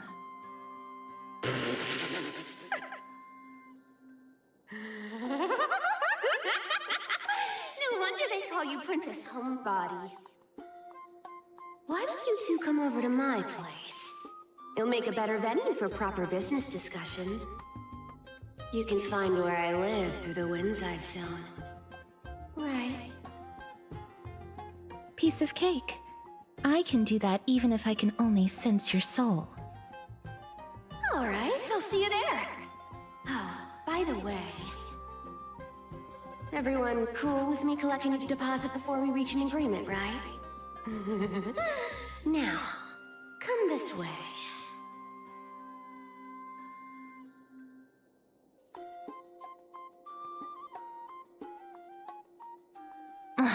She's incorrigible.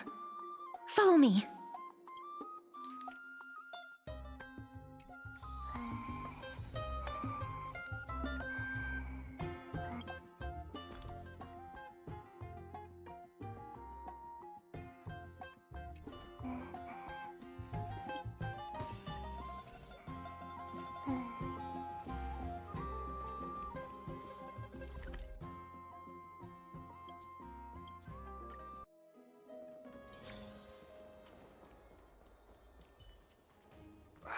These fruits aren't very good quality. Does it really work?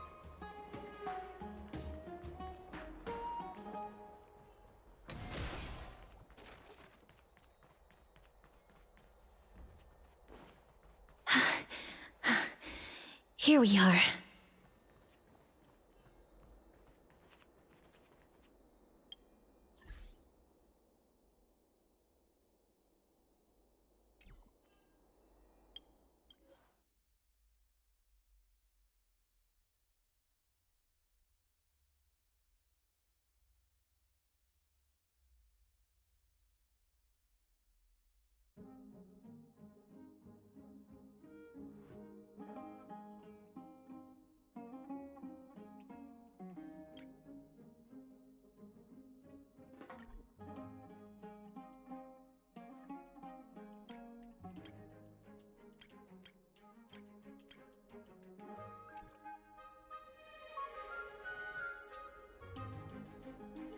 Over here! Over here! No, not that way! This way! Come on. If I really wanted to hide, you'd never find me. So relax, you two. No need to get your hackles up. I'm not that scary, am I? Meow.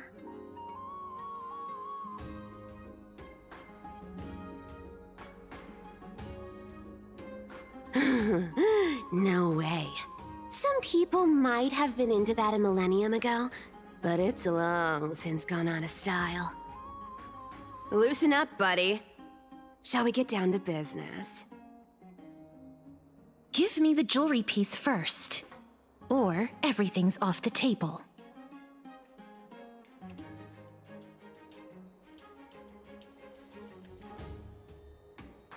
Oh, come now. Don't be so upset.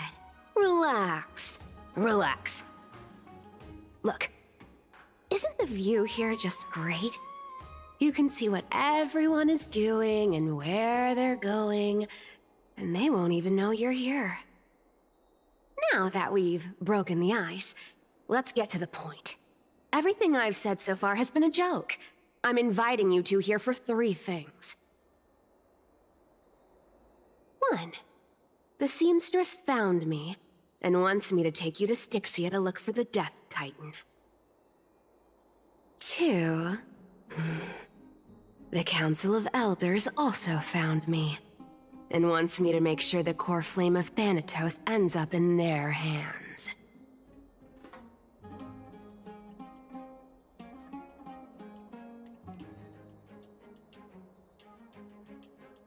And last, but not least, I'm telling you that I'm not interested in doing either of those things.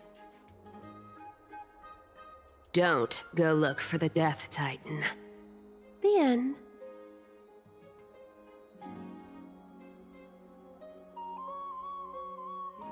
Wow, this is some high-quality stuff. And this room is full of it. How much are these worth, Did you get all this through that Aranova gimmick? Some of it is family fortune, while the rest came from my business as a dressmaster. Don't liken the flame chase work to your shady dealings. Wow. I should have busted down your door instead of going around like a thief. Well, spill. Why are you giving me so much money? Payment for doing work. You're worth this much. Did you forget my stance to all this? I thought I made myself very clear. You wish to run away. Run away from your responsibilities, from the prophecy, and from your destiny. You shall walk with greed and die over petty change. I understand this prophecy weighs on you immensely. That is why I have never reproached the demigod of trickery for running away. But I need you right now, so don't turn me down. You know, maybe the gods got your tongue with their golden threads, Aglaya. I'm not hearing any sincerity in your words. Give me a reason why you're bowing your noble head to me. We lost Trian. Oh. The divine power of passages is running out. I need another demigod to escort Castoris and help her fulfill her lifelong wish. Oh, I get it now. You're sending Castoris to her death. And you want me to die with her. This is Castoris' own request. I have never seen her so determined. She brought this up herself? You're not pulling my leg. She's also made up her mind to leave her confused past behind. As will you, Cypher, when you finally make up your mind. Don't be so sure. Time is hard in the likes of you and I. But Castoris remains pure as driven snow. She can always turn back before the end, you know? Maybe she'll remember Trian's sacrifice. Maybe she'll remember the countless martyred Chrysos heirs. Maybe she'll remember you, with your one foot in the grave. I ain't as optimistic as you about what she'll want to do. Tell you what. Why don't I take this room of treasures as a security deposit, and we make a bet? Go on. I bet she'll change her mind and turn back. Now, if I lose, I'll do what you want me to do. Return this deposit to you, plus giving you another room full of treasures. How does that sound? You sound like you have all the confidence in the world. In that case, let's make a pact with those conditions. I hope you're prepared to lose it all. In conclusion, I want to win. So I hope you two can give up on going to Styxia. I'll give all the treasures in that room to you. And you can split it between yourselves, however you want. What do you think? Tempting, right?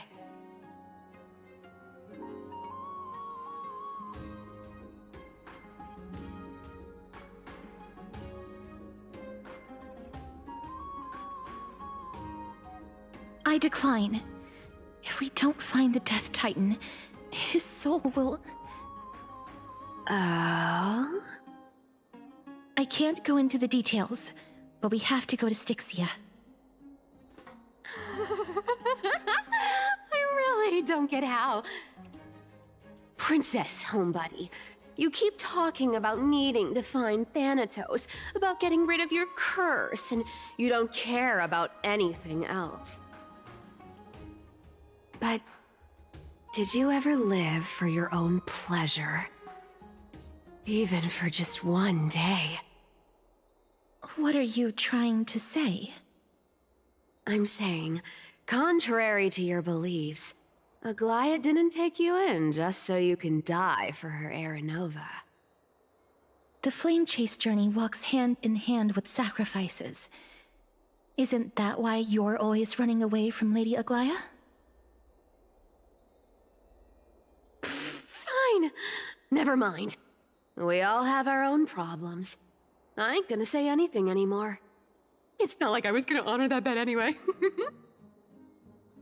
But listen to me. Styxia is no tourist destination.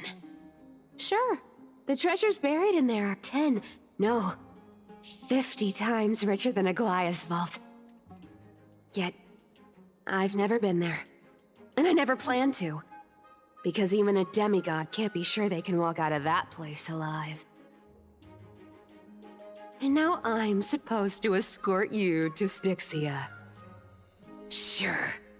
Pay up.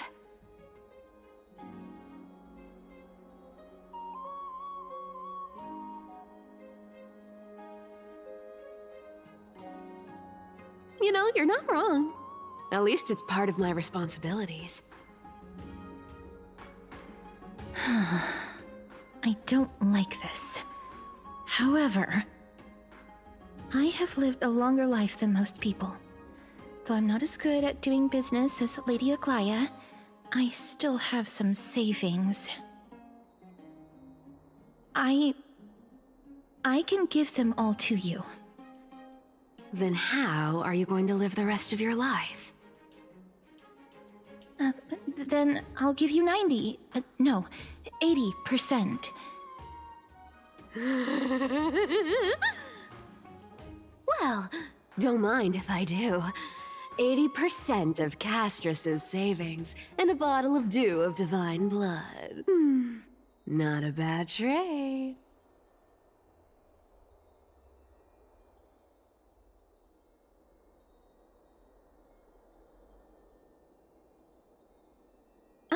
Okay. I didn't know you hold grudges, Gray Mystery. Here! Catch. Be careful with that! A minor change in plans, though. Don't go to the bath tomorrow. Come look for me at Akama's city gates instead. So, why are you changing the meeting place? Oh, nothing really.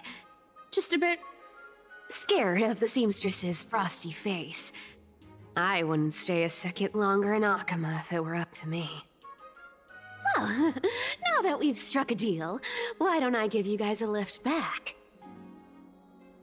It's gonna be a long ride. So have a good rest.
Never save for tomorrow.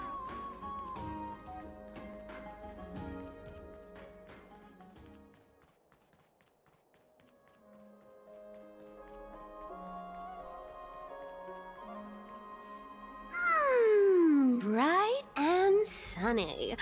Just the weather for farewells. You're here?